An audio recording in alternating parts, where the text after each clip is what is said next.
What is up, YouTube, Facebook, Twitter, Twitch, Apple, Spotify, and everyone tuned in on the Texas Sports Unfiltered app? Welcome in to another edition of Bucky and BK live on Texas Sports Unfiltered and on the free TSU app. Today is Monday, August 4th, 2025, and the Buck and I are with you for the next 2 hours. On today's show, week 1 of Texas football fall camp is in the books. We've got the biggest takeaways and observations from the first few days of Longhorn practice, plus the pads will come on this week. So we'll set the scene for what to expect this week. Plus, Micah Parsons once out of Dallas. Are the Cowboys really going to trade their star pass rusher? We'll recap some of the baseball headlines from over the weekend. We've got Phil Steele predicting the preseason top 10 in college football. And I've got some stories from my trip to New York from over the weekend.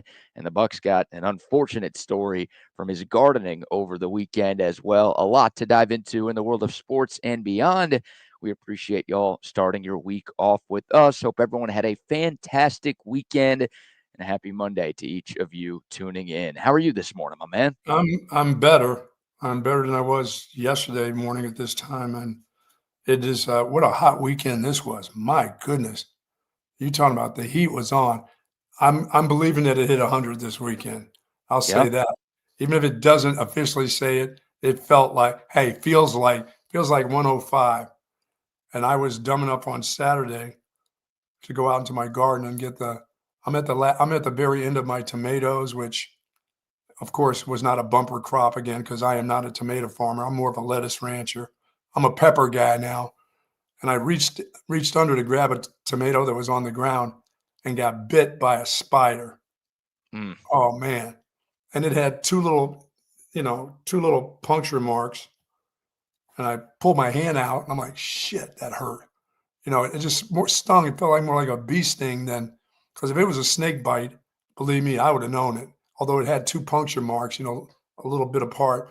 And I'm thinking, did I just stick my hand in to the bottom of a baby rattler sitting in the bottom of my deal? And so I pull out of there, and it's no big deal. It doesn't bother me at all. It's just like a bee sting. You know how it irritates you a little bit and kind of shaking it off. And I walk in the house and nothing's going on. But Sunday morning, I woke up, my hand started itching. I started scratching it, and my left by my thumb and my wrist swole up. Couldn't put my timepiece on, my life alert on because it swole up like that. And I, of course, refused to go anywhere. No emergency place, nothing. I just put some itching cream on it. No Benadryl. Just took a couple Tylenol, took some Benadryl. So it stayed kind of swollen all day, and it's starting to go down a little bit. It feels like I don't have as much swelling in my hand, but damn, that hurt. And I know better too. That's just a dope being a dope right there. Don't stick your hand. You're supposed to stick a stick down there if you're reaching, pull something towards you where you can see everything around you. Don't stick your hand blindly just to grab a tomato at the bottom of a plant where it's shaded, where anybody could be down there just relaxing and getting out of the sun. So I if it was stay swelling, if I get any swelling today, which I didn't, I drank a bunch of water yesterday, but I don't feel bad. Some of that stuff could make you queasy. Even people that are, I'm not allergic to mosquitoes or wasps or, I've never been allergic. I've been stung multiple times and all I did was just get stung and go about my business. But this happened to swell up in my wrist area. And I'm like, shit, just what I need. My wife's getting ready to leave town. And every time she leaves town, I do something stupid. So I'm hoping that this thing will really go down today and not have any problems. But it itches like a bastard. Maybe you people have been stung or bit by a spider. Let me know. Probably, I think, what is it? Um, what is it that I need to put on maybe instead of itch cream? There's some Benadryl? different. I need to probably put some Benadryl cream on it and maybe take some Benadryl. Maybe help Yeah. it. But now it's over 20. I mean, it's going on 48 hours now. So I probably would have been dead by now if it had been a snake. So, a few questions here. Number one, what do you mean, you people? Number two, You people you who have raw bit by dogged it. you people who have been bit by spiders or whatever? Do you use Benadryl? What do you use? The itch thing is just because it doesn't hurt. It's just tight because it's swole up a little bit. And I don't know, maybe I should have gone to see a doctor. Could have been a brown recluse, who knows? But I read about those, and where the puncture marks are, it's generally like a little circle, and that thing I would have probably had a hand that looked like a balloon by now if it would have been a snake or one of those type of spiders.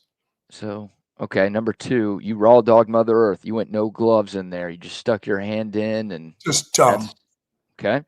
And number and wearing a 3, pair of shorts and going in there with shorts on and no gloves and a short sleeve shirt. it's a bad idea. You know better than that as a Yes, longtime gardener / lettuce rancher. yes. And number 3, did you at least get the spider? Or did you bite back? No, I didn't. I got out of there. I didn't want to go because I didn't want to see if it. I don't know. It was like I didn't really want to see what was in there. I just knew it wasn't a wasp sting the way the double, puncture marks were, and I just didn't want to believe I stuck my hand on a snake and got bit.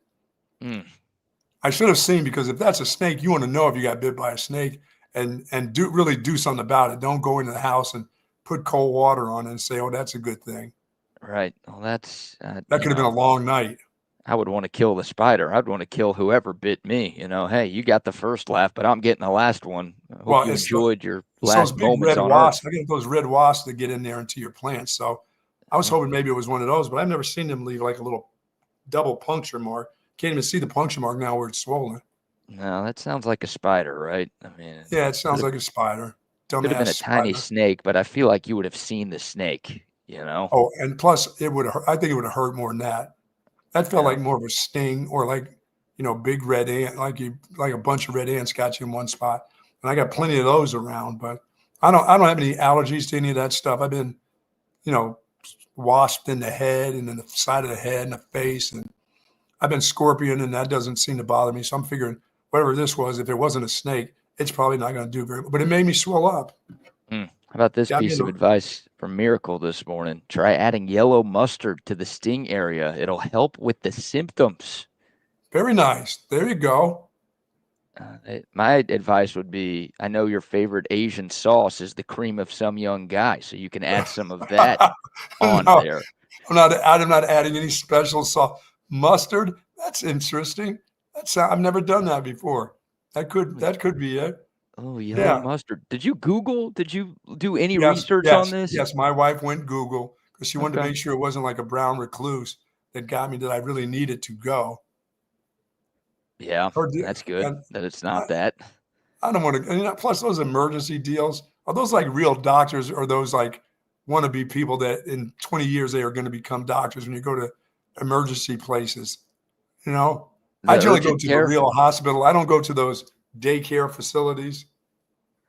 Yeah, I think every urgent care has hidden cameras and they are filming for a TV show. So it's just a bunch of actors in there. They're not, they're just actors. They're just actors pretending to be I doctors. think that's why I won't go to one of those. I mean, if I split my head open at the movie theater, that I should have got stitched up that night. And I said, where am I going to go? It's like 11 o'clock. And I'm like, I'm not going to go walking into one of those places and have some guy that stitched up some guy on a boat that got a hook in him. I'm not letting that dude do the stitching. No.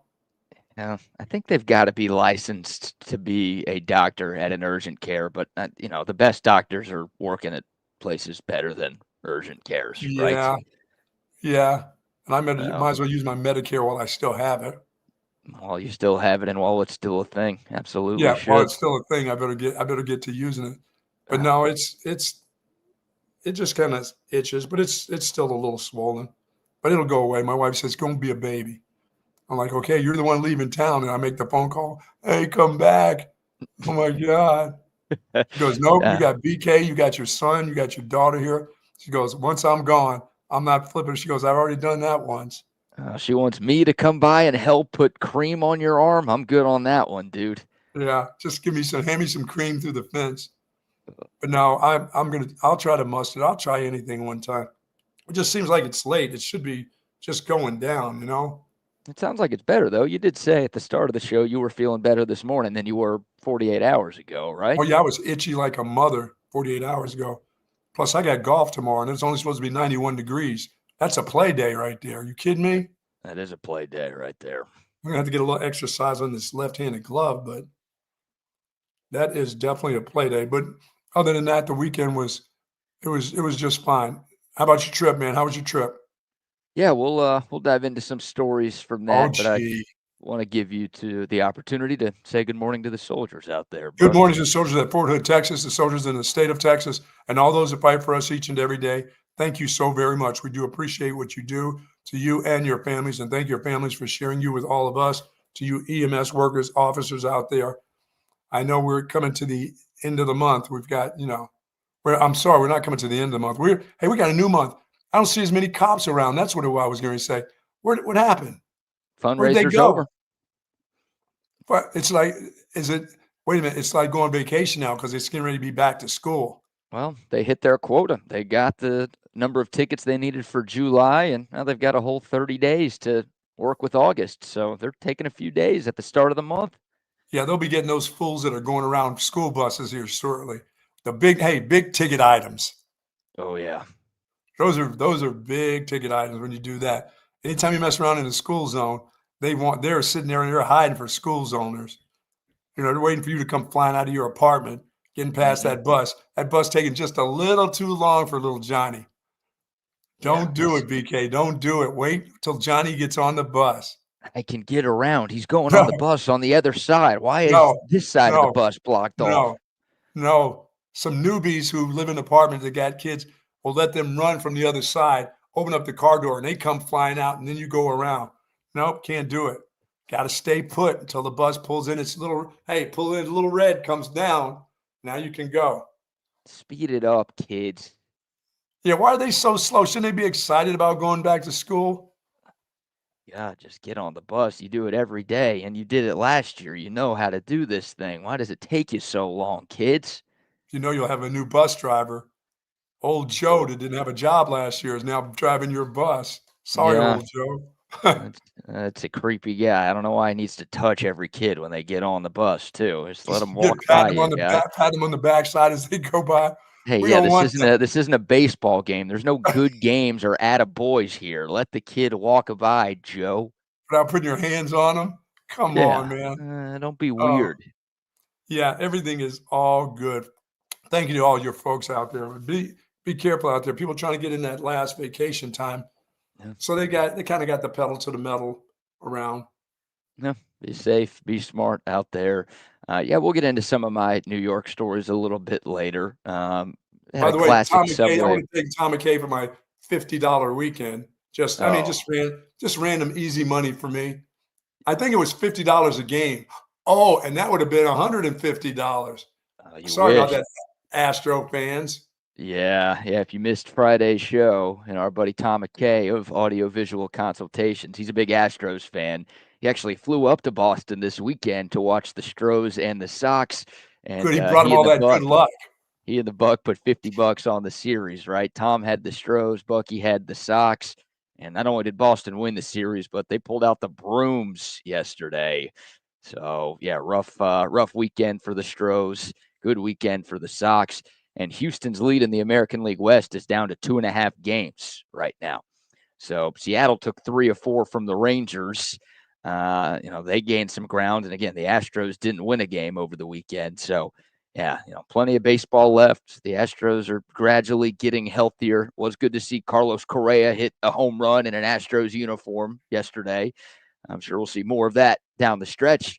But yeah, rough couple of days for Houston, and now Tom McKay owes you $50. Has he given it to you yet?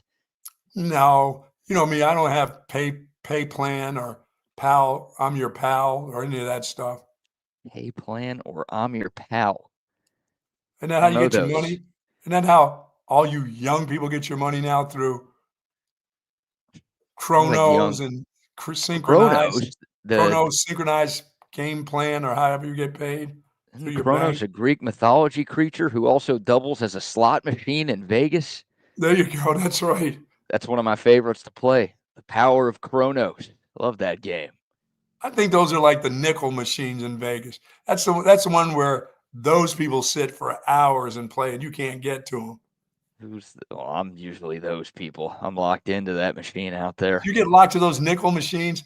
I don't even know how you make any money. I see those people from New York City when I'm in Pennsylvania sitting at those those big, huge machines, and all the stuff is kind of going off, and diamonds and earrings and coins come around that thing. But they're there for hours. And I'm thinking, how much are you playing at a time? Oh, 10 cents. I'm like, what? That's a bad bit. Yeah, That I is a don't play. bad bid. Play it, win it, and get it, or lose it, get it over with. All right. That's it. I'll throw in, $40 and lose them in 2 minutes at those machines. That's how But I am. That's me. That's what I do. First of all, I go to my machine. Go ahead. I'm either going to win or lose, or I'm out of there. I'm going to the craps table. I can't yeah, sit down here next to Martha, who looked like she slept overnight, stayed straight through the night there. yep, yeah. Been sitting at that From machine. Queens. She came down on a bus from Queens. And she's got an imprint in the seat. It's Oh, warm when she gets up. she's like your girl that sits there and pees. She doesn't go to the bathroom. She won't let anybody get to the. She won't let anybody get to her machine. Oh man. Patrick brings up a good point. Yeah, your Yankees are terrible. You guys got I, swept by the Marlins this I weekend. know. What are we It's over. doing here, It's over Yanks? for Booney. This is the best thing to happen to Yankees. He'll be gone after this year. It's been a struggle over the last few weeks, and even with Aaron Judge, they weren't playing well. But without him, it's not good for New York right now. So, No, they look terrible. yeah, little baseball for you. Good weekend for, well, not a good weekend for the Texas teams. I can tell you that. And the AL West race is tighter than ever. 3 teams within 4.5 games. See if the Astros can get things figured out. I think they will, but the injury is starting to take its toll, and Houston's in a bit of a slide right now. Unless they play the Sox. The Sox are hot. Yeah, that was not This great. makes it for a good. This makes it good for me because I can really hate on them now. Why are they Yeah, pretending like they know how to play? they're out here wearing yellow jerseys and stuff now. Yeah, Just, what are they? The bananas? dude, I mean, what is that I deal? went to the Mets game yesterday. I went to Citi Field for the first time. Gorgeous ballpark. Huge fan.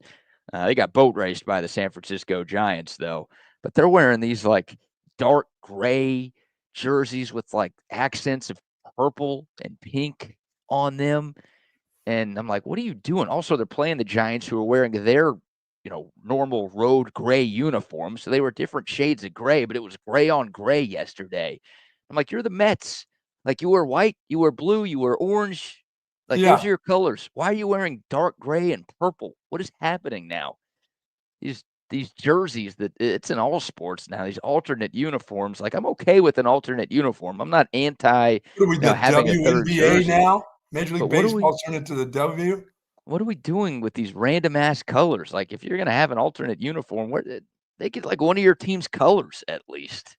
Yeah, and Like, I'll people tell you aren't what really watching. is really off. The one with the Sox, Red Sox, is really off. That has nothing to do with anything to do with the Red Sox. You No, they're know? wearing yellow and light blue. Yeah, it's just Like, like it's no. There's no red in it. I'm like, what is that? no, they're not even wearing socks. There's no red. There's no socks. It doesn't make any No, sense. So I don't know. Random soapbox there, but that should be that kind of gear is for the Phillies to try to do. That's not for everybody the does it. Mets. Everybody I does it. know. Everybody has like an alternate uniform, and they just I don't know if that's a Nike deal or who comes up with them, but they're not great. Yeah, At least well, most of them. that should have been what the Astros should have wore theirs because they should have worn something they could hide behind. Yeah, and the Astros, I don't know if you saw this, but I think it was yesterday's game. Hector Neris, one of their relievers, was he intentionally balked. Trevor Story was on second base for Boston, and Neris thought Trevor Story was relaying signs from second base to home plate, to the batter, and Neris intentionally balked him to get him over to third. And then when the inning ended, he started yelling at Trevor Story, and the bench is actually cleared yesterday. And of course, the internet's like, "Oh, that's rich. The Astros are accusing somebody of stealing signs." Good Yeah, one. on the Red Sox, those two accusing each other. Right. Which, yeah, like the Red Sox don't have the cleanest history of that either, but obviously the Astros have the most scandalous of sign stealing scandals in Major Yeah, League Baseball yeah, in the last few years. So, I watched Fromby pitch on Friday, and oh my god, that guy himself had like 6 errors. yeah, I mean, he like leads the major leagues in errors. It looks like did it all in one game. it's rough. Rough weekend for the Stros, but good for you because you're $50 richer. So, That's true. And my Yankees suck, and they're and the about to get rid of Yankees their suck. manager's going to be gone after this year. I think there's a Joe chance you're Torre right. coming back. I don't think Joe Torre wants any part of that right now. Uh, Joe Torre's closer to death than coming back to the Yankees, I think.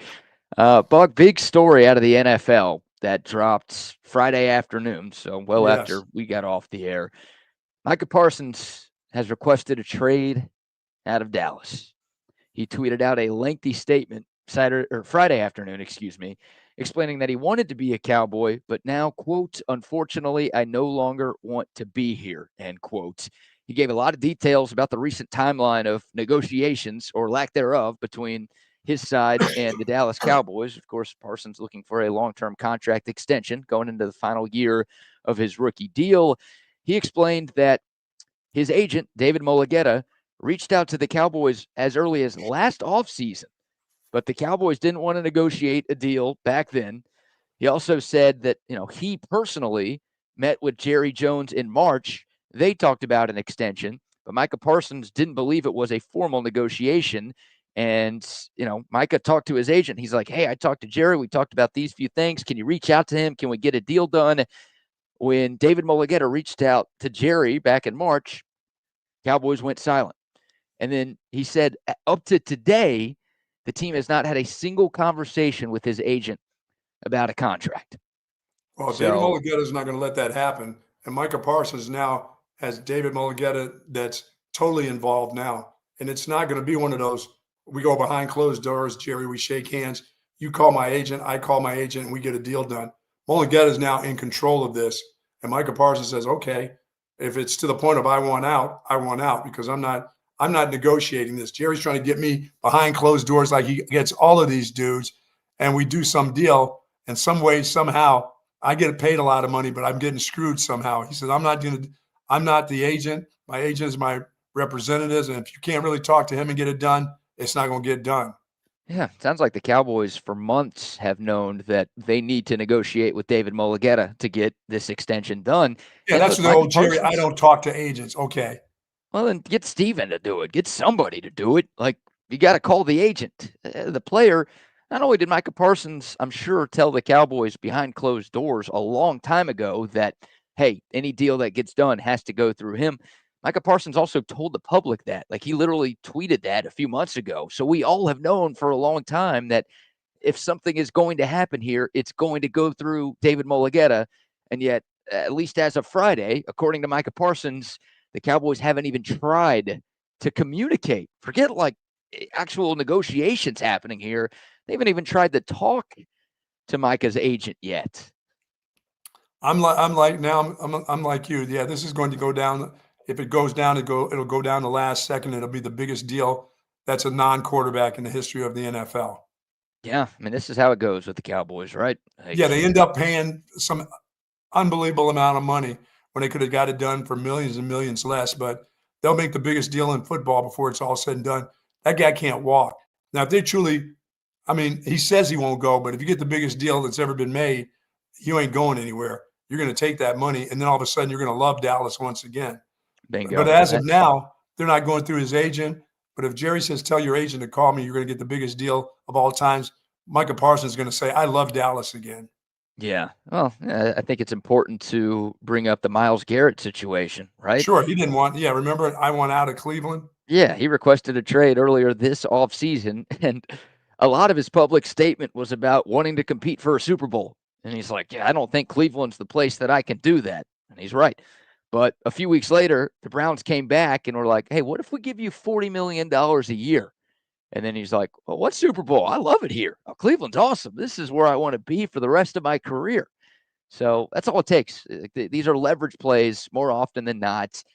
And I think that's the case for Micah Parsons. And look, the Cowboys are going to get taken to the cleaners because that's always what happens here. I mean, they got Sure. dog walked by Dak's agent. They got dog walked by CeeDee Lamb's agent. And look, they've already cost themselves a lot of money by waiting for the Myles Garrett deal to get done and the TJ Watt deal to get done and the Max Crosby deal to get done. So they've already cost themselves by waiting this long. But the longer they wait, the more money that they're going to have to pay Micah. And that's what's going to happen when this thing is all said and done. It's my Yeah, they prediction. will be no good without him. But this group as a team is a terrible team. These guys are all terrible teammates. They're all. I heard CeeDee Lamb talk about I'm in favor of him. If he wants out, he should go. Yeah, of course you want him to go. You want to be the most popular person on that team. You could Oh, give a crap about the team and how good that dude is. Instead of saying, I don't want him leaving, we need him. There's CD going, you know what? I'm going to support him leaving the Dallas Cowboys. I support him. No, don't support that where dude. where did you see that? That's On not a Friday, I think he made a tweet that he would support Micah Parsons leaving the Cowboys. he made a tweet. I love that. The tweet that I saw from CD Lamb, double checking to make sure there wasn't another one. He said, "Never fails, dog. Just pay the man what you owe him. No need for the extracurricular." He didn't say No, anything about, I he didn't hope say he about him leaves. supporting him. No. He just said, pay him what you owe him. I mean, he went through this exact same thing last year. And look, ultimately, he got what he was looking for, but it was all extracurricular. And he knew it was ridiculous. Everybody knew it was ridiculous and whatever. And now it's ridiculous again. So, no, I don't think it was CD like, yeah, get out of here, Mike. I don't want you in Dallas here. I want to Oh, be no, the I'm just guy saying he here. supports his decisions. Well, you got to, well, all those guys have to support each other when it comes to money because it's their money. Well, no, yeah, I think they support Micah because the players generally support the players. But I think CD tweeted that because he wants Micah on the team. Like he doesn't want Micah to leave. He knows the Cowboys' best chance of doing anything good this year is if Micah Parsons is playing defense.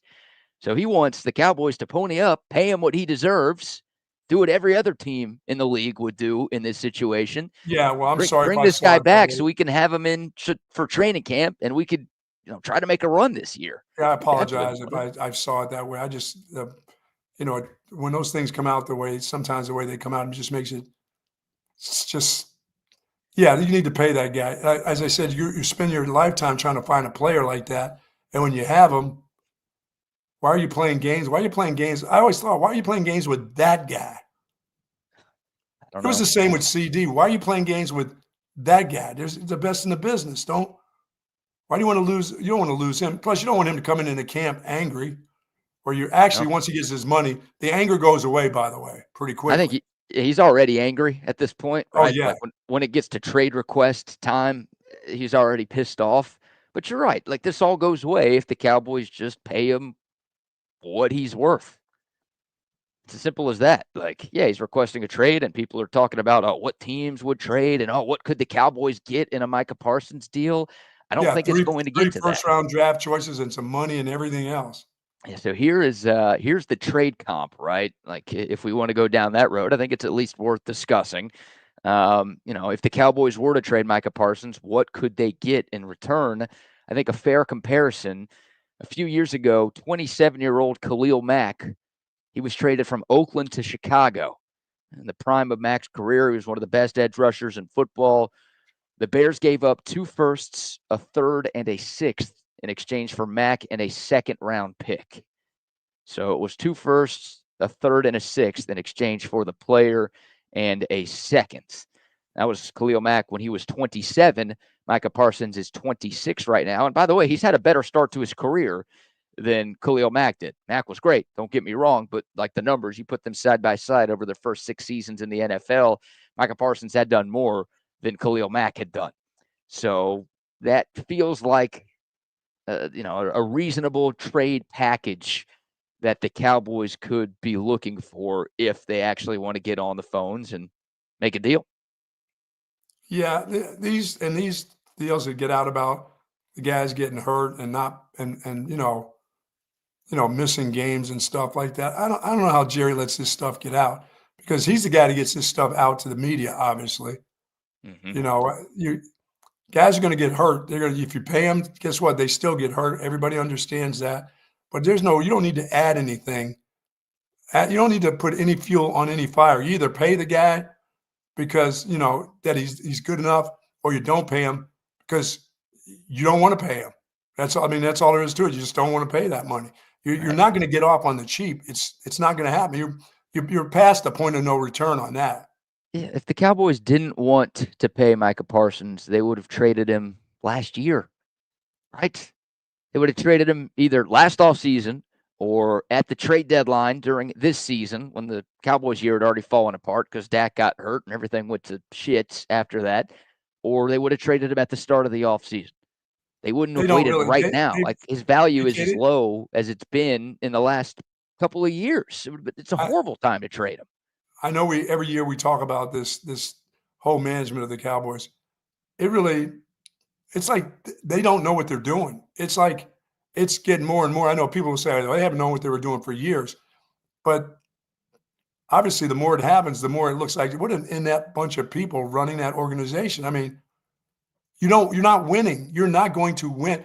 The only way you're going to win is if you decide that getting rid of him is the best thing you can do. Because financially, you're not for this. You don't win. You haven't won for months. Like you said, you're just putting yourself in a hole every single day that goes Clown by. show. Yeah, it's a circus, is what it is. And look, here's what Jerry Jones wants. He wants to build up the suspense and the drama, and he wants people talking about him. And then he wants to be the hero at the end of the day. When he pays Micah Parsons and is the savior, oh, Micah doesn't want a trade request, or he doesn't want to be traded now because of me. He wants all the credit. Like, I'm the guy who got this done. See, Micah wanted to leave, but because I'm so good at my job, I was able to keep him here. Well, And then it's he like, doesn't mind the money. He doesn't. no. He shouldn't talk about the money then. Clearly, and it's like, does he realize there's a salary cap here? Like, you can't demeasure contest this thing.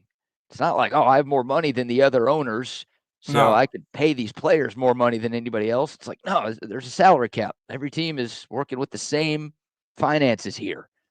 So you're just making yourself look bad by paying these guys more money. You're not making yourself look better.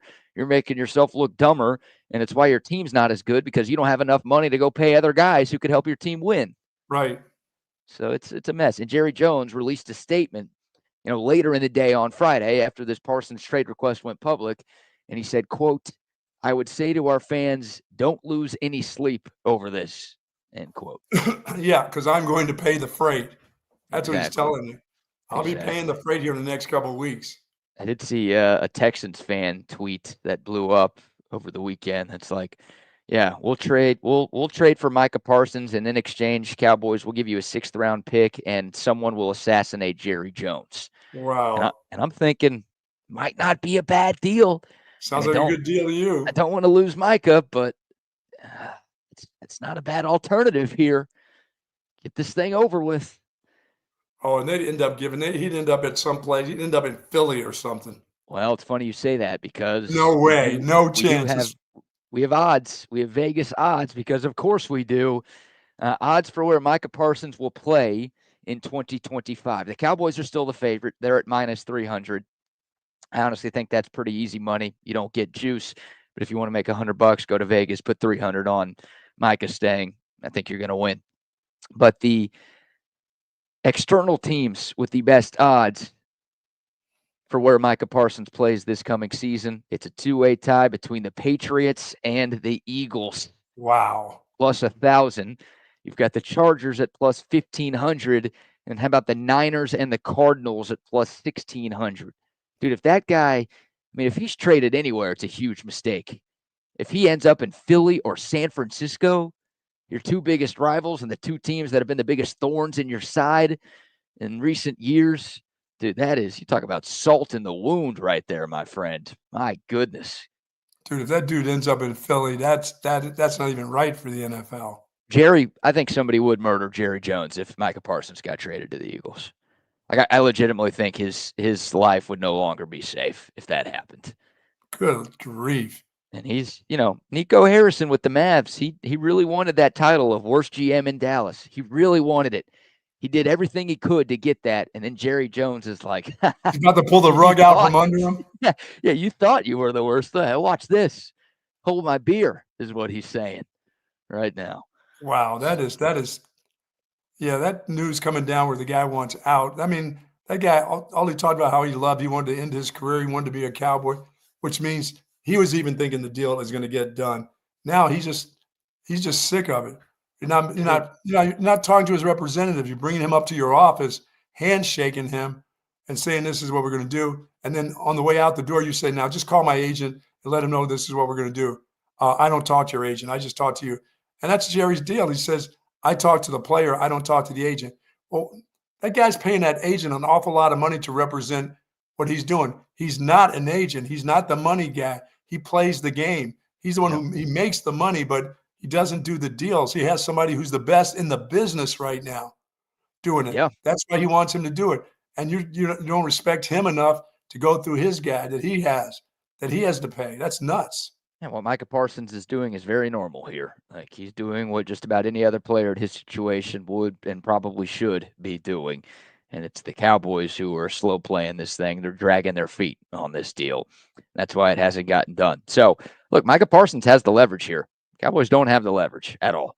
Micah Parsons can get what he wants because if the Cowboys he could sit out this year, correct? That's the leverage. Exactly. Like, Micah Parsons has made enough money in his NFL career to where he could sit out this season. And then the Cowboys are in trouble because, look, I don't think the Cowboys are going to be that good anyways, but I think they could be a wild card team in the NFC. If Micah Parsons isn't there, like that guy's the difference between winning 10 games and winning 7 or 8 games this year. You're right. Like, he's that good. So if he doesn't play and you're trying to tell your fan base, like, no, we want to win, we think we can be competitive this season, it's like, well, you don't have that guy on the field.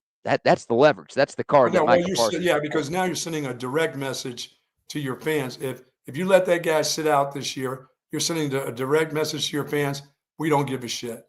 We don't care. We can do it without him. And no, you can't. Jason says we sound ridiculous. It's part of the tactics. Yeah, we've said that. Like, I don't think Micah Parsons is going to get traded, but it's ridiculous that the Cowboys are doing this. They should have paid him months ago. They're costing themselves millions of dollars. It's a bad look. They did it with CD. They did it with Dak. Like, good teams learn from their mistakes. The Cowboys don't. They do the same shit every year, and they wonder why they haven't won anything in 3 decades. And like, that's just ridiculous. Throwing away money. Right. It's dumb. They've cost themselves a lot of money by waiting this long, and now. Yeah, I mean, I don't call these tactics by anybody. Who's the tactic? It's not the tactics by. If he thinks it's tactics, it's not by the Cowboys. This is not. This is not going to cost. They're not going to get a deal. They had a deal. They could have got a deal, but this isn't any tactic by the Cowboys. It's not really.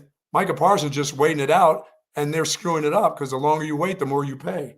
Yeah, that's what's happening right now. We've got one bit of sound from Stephen Jones. I think this is worth playing. It was last week he did an interview in Oxnard on 105.3 The Fan, which is the Cowboys flagship station.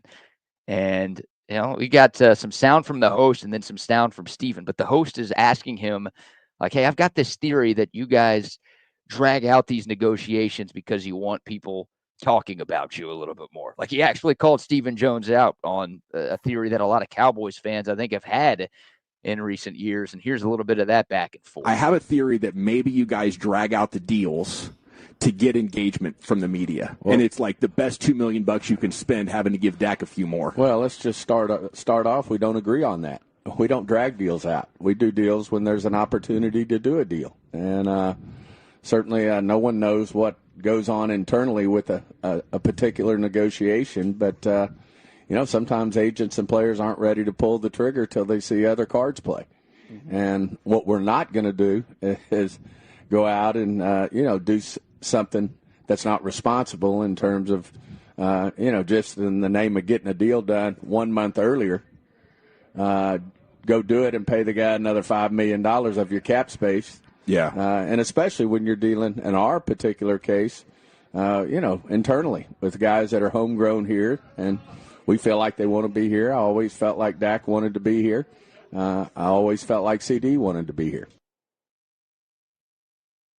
All these homegrown guys that get their money in the end. This one's going to get all of his money.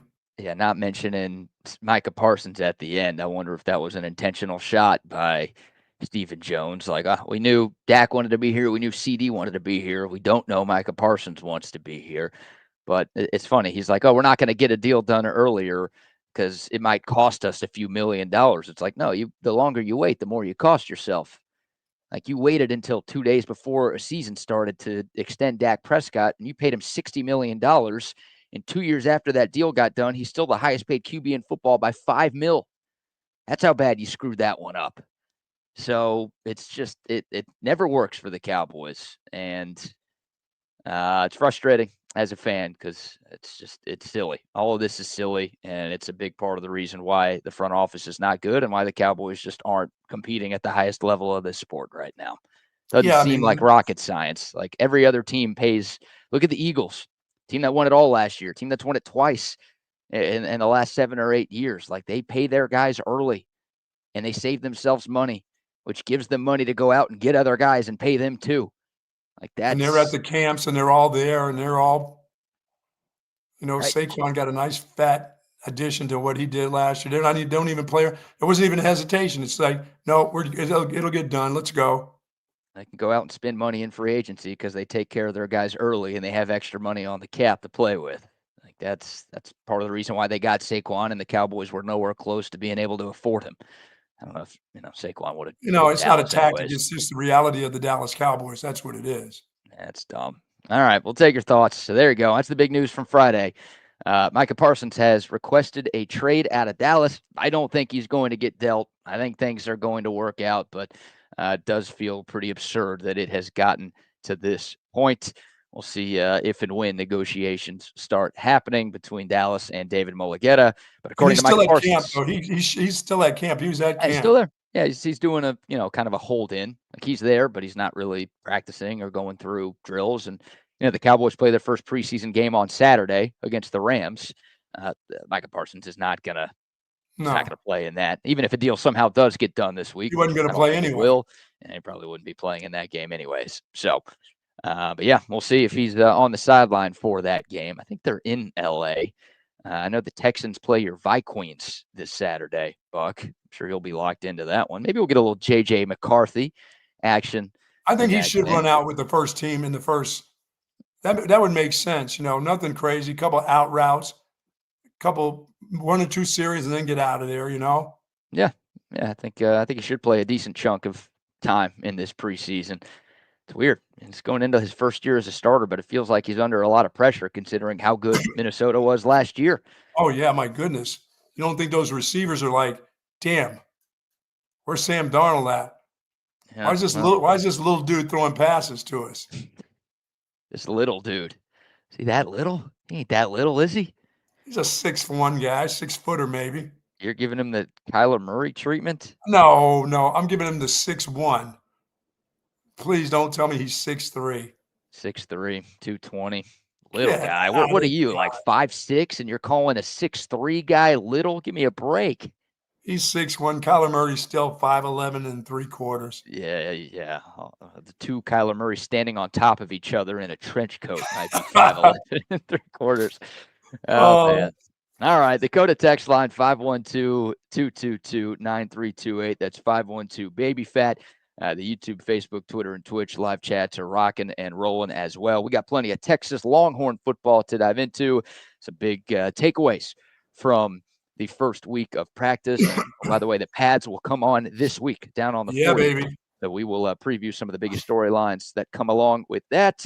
But before we dive into the horns, Buck, how about our first round of sponsor shout-outs? Folks, my messed up back that I have, it's always been hard to get the right support.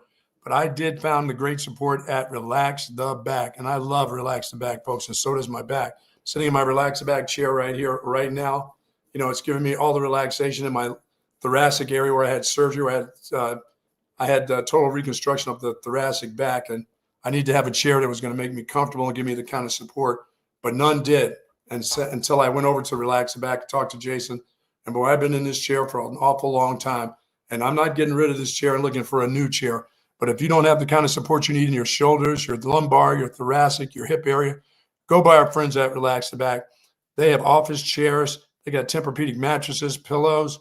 They have recliners, zero gravity recliners that are going to make you feel like $1 million. As I said, I love this chair, and I couldn't feel better. And it doesn't matter whether I got bit by a snake, stung by a wasp, bit by a spider. I sit in this chair, and I feel comfortable. Hell, even my hand feels relaxed when I put my hand on the leather right here, BK. That's the kind of comfort I get from my chair at Relax the Back. 2 wonderful locations in BK's at the Hill Country Galleria, right across from Whole Foods, and in North Austin at the Gateway Shopping Center, right across the street from the Container Store. Live pain-free like the Buck at Relax the Back. Yes, indeed. We talked about our man Tom McKay and AV consultations a little bit earlier in the show, and we are 26 days away from Texas football. I mean, it's here 3 weeks from Saturday. You've got the NFL preseason getting going this week. And football is here. We made it. We've got football this month. That means it's the perfect time to make the call to audiovisual consultations to get the home TV setup of your dreams. If you want the 4-screen man cave like I have, they can do it. If you want the 85-inch screen like the Buck has, they can do it. If you want the home theater room with the badass Sonos surround sound, they could do it. Indoor setups, outdoor setups, whatever you're looking for, all the TVs, the speakers, the whole home lighting, the surveillance, everything. Tom McKay and his crew can bring it all to you. They've been hooking up Central Texas since 1988. They've hooked up pretty much our entire team at Texas Sports Unfiltered. They do the best work, great people, and they will make your home the place to be for friends, for family, most importantly, for yourself all season long. Just give them a call. 512-255-8678. That's 255-8678. You can find out more online at avconsultations.com. Sweet. So a shout out to our friends at centextickets.com. Again, 26 days away from kickoff. If you are going to Columbus and you want to be in the shoe for Texas, Ohio State, you can get tickets online at centextickets.com. If you want to wait for the home games at DKR, they've got you covered there as well. centextickets.com has tickets for every Longhorn game, every Cowboys game, Texans game, Aggie game, Red Raider game, Baylor game. You get my point. Don't forget to use our promo code CENTEX10 when you check out, and you're going to get 10% off of any ticket purchase instantly from our great friends at centextickets.com. How about how's my Baylor team doing? How are they looking for game one still? I would be lying to you if I told you I was keeping up with Baylor fall camp, Buck. Very disappointed in you not understanding that is our key game immediately. I know that game is 25 days away because Baylor plays host to Auburn on the Friday night before Texas, Ohio State.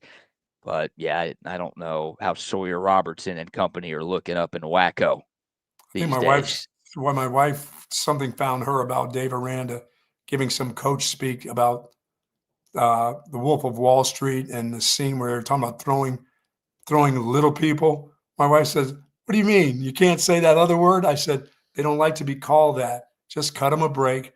They're already little. Just call them little people." What word? You know, the midget word. I thought you were going to sugarcoat it, but no. No. Not so fast, midget. Not so fast. I mean, seriously, how did Dave Aranda get to that? How did he get to that part? She told me, and I said, I don't even want to look at it. I don't want to hear about it. He couldn't have got to that in any way, shape, or form. Was that like the pre-season talk to the players, or had they been at camp a couple of days before he threw that one in?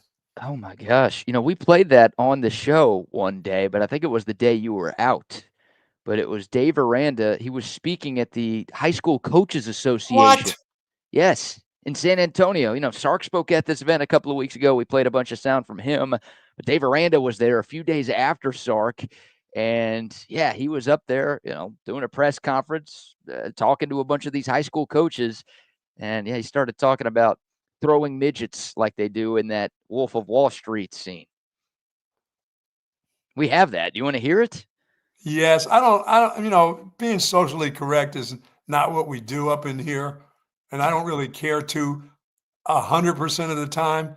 Speak for yourself. I'm a very politically correct guy. Politically correct. Yeah. Okay. Yeah. Okay. You got a mouse in your pocket or something? That ain't no we here. I'll go about 80%, but the other 20, I'm probably not going to cut loose at the high schoolers, And we're all right. We're taking a full time out here to play this Dave Aranda sound because I still have it queued up from a couple of weeks ago.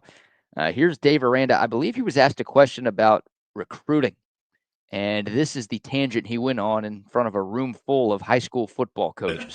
There's a scene in The Wolf of Wall Street when they're talking about throwing midgets, and it's like, hey, this midget,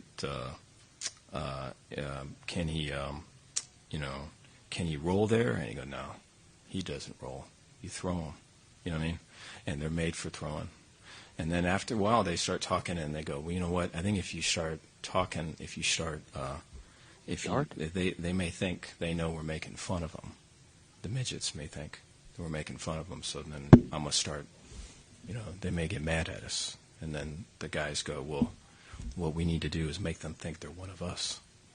And they go, one of us, one of us. And I think that's the thing with coaching, call it recruiting, it's that way. They talk about acquiring players, getting rid of players, just like that.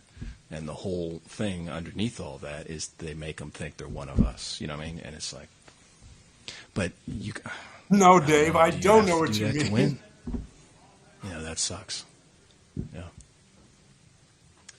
Shahan, wow. That got ugly from the beginning. I would be like, huh? Oh, they definitely are going to beat the crap out of Auburn. Oh, you feel better about Baylor's chances this year because of that? One of us. Are you kidding me? I think most people would have gotten that reference without him explaining the entire scene and using the hard M a few times, but I know. he went right in there. And then he didn't really end it very well either. Like, he just kind of lost his train of thought in the middle of that random tangent. And he was like, well, it sucks. Like, that's just how recruiting works, and it kind of sucks. Yeah, I go on about 3 of those a show. But I don't really get to the Wolf of Wall Street and flinging midgets. I just don't. Why don't you just say we fling them around? I mean, really, Dave. He's such a nice, quiet guy. How did he get there? How did that get there? What's the Michael Scott scenes? Like, sometimes I start a sentence and I have no idea where I'm going, and I just hope I find it along the way. Like, that was Dave Aranda in San Antonio, and it was very. It went viral, and I'm surprised it took you this long to hear about it. But my wife had to tell me the other day, "Did you hear about your Baylor coach?" I'm like, "No," and then she was explaining to me. I'm like, anything starts out with Wolf of Wall Street, because I knew it had to be bad, because that's where I took a first date once. That a girl that I had dated for almost a year. That was our first date. I took her to that, and that first 5 minutes of the movie, I looked at her and she looked at me. I'm like, this is either going to work out or this ain't going to work out between us. I've either made a really bad mistake. I just heard about the movie. I didn't know about the scene. Yeah, there were some raunchy scenes in that film, I would say. Yeah. I don't know if that's a first dater. No. No, that does get a conversation going, though. But you did date her for a year, so things worked out okay. Right? Worked out all right. What else can you expect? Did anything happen that night? Did that kind of No, it took a mature amount of time. It was not first date, second date. It took time and planning. Okay. And then that's the same girl that dumped me on Christmas Day. Oh, that's the one. Yeah. She was that mad about the first date that she waited all the way till that close to a year, and then that was on New Year's Eve that we went to that movie. Wow. And then the next Christmas, she broke your heart. Yes. After we exchanged gifts. You tried to give her your heart, and the very next day she gave it away, huh, George? I tried to recreate the scene. That didn't work, huh? Sometimes it doesn't work. When you try to recreate scenes that you've seen or something that happened in your past, those don't always work out right. You're not quite as smooth as what happens in the movies. You invited her to go midget throwing one day, and that was the last straw, huh? Hey, Aranda. Goodness, yeah, he was sober when he said that too. Get this guy some edibles and get him some booze, and see where a conversation with the Mexican Mr. Clean can go. It's going to work. It's going to work for them game one, though. I think so too. I'm looking at Baylor against Auburn in that season opener at McLean on the river. You got to get there. You got to get there that Friday night.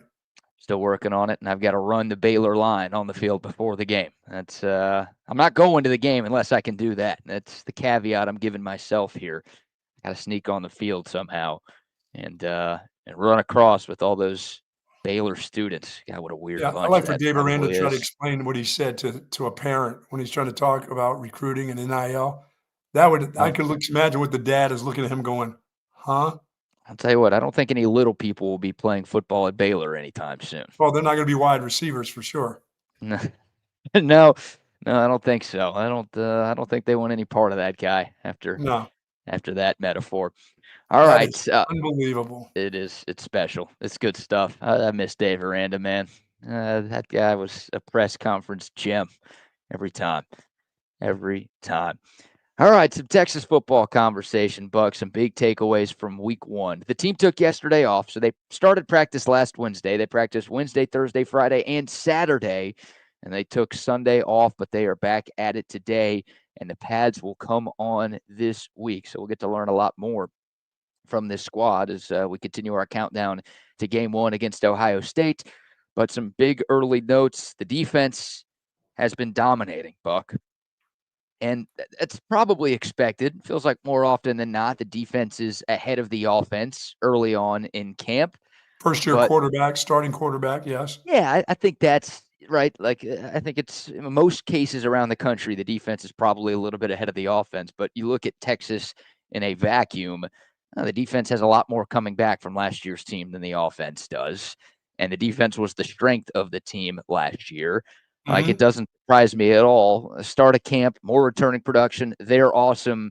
I sort of expected this to be the case early on in camp. Yeah, that, and once again, the offense and the head coach will start designing things and understanding when they get the script from the defense on how to beat that particular defense. They'll start doing things that they think they can beat the defense, so they have some success too. Because believe me, your head coach, who's an offensive-minded coach, is not going to let that continue to happen. He wants his players to have some success, so he's going to get that script when the defensive guy sends it over to the offensive staff and the head coach is in the offensive staff meeting. They're going to design some stuff that they have some success, BK, and it looks like, oh my God, the offense is having quite a day. Well, yeah, we schemed them up for what they're trying to do. We've got some other things that we can do because we're going to have some success too. Defense has really – that whole go sick 'em thing is really an advantage. But then when you start putting in some, little exotic things, one day coach will say, throw whatever you want to at us. We'll just figure it out. You like to have the coach on offense likes to say, my guys have to have some success too. Sure. Defense, I'm sure that will happen.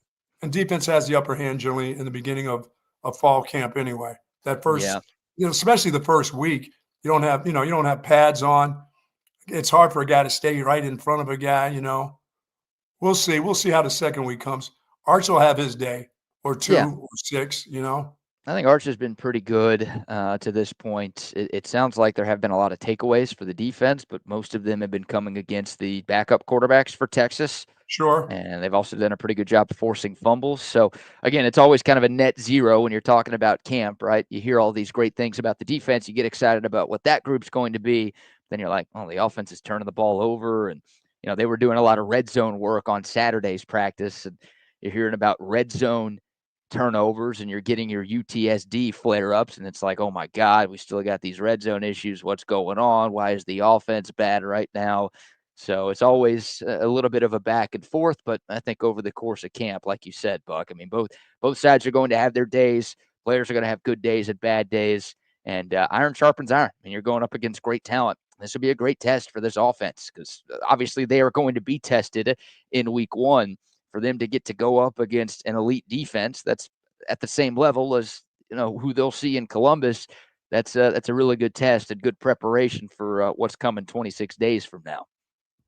Oh yeah. I mean, they put you under some, it's stressful enough to be the starting quarterback, and now you're commanding, you got the whole thing right in front of you.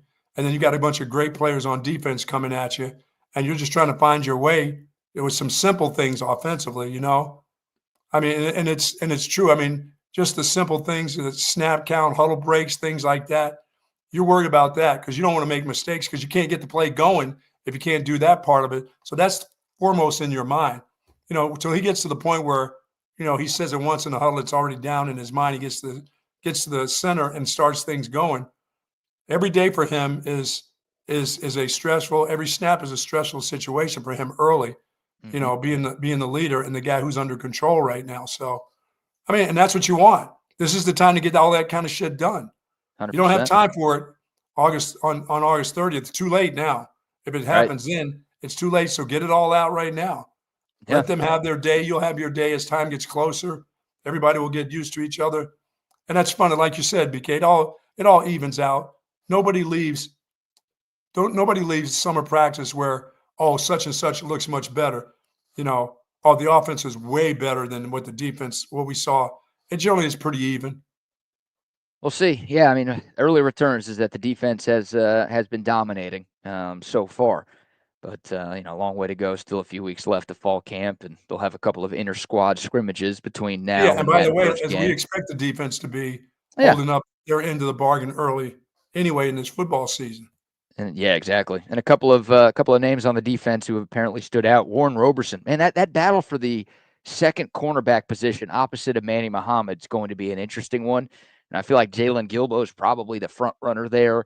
And maybe when you do start week 1 against Ohio State, those are your two outside corners. But obviously those guys are going to rotate. They always do. Sure. And, Warren Roberson and Kobe Black. And we keep hearing about the true freshman, Grayson Littleton. Like, there's all sorts of talent in that cornerback room. And these guys are going to be battling each other. But Roberson apparently had 2 interceptions during Saturday's practice, and one of them was described as the most athletic play of the day in practice. So that guy's, he's been mainly a special teams player for Texas the last couple of years. He was one of the best gunners on Texas, but also the guy who committed all of those holding penalties, it felt like, every time Texas had a big return. But he was a highly touted cornerback prospect coming out of high school, and he's going into his 3rd year with the program, and it sounds like he has looked pretty good so far. Also, Leonga Lafau has been mentioned as a guy who's been really, really consistent through the first week of practice. And then Derek Williams Jr. coming off of that knee injury that he suffered in the OU game last year. Oh, that's great news. Who won that game, Buck, between Texas and Oklahoma last year? Texas. It was pretty close, though, right? Like, it had to be close. It hadn't been close, no. No, okay, no, it wasn't close. No, yeah, you're right. Derek Williams Jr., it sounds like he's been ramping up his intensity every day and, still rehabbing, still recovering, but it seems like things with him and with CJ Baxter, we'll talk more about the offense in detail in a moment, but it sounds like with both of those guys, they are trending in the right direction and on the right track to be available in week 1. The question is, like, how quickly do the coaches throw them out there with who the opponent is? It sounds like those guys are at least going to be like fully cleared to play by the time the regular season rolls around, and goes without saying that's great news. Yeah, I for CJ Baxter, that's that first game you'd like to get him in. You'd like to find out immediately. If they say he's ready to go and he gives you the old wink, wink, nod, yeah, I'm ready to go. And once again, if I see that he doesn't, if he's saying, that last week of practice, I've got a sleeve on, take this big ass brace off my leg, I'm ready to go, then I would be ready to play him. But if he's not quite sure, there's still some other games to be played. Those 2 or 3 other games at home. It's kind of a weird predicament for the coaching staff, right? Like, on one hand, it's 1 of 12, and now that we have a 12-team playoff, you can lose the game, and you could still obviously win the SEC because this is a non-conference game, but you could still, run the table the rest of the way, make it to the college football playoff, and win the national championship. So all of those other goals are still in front of you. But then on the other hand, it's Ohio State. Like, you're playing a great game. It could be 1 versus 2. You're looking for revenge for what happened in January. Like, this is one where typically you'd be like, let's pull out all the stops and do whatever we need to do to win.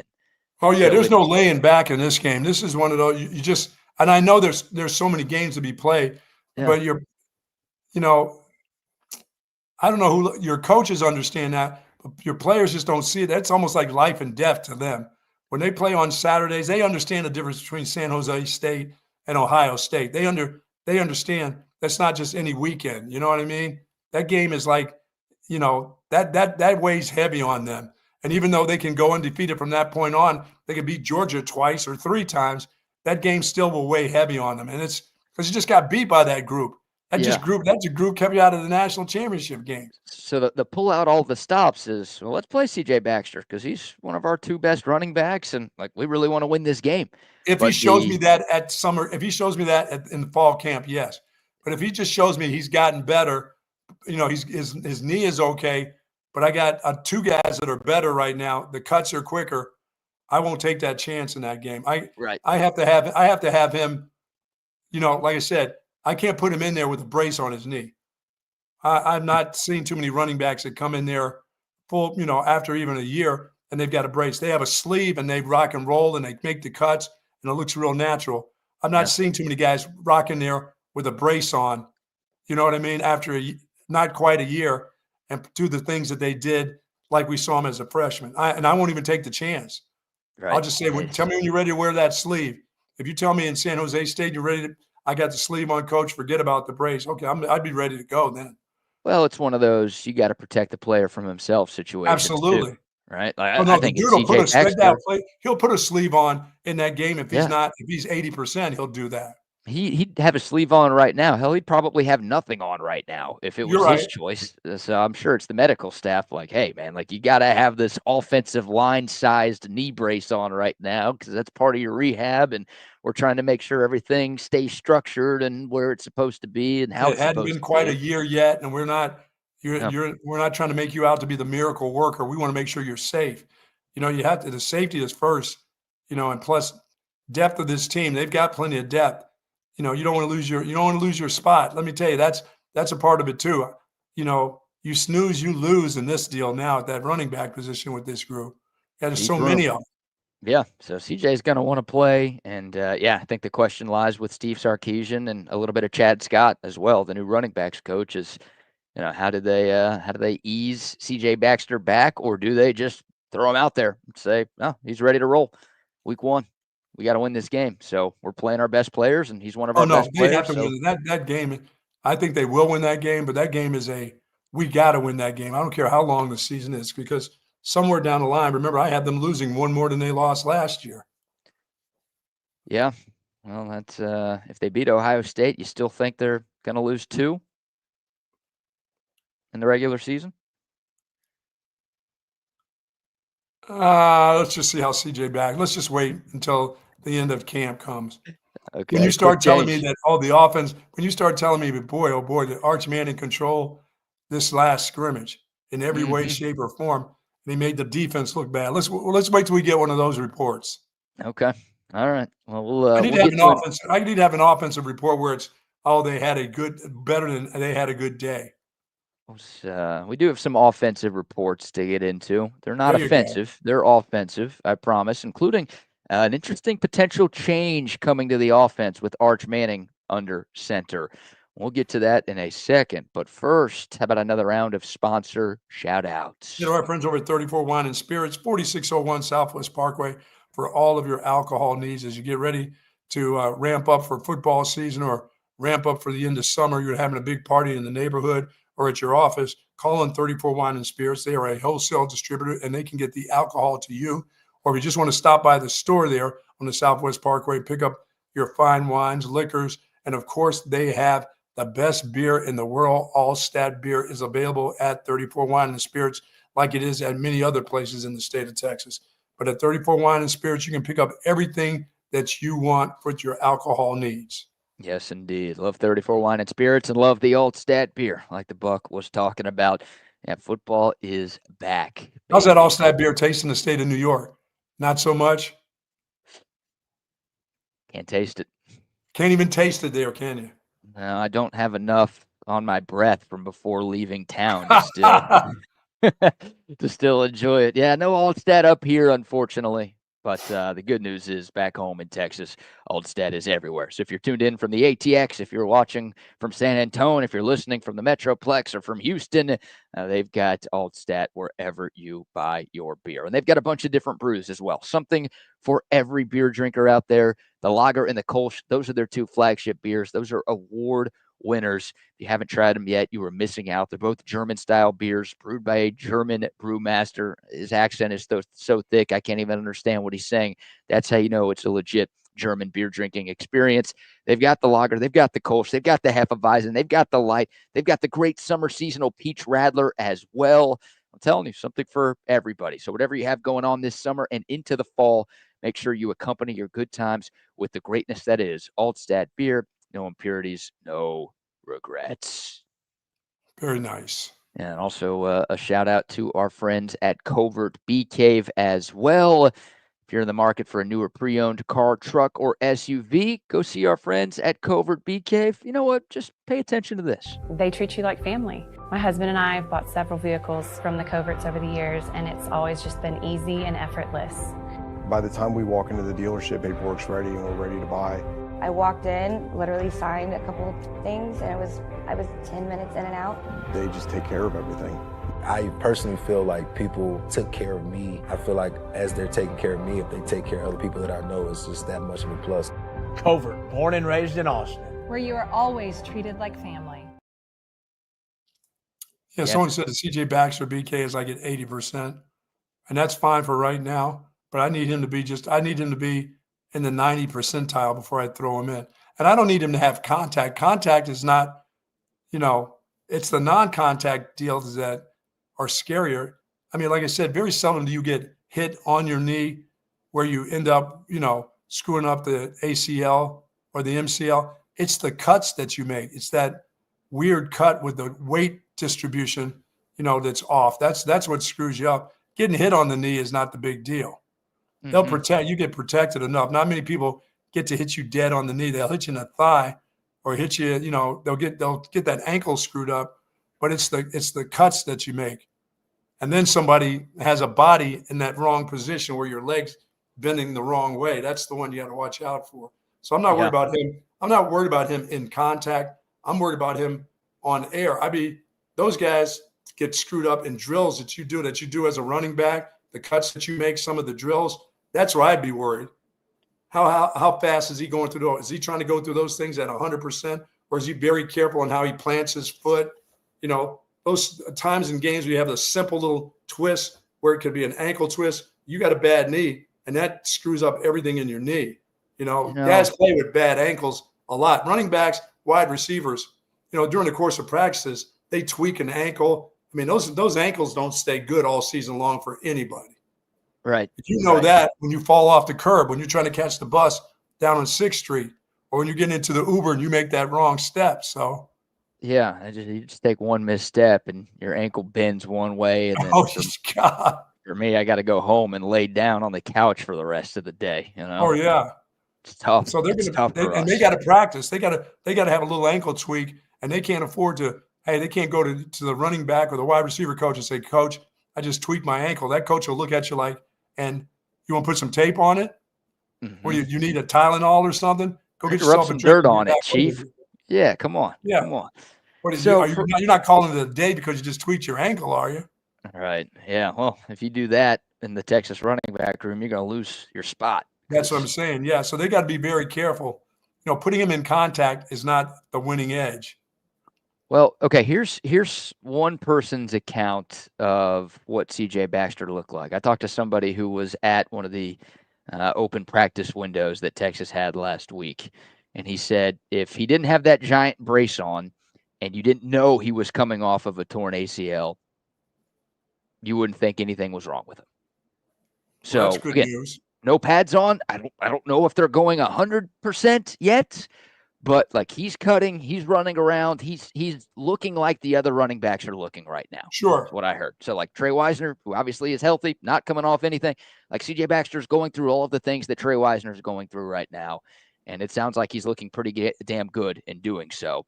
And Baxter's getting a lot of run with the number one offense. And hell, in a lot of these drills, he's been the number one running back to go. So again, it's practice. We're talking about practice, man. Yeah. And we're talking about the first week, and we haven't even put the pads on just yet. Yeah, when the pads get on and there's guys falling in the hole, guys losing their balance, and you're having to cut off of some wide-shouldered dude on defense that fell in the hole because he couldn't keep his balance. That's when you start getting shaky, when people are all around your ankles and your legs and stuff like that, and you have to make those cuts. Without the pads on, guys are generally pretty easy to stay high, and you slide through a hole and it looks good and your cuts look good. It's when the big ones start to fall in those holes, That's start to fall in those holes here. Are we still talking about football, or are we talking about like No, we're talking about big guys on defense that trip themselves or get tripped over and end up in the hole where you're expecting to cut, and that hole is all blocked up by round-shouldered dudes. Now it sounds like an orgy here. No. It's different. Okay. It's not – the holes aren't as clean. It's not as clean. All right. Bowel move. You know what? All right. You should Is that clean better up if before. If it's not clean. The cuts aren't as clean. They Got don't it. come as easy. Okay. There's not as many obstacles in that hole. Well, I thought I had it. Then you said they don't come as easy, and now I'm not sure I'm what. sorry. I'm sorry there, WNBA guy. It's not as clean in the hole. Maybe I should be careful with that. Yeah, you should be. It's too late at this point. I'm just trying to figure out what you're talking about. I want to make sure I know what's happening here. I do want to give this nugget about the offense, and I think you're going to like this one, Buck, because this is something you have talked about a number of times on this show over the years. It sounds like, again, first week of practice, but we're less than a month away from the season, so I feel like it's fair to have some takeaways from what's going on right now. Texas has been going more under center with Arch Manning than they did with Quinn Ewers. I'm sure the offense is still going to be shotgun heavy because that's just who Steve Sarkisian is, and that's who most offensive coaches and coordinators are nowadays. But it sounds like Texas has been going more under center early on in camp. So, true bootlegs, waggles, 7-step drops out of play action. A little more deception. We could see more of that in 2025 than we saw in 2022 through 2024 with Quinn Ewers at quarterback. Yeah, and I got to believe that Sark will get some help from Arch's grandfather, uncles, dad about, we've worked with him. He's gone under center a lot. I think he may be better suited at times to be under the center. As I said, a little bit more deception with ball handling when you're under the center instead of the ball being snapped right into your hands, in that shotgun look. So that's a good thing. I like that. Yeah, I do too. And I think, bootlegs and waggles, I think those are things that should be a part of the Arch Manning absolutely. offense. With his ability, if it's not there and you beat the outside, hell yeah. And that's one of those things because we're always talking about like, okay, use Arch's legs as a strength, right? He's a dual threat. Make sure you're using that second threat. But it's also, well, how do we make sure he doesn't take a lot of hits? How do we make sure he's not just doing a bunch of designed runs and carrying the ball 10, 15, 20 times a game? This is how you utilize his legs, but also keep him throwing the football and making sure that he's not taking unnecessary hits, but still getting the benefit. Back to that shotgun, you can take some hits back there, sitting duck, standing right back in the pocket, the ball snap right back to you. If it's not thrown on time or somebody's not open and you double clutch that thing, look out. Yeah, so I like this thought, and it takes a lot of trust from an offensive play caller to a quarterback because, when you're going under center and when you're doing play action, I can do this since I'm wearing a headset so I can turn around and y'all can still hear me. Like, obviously, your back is to the defense. When you turn and fake a handoff to the running back, your back is to the defense. So for that split second, it might only be a split second, but you have no idea what's going on. And a lot of coaches are like, I don't want my quarterback in that situation. I don't trust him. I need him to see what's going on with the 11 guys on the other side at all times. So this to me is like, hey, Sark is trusting Arch Manning that he knows this offense and he's capable of doing this and he's ready to roll and he can do some things that maybe even Quinn Ewers couldn't do. I think that shows a lot of trust in him. Yeah, so I like that. So we'll see exactly. Again, it's going to be a shotgun-heavy offense. Don't expect this to look like your traditional pro-style offense where half the game Arch is under center. But that could be an element that and I like that in the goal line situations too, especially when you're running the ball because I want your running back going forward. If you're in the shotgun, you're just handing it to your side. He doesn't get that downhill momentum. No. I don't know why I'm explaining this to you, Buck, but I like that in those situations. If you trust your quarterback to line up under center and you can get your running backs going downhill when you just need them to fall forward to pick up a few yards near the goal line, to me, that makes some sense. Yeah, I mean, a lot of running teams will do a drop step. I mean, I've never liked a drop step. I've always taught if you're going somewhere directly, take that step towards the line of scrimmage. Don't drop with a back foot. Some people would say, does it really make a difference? And I mean, you see great running backs drop step. You also see running backs.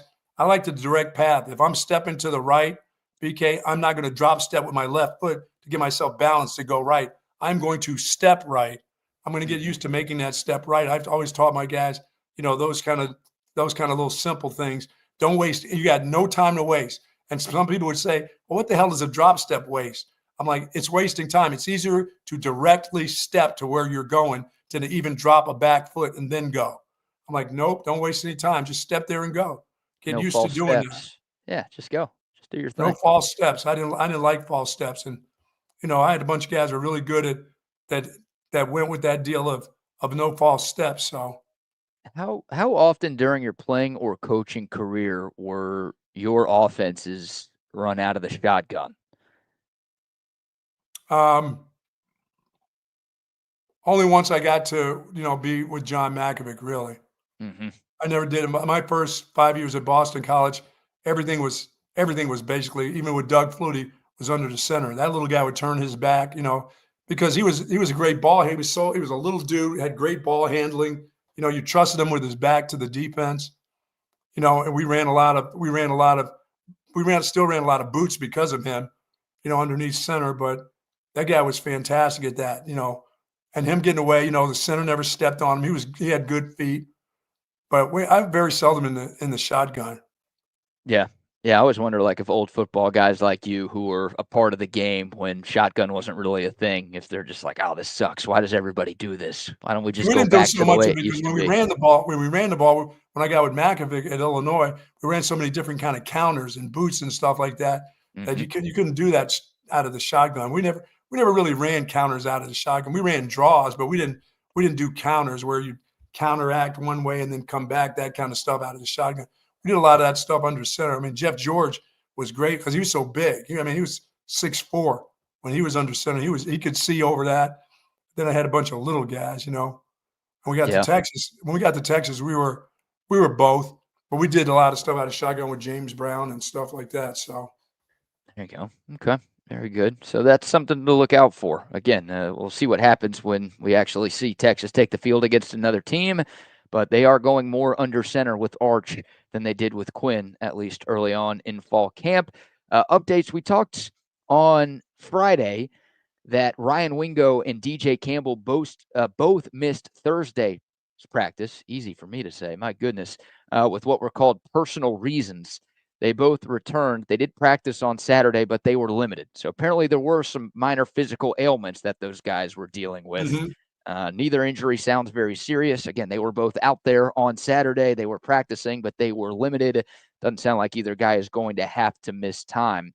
But that's the latest with Ryan Wingo and DJ Campbell. I know that sent some alarms through Longhorn Nation with the fact that those guys had already missed day 2 of practice, and we didn't really get much of an explanation from anybody about what was going on. But it sounds like some pretty minor tweaks for both Ryan Wingo and DJ Campbell. So hopefully they are full participants here very soon. More praise for Parker Livingston. We continue to talk about him as a wide receiver who we expect to emerge this season. And then, Buck, this is the week. Like, my biggest concern for Texas in 2025 is the offensive line. Last week 1 of practice, when no one's wearing pads, you're just in helmets and shorts, you don't really find out a whole lot about your offensive line. You strap them up, the pads come on this week. I'm very interested to hear about this Texas offensive line because I think we all think this D-line's elite, one of the best in the country. So if the offensive line is winning a lot during camp, then that's a great sign because they're not going to see too many opponents with defensive lines the caliber of Texas. But if we hear that, oh, man, the O-line is just getting pushed around and the defensive front is winning every single day, then that's not going to ease my concerns that I have about that group up front going into the real thing. Yeah, this will be once they get those pads on, there will be meetings upon meetings of offensive and defensive positions and team meetings on how to practice in pads. And it doesn't matter if you've been through this 100 times. That meeting is one of the most important meetings you have in the summer on telling guys how they have to practice and stay off the ground. Please don't lose your balance because you got pads on. Don't think you can do all that hitting and rolling and falling in the holes where guys get their knees jacked up or you land on the back of somebody's legs. There's no reason. This is your team. These are your guys. You can't try, even though you're trying to make the club, you can't screw the club because you're trying to go outside the box, where you're hitting and falling down on the ground and jumping back up. I mean, stay off the ground. It's still a lot of stay off the ground talk. There's a lot of wide receiver talk, in the receiver room with Chris Jackson about making diving catches. Sometimes it just happens naturally where a guy, and the guys that can do it, BK, the guys who can leave their feet and land on their back with their stuff on. They just have that kind of body control. You also know the ones that you don't want to see leave their feet and land like an arrow on their shoulders and their necks. There's a bunch of those guys too. Some of them just can't do it. I've been around a bunch of both where guys just caught the ball, they left their feet and they kind of glide like a glider and still land on their back. But I've been around a bunch of knuckleheads that would dive and end up with a shoulder injury because they want to make the catch. And it's like, dude, this isn't you. You're not the off the feet guy. We like the effort, but do us a favor. We need you to be practicing. We need you in the games. You want to do that in the game? Okay, but not at practice. There's a lot of that kind of, there's really a lot of simple talk that goes on once you start getting pads on, because all of a sudden guys think that they're fully protected because they have pads on, which they're not, Yeah, I mean, you want guys to play hard. You just don't want them to play reckless, right? Absolutely. Play hard, play smart. You got to be smart. Don't do anything that's going to get you hurt. Don't do anything that's going to get your teammates hurt. Absolutely. I mean, first day of pads, some guy in the secondary wants to prove to the coach he's tough. Some guy comes across the middle because, hey, there's no targeting right now. There's no official. And I don't know I'm sure that they have them at most parts of practice when they're throwing the ball, one-on-ones and stuff like that. But they don't get kicked out of the game. You do some stuff at practice you can't do in the game. Right. I mean, guys are still, even to this day, guys are still getting clothesline when they come across the middle because some linebacker can't keep up. And the backside linebacker sees a guy come free, will stick his elbow or his arm out there. I mean, there's a lot of talking that goes on. Sure. There was some talking. You're trying to make the team and you want your team to be tough, but what you don't want to do, you don't want to hurt your own guys. No, you definitely don't want to do that. I did see a quick sidebar, but it has to do with Texas football, so I don't know if it's a sidebar. But apparently there were some extracurricular activities during Saturday's practice. Always. And some pushing and shoving.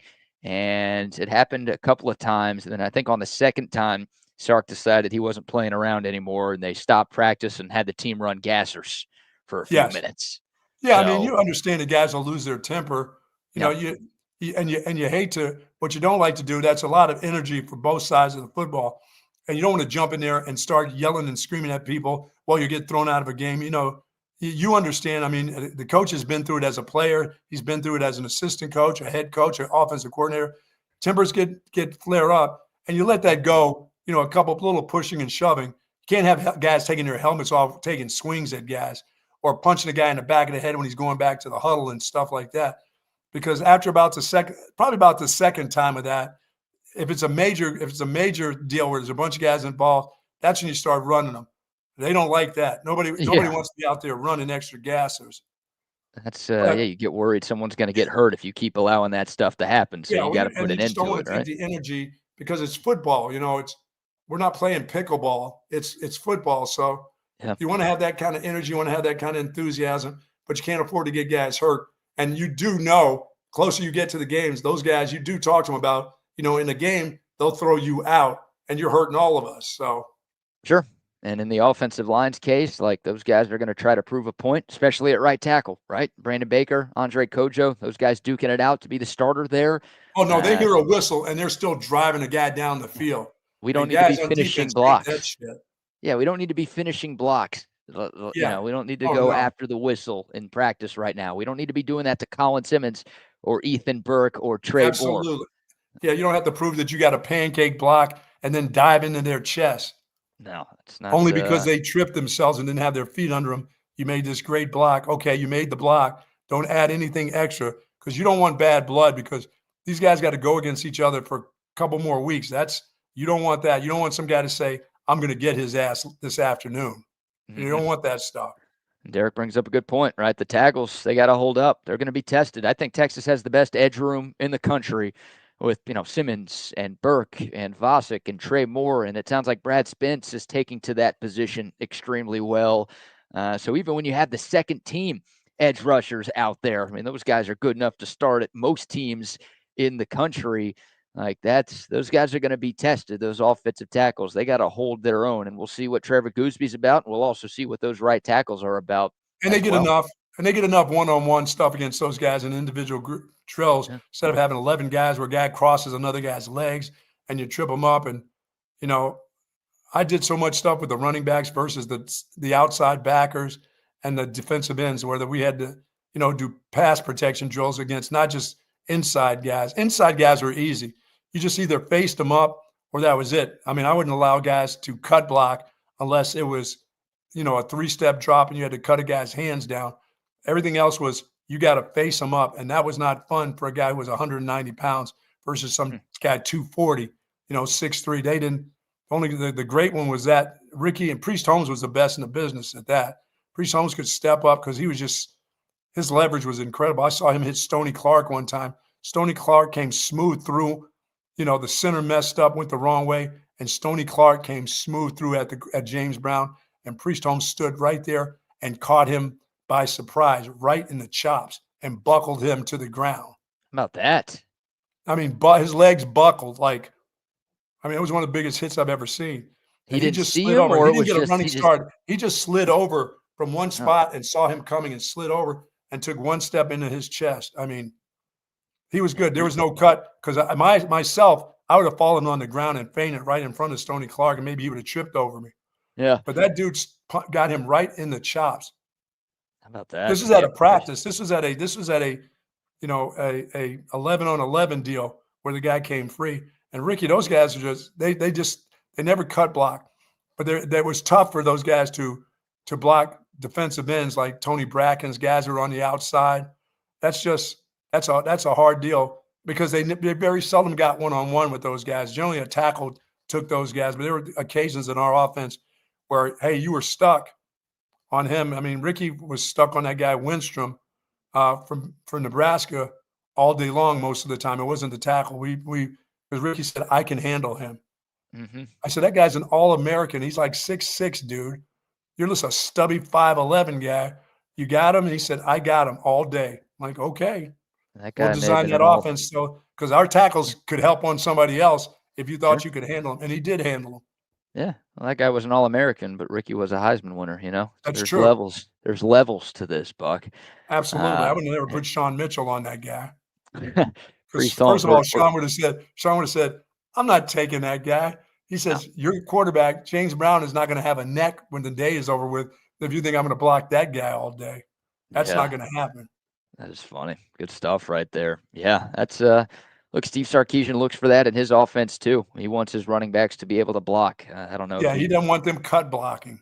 Yeah, I don't know if he wants them going up against All-Americans, but that's going back to that competition, right? Like that could be a separator between being RB2 and RB4. That was a big part of why Jarrett Gibson's reps went down as the 2024 season went along. He just wasn't good in pass pro, and Steve Sarkisian couldn't trust him. It's like, well, I'm going to put Trey Wisner out there. I'm going to put Jane Blue out there. Like I trust those guys to run the ball, but I also trust them to do the other aspects that go into being a running back in this offense.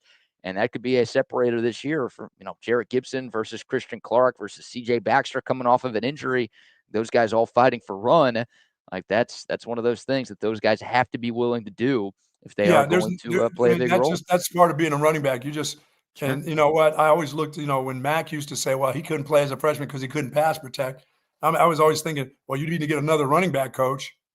Yeah, get him who could pass protect. Yeah, get somebody that can get him to pass protect. No, he can't feint. When he knows, when you know who you have from that point on, you can't give me, oh, he's 15 pounds heavier, or he's 20 pounds heavier. That was an excuse. Do you know who you have? Yes, I do. That's all I need to know. From that point on, that's on the coach. If he can't play, if he's a good enough player that he should be playing as a freshman, and the excuse is, well, he's a liability in pass protection, then I'm looking at the coach and going, maybe I need to get another running back coach. Yeah, well, that's for Steve Sarkisian last year. It was maybe I need to play another running back, and that's what he did. And, same thing. Get another running back coach. Get another back that will do. I'll get somebody that'll do it. Yeah, Texas does have a new running back coach this year. Not really by choice, right? Tashard Choice, no pun intended, left on his own accord, took a job with the Detroit Lions in the NFL.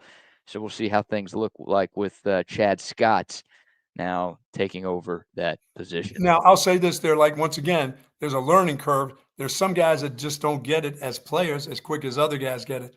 Is that my guy? No, they get a little confused. That's where, once again, I'm looking at the player. Quit being a dumbass. This is the guy you have. You've seen this defense, 100 times now. You've seen it on film. You got it in the book. Get to that guy. I know you're a little bit of a slow learner, but if you want to play, you got to get this down because I can't get the quarterback hit in the head because you thought, oh, I had that guy. That's your guy. But once again, if you can't pass protect, I always found that to be just, I mean, once you get to this level, once you leave high school, and even if you haven't been a big pass protector, once you get to the weight room as a freshman in college and you're a star player, you're a 4 or 5-star guy, a 3-star guy. I mean, the physicality of it is the guy's not going to outweigh you by 100. He may outweigh you by 20, and he may play a defensive position, but you're a running back. You take a lot of hits. You get slapped around pretty much a lot. So you got to step in there, and it may be punishment. Now, I'm in my life, I'm starting to think that my good friend Tony Dorsett, that's why he ended up with CTE, because he never came out of games. And that guy wasn't very big. You know, he played in the NFL for a long time, and you never saw him come out of the game. He was there in third downs. He was a third down back. He had to step up where a lot of those times it was NFL linebackers that guy had to protect. And he was a really good pass protector. But I always thought during the course of it, because nobody ever hit that guy and gave him that ended up happening to him. He never it's probably the culmination of big hits over hits. But that guy never got tackled where you got a shot on him that you knocked his helmet off. But he stepped up in there when a linebacker would come and took that on at about 190 pounds, 180 some pounds. So I think that's where he got most of his CTE. I think when we talked, he said it wasn't from getting hit, brother, because they hardly ever hit him like that. He said, but I had to block guys. You know, there was no cheating down where you took this guy or that guy. You had that guy. So but that's a part of the deal there. You got to be able to pass protect. And the day you come on this campus from high school, dude, that's why you get on that sled and get to work. 100%. All right, good stuff. Good breakdown there. Those are some big takeaways and observations from week 1 of Texas football fall camp. Again, the pads will come on this week. We'll have more sound from players and coaches and plenty more news, notes, and nuggets surrounding Texas football as we continue our countdown to game 1 against Ohio State. In a moment, we've got Phil Steele's prediction for the preseason AP poll. We've got what Phil Steele thinks the preseason poll is going to look like. We'll run down 1 through 10. We'll tell you where he thinks Texas will be slotted. And we'll also debate if teams are overrated, underrated, or just right. But before we dive into that, how about we dive into a few more sponsor shout-outs. Hello to Jay and the gang over at Sue Patrick, 5222 Burnett Road.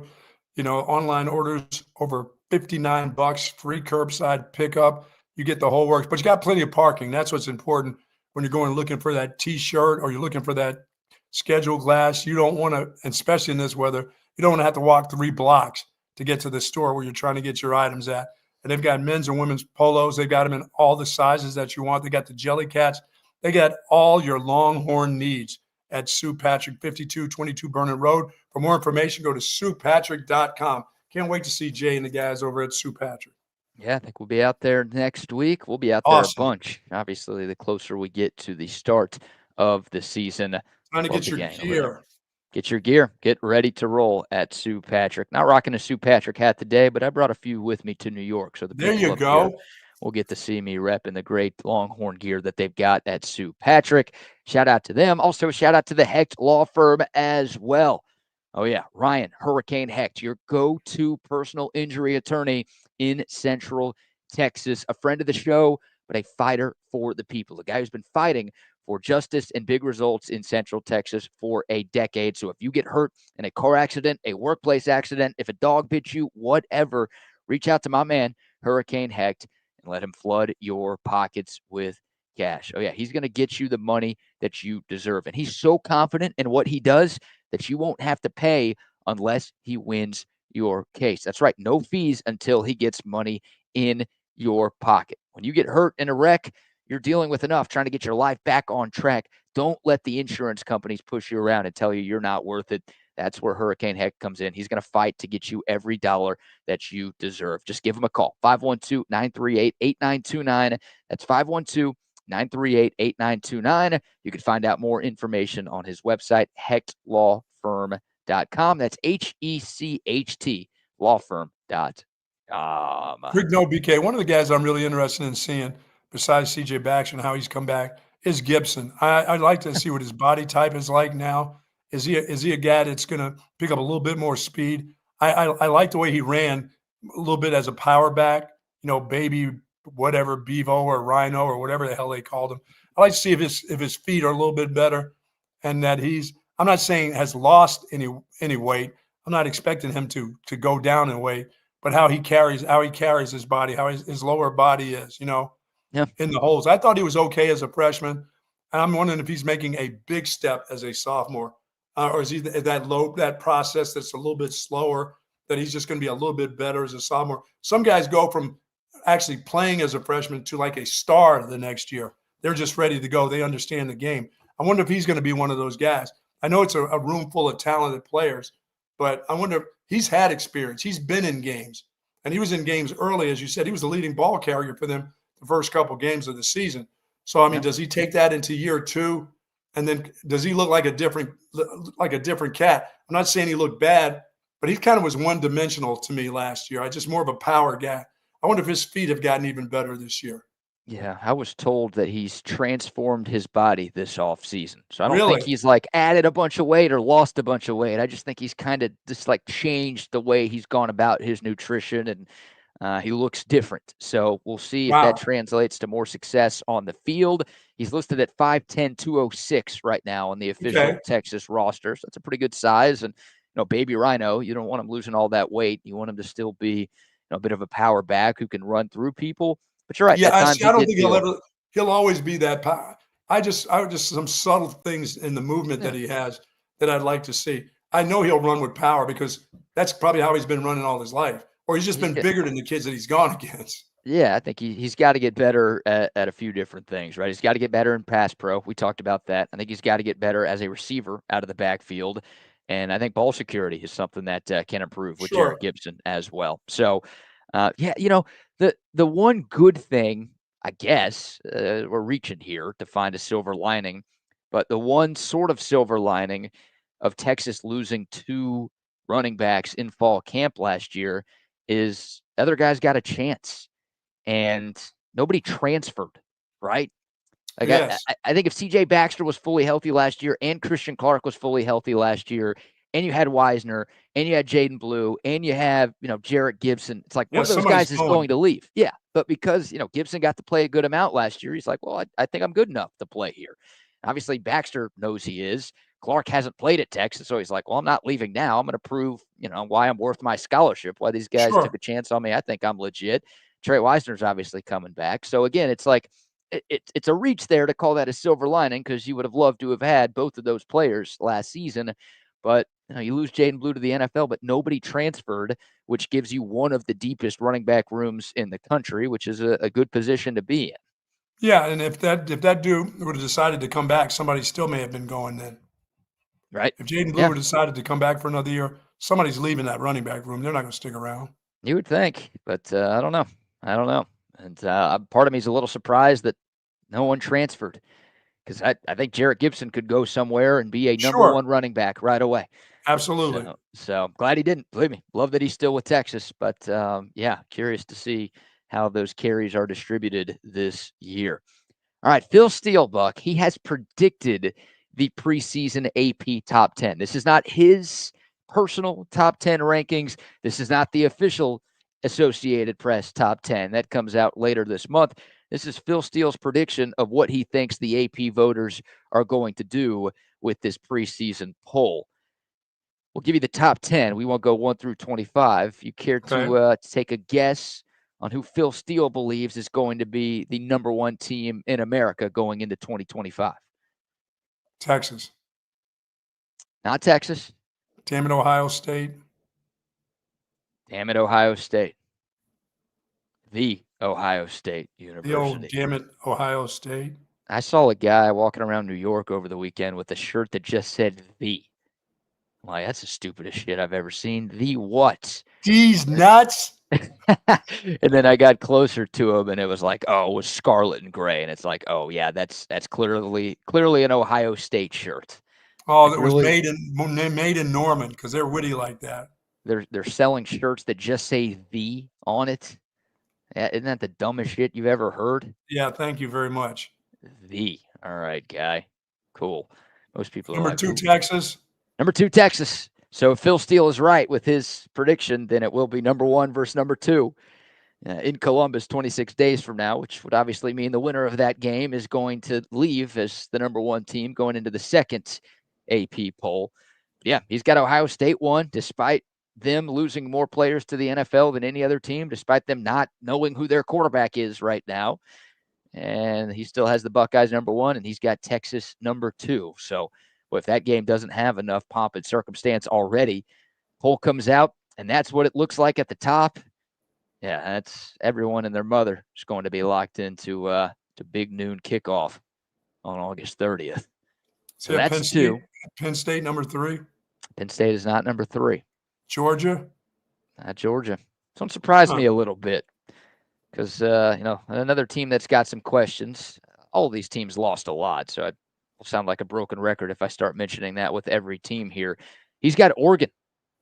I was going to say, could it be Oregon? Yeah. Oregon did win the Big Ten last year. They were undefeated in the regular season. They got smoked by Ohio State in the playoff. Most people did. But Oregon, new quarterback, obviously replacing Dylan Gabriel. We will see what they've got. Oregon 3. Georgia is 4. I'll mention them because you already brought them up. And Penn State's number 5. Yeah, that group of 5 is, you can toss a lot of that around. You can take the first 3 teams, with the exception of Oregon to me. You can take Ohio State, Texas, Penn State, put them any order you want there. It's 1, 2, or 3 with me. Yeah. Okay. So nobody too overrated, nobody too underrated there. All right. I want to say Oregon, with a new quarterback coming in, but that he's played somewhere before, hadn't he? Hadn't he been Dante Moore is his name. He was at UCLA. He played as a freshman last year, up and down. He was a 5-star recruit. I think he was the number 1 quarterback recruit in his class. So he was in Los Angeles, LA, right? He was in Los Angeles, I believe, where UCLA is located. Okay. They've got a ton of talent. They've got a loaded receiver room. They still have a really good defense. But Dan Lanning's done a tremendous job, right? 10-3 to 12-2 to a perfect 13-0 last season, again, before losing that playoff game at the Rose Bowl. But yeah, Dan Lanning's recruited incredibly well. He's done a great job developing. They're one of those teams, like it just depends on the quarterback. If they get great quarterback play, they could be exactly where they were last season. I think they're going to be favored in 11 games. They are at Penn State. I think they'll probably be an underdog on the road in Happy Valley. Yeah, that's the one that between Ohio State and Oregon, Penn State's got to win them both. They'll still get to the playoffs, but one of those 2 teams they have to beat. I think they'll beat Oregon. That is that's early game. It's like 3rd game, isn't it? I think that's the conference opener for both teams. Yeah. Yeah. But I tell you the one that out of the top 5, the one that I want to have less faith in out of all of them, and I say Texas. I believe Texas will lose one more game than they did last year. The team that I don't have it, I just don't have that feel for it. And I don't know why I don't. I should, is Georgia. Really? I'm buying into the Georgia hype of we don't have anybody. We're not that good. I'm like a Georgia fan. They're not that good. I hope you're right. They don't have a quarterback. What are they going to do on defense? They don't have those guys anymore. So I'm not buying them as, out of all those teams I said could be number 1, toss them up, and 1 is okay. That's the team that I would think is no, I don't think they're going to be all that. Okay. I hope you're right. Yeah, we'll see. For a lot of these teams, and you could throw Texas into this mix too, but I think Texas fans feel a lot better about our quarterback situation than Georgia fans do about theirs, Oregon fans do about theirs, Ohio State fans. There are a lot of new quarterbacks with teams who are going to start the year in the top 10. But, I don't think most fan bases feel as good about the guys that they have taken over as Texas does with Arch. And Georgia fans, like Gunnar Stockton had that one good drive against Texas coming out of the second half. And Texas, I don't think they scouted him. Like, they just didn't know who he was. So he kind of caught him by surprise. He also had a fake punt on that drive, too, which helped Georgia there. What? Another one? Another one, yeah. But then after that, he didn't do anything against Texas, and he didn't look very good in the playoff loss to Notre Dame. And it doesn't sound like there's a lot of hype with Gunnar Stockton right now. So if he's not the guy, Georgia's got Tennessee, Alabama, Ole Miss, Texas, Florida on their schedule. Like they have a pretty tough slate of SEC games. Now, most of their tough games this year are at home. They had to go, to Tuscaloosa last year. They had to go to Austin last year. They had to go to Ole Miss last year. So they get all three of those games at home, which should help. But it's a tough schedule, and if their quarterback play isn't good, then yeah, they could take that little step back that you're hopefully accurately predicting. That'd be awesome. How about Penn State? The only thing holding them back from the number one slot, you think, is the head coach? Yeah, I mean the thing holding them back is they just, I don't know, they haven't done it yet. Like compared to some of those other teams. Well, hell, they haven't been able to beat Ohio State for one. Right. Ohio State won it all last year. Texas had a better year. Oregon won the Big Ten. They were undefeated. Georgia won the SEC last year. So I think that's a part of it. I wouldn't be surprised if Penn State's a little bit higher than 5. Feels like there's a lot of people buying in to the Nittany Lions right now. And they're buying into that offense for sure. Yeah, whether or not it translates to the voters, we'll see. But yeah, I think James Franklin is the biggest question with Penn State football these days. That's a roster that is absolutely good enough to win a national championship. We'll see if their head coach can get them over the hump. 6 through 10, real quick. Notre Dame, number 6. Okay. Alabama, 7. LSU, 8. Your sleeper, Clemson, 9. And Miami, it's all about the U, number 10. Wow. And if you're just joining us, this is Phil Steele's prediction of what the preseason AP poll is going to look like. Yeah, my sleeper's better than Notre Dame. You think Clemson and Notre Dame should swap? Notre Dame at 6, Clemson at 9? I think Clemson at 6, yeah. Yeah. Because they are a sleeper. They are. I don't want to fall too far asleep. Preseason top 10 doesn't qualify as a sleeper now, does it? It should, but no, it doesn't. You're going to need another sleeper this year if this is right. You know what? If Clemson is number 11, if they're outside the top 10, I will give you. Call them a sleeper? I will give that to you. I'm that good of a guy. Most people would be like, well, they're number 11. They're not a sleeper. But I'll give that to you. If somehow, some way the Tigers aren't in the top 10, then you can claim them as that team this year. But if they are. You need me to take on a team like Syracuse. Sure. Syracuse would be a great sleeper. Or the Tar Heels. UNC with Bill Belichick and Jordan Hudson calling the plays be a great sleeper. They're going to be sleep, all right. They're going to get rocked to sleep. There's never been, because Belichick's old, he's going to be falling asleep at like 6 o'clock. They better not be playing any night games. That guy's going to be passed out by halftime. How's he going to make it through the day for the game? He's going to have supper at 4 o'clock and be in bed by 6. Oh, my God. But that's a big look. If you say UNC's a sleeper, I mean, we've never seen a team with a 24-year-old girl as an offensive coordinator make a run to the college football playoff. So that'd be a bold pick by you.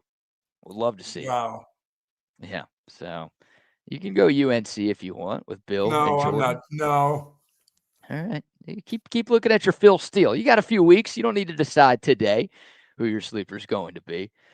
But I do wonder, Buck, every year it feels like there's a team that starts the year in the top 10 that ends up going unranked. Now, last year it was Florida State and Michigan. I mean, Florida State was awful. They started in the top 10. They went 2-10 last season. So of those teams that I mentioned, is like history tells you that at least one of them is going to completely fall off. Which of those teams, if you had to make a prediction, do you think collapses? It's that team from Athens. It's Georgia? Yeah. I think Georgia's going to be unranked? It's time for them to have a tumble, don't you think? Oh, I mean, they need a year off. Don't get me wrong. I would love for that to happen, but you were on one today. I'm worried you got back into drinking if you're predicting that. Yeah, that's good. I'm not. Next week, I'll celebrate 25 years of sobriety. As of today, I'm going to get hammered because I'm going to hammer Georgia out of there. It's time for them to take a break. It's time for them to be 8-5. 8-4, isn't it? Come on. Oh, they're going A&M this year. You would love them to go A&M, wouldn't you? Oh my God, that'd be the greatest thing ever. You kidding me? I'm so tired of Georgia. They're Texas's biggest threat in the SEC. So you're telling me that they're going to be a non-factor this season? Yeah, but Bama will be better. Yeah, of course, Bama will be good. I mean, for me, I think that the obvious two are LSU and Miami. I could see things imploding for Brian Kelly at LSU. I don't think he's done anything to prove that he is like absolutely the right answer for them. It's a huge prove-it year for him. We've talked about but it a don't you lot. think their quarterback, who's a 29-year-old quarterback, should be able to move them in the right direction despite their coach? I got to believe. Right. I think LSU's a playoff team this year. So again, I'm not predicting this for them, but I could see things falling apart and Brian Kelly being done. And then Miami would be the other one, and maybe Notre Dame. Honestly, Notre Dame could be in that mix too because they lost a lot. I don't really know who's playing quarterback for them. They play A&M. I can't remember if it's week 2 or week 3. It's a home game for Notre Dame. They're going to be favored in that. But like if they lose that, then it's like they start to show some chinks in the armor, and it's like, oh, it's clearly not the same team. That's a group that I could see maybe stumbling to 4 losses this year. Oh man, that's going to be a hard one for me. I know. Oh yeah, you love. No, Notre it won't. Dame It's so not. What am I talking? How hard? That's not going to be hard at all. You love Notre Dame. I'll be rooting for Texas A&M. Why am I making that a hard something? That's not hard. No, you hate Notre Dame and you love A&M, so that's an easy one for you. But yeah, Notre Dame and Miami play week 1. That's that Sunday night, a Labor Day game. It's in Miami, Catholics versus convicts, part whatever it is, and that's like the loser of that game. I think is on meltdown watch. Yeah, I think the loser of that one because it's actually game 2. It's week 3, but it's game 2 for Notre Dame that they play A&M. So they do have a bye after that Miami game to get ready for the Aggies coming to town. But like that could be an 0-2 start for Notre Dame. No. Oh, yeah. Now does Phil still have? Does he go to the top 20? No. Well, at least I didn't see it. At least I didn't see it in this article. Only 1 through 10. See if I can find it for tomorrow's show. If he's got the rest of the. Doesn't Florida State have to make some kind of comeback, or their coach is about to have some problems? I mean, I don't expect them to win 2 games like they did last year, but they can't have another season where they win 7 or 6 games, can they? I think so. I mean, his buyout is huge. They gave him that massive extension after, the 2023 season where they got left out of the playoff. I don't think they're going to fire. If they go 2-10 again, they'll get rid of him. But if they win 7 games, like that's a 5-win increase for last year. I know that's not Florida State standard, right? But I think that'll keep Norvell around for at least especially if Miami starts to falter a little bit. That would help their case. Yeah, who knows? I mean, Phil Steele has Florida State as his most improved team in college football this year, so they should be good. They should be better. But yeah, last year it's tough to get that taste out of your mouth because they were dog shit. Does any of these magazines talk about Texas Tech as being anything, or they just have them in the top 25 or top 20 and call it a day? They don't say anything great except for they're spending a lot of money. A lot of people are picking Tech to make the playoff this year. Phil Steele does not have Texas Tech winning the Big 12, but there are a lot of folks out there who think the Red Raiders are one of the favorites, if not the favorite, to win the Big 12 conference this season. We'll see. Yeah, I think it's Arlington or bust for Joey McGuire. I think he's got to get to the title game. Otherwise, I don't know why they'd keep him around if he doesn't. I see Iowa State just gave Coach Campbell a little bump in his money so he can pay for the lights there. I didn't see that. He got an extension this weekend? Yeah, he's now making $5 million a year. There you go. Well, should have taken that Lions job because he'd be making twice that. But hey, man, shouldn't dunk on loyalty too much. You don't see it often in college sports. No, that's his program. That is his program now. That is his program now. All right, so there you go. A couple of fun stories here. We got another WNBA video for the people. Some controversy going on in the W. More controversy going on in the Somebody W. doubling down on the dildos now? No dildos here. This is another halftime performance story. Oh, my. Quit doing that. Get the dogs in the hoops and quit doing all that other stuff. I remember, a couple of days ago, we had this incident at a halftime show at a WNBA game where, one of these guys doing backflips completely roundhoused the LA Sparks mascot right to the dome. Not good. So we had that. This is another classic halftime bit, but folks are crying foul on this one. So we'll get to that. But I will say I did see speaking of dildos, I did see a Johnson on the subway here in New York. Really? Rite of passage. The guy wasn't on the train. It was one of those that my girlfriend saw it first. Poor girl.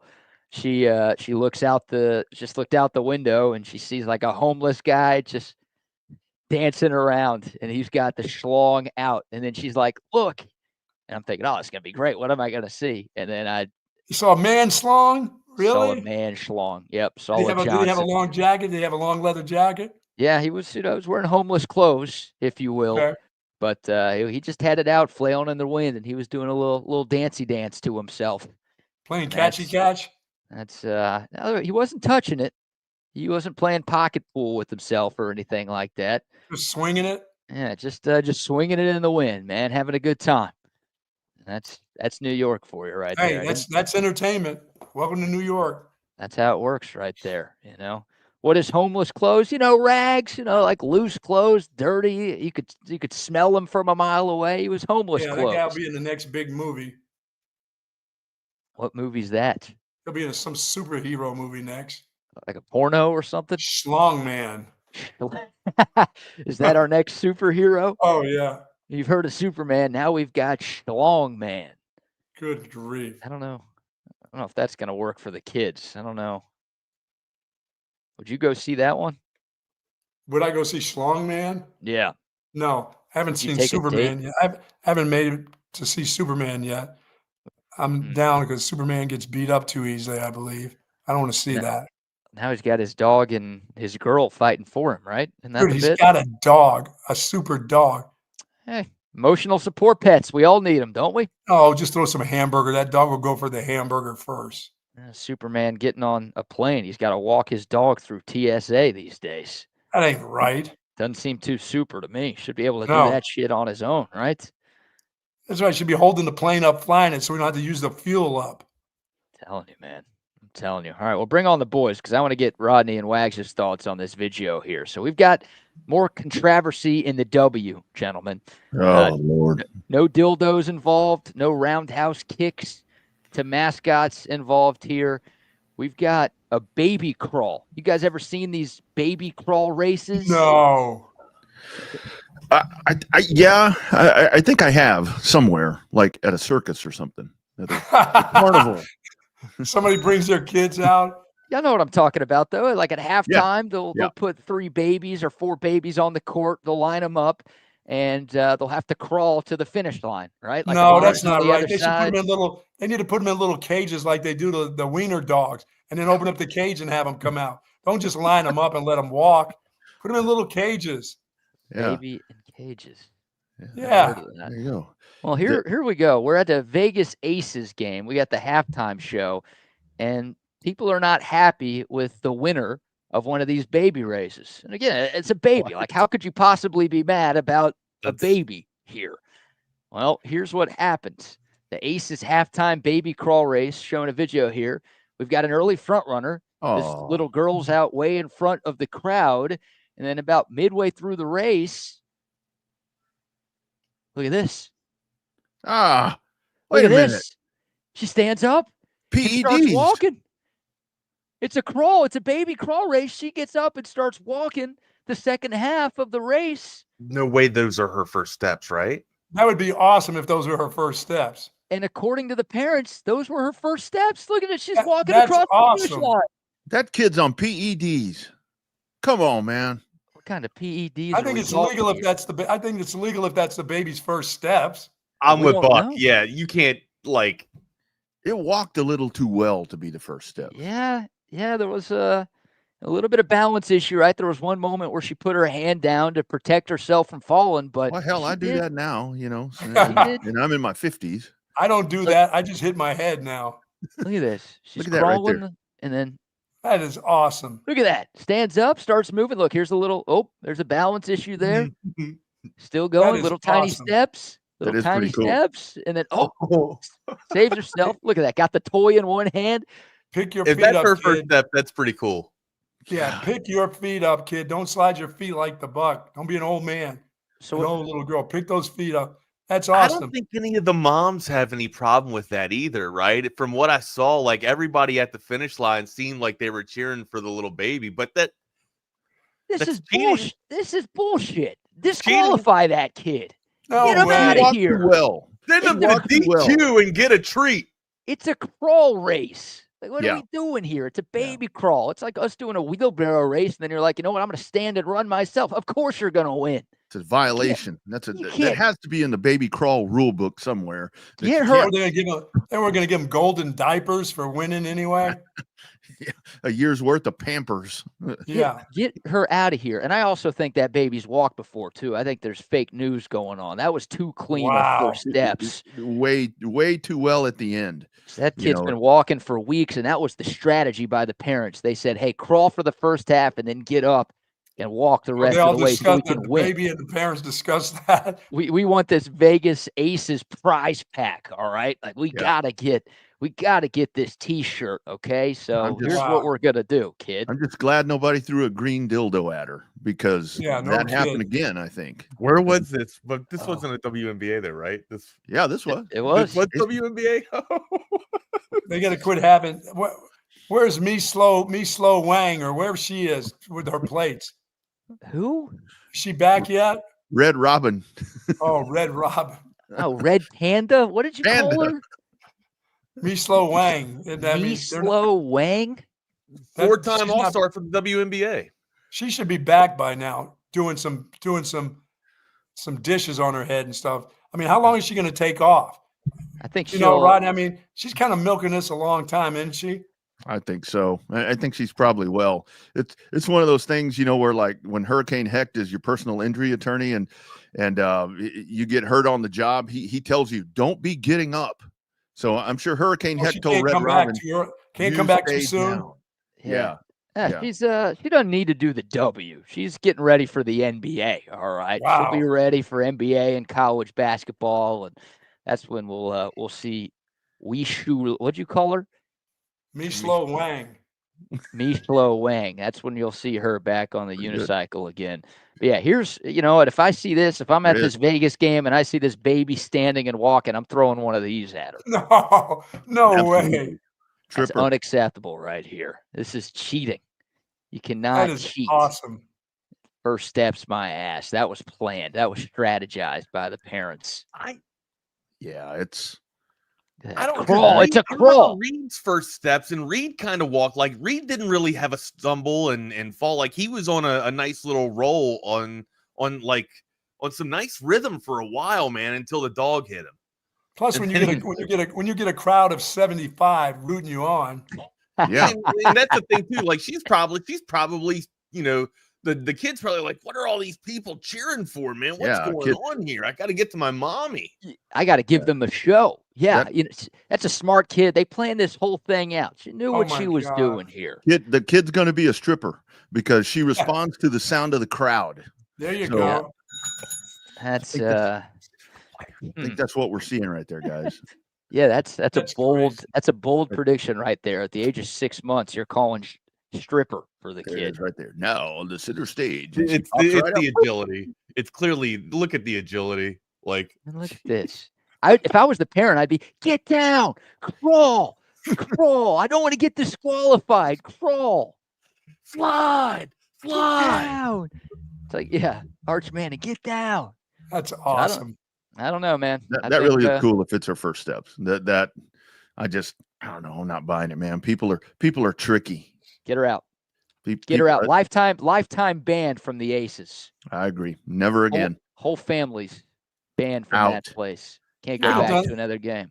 That is awesome. That's actually the gift. If you win, you never have to go back to a WNBA game. Oh, come on, man. Why are you doing that on a Monday? If your it's kid supposed to be a caring Monday. You're right. Sorry about that. Yeah. Well, he's in New York. He doesn't care. Oh, that's right. That's right. That is it. I need stories tomorrow. I need some New York stories. Where are you at in New York? We did have the naked guy on the subway. Wow. There's one story. Yeah.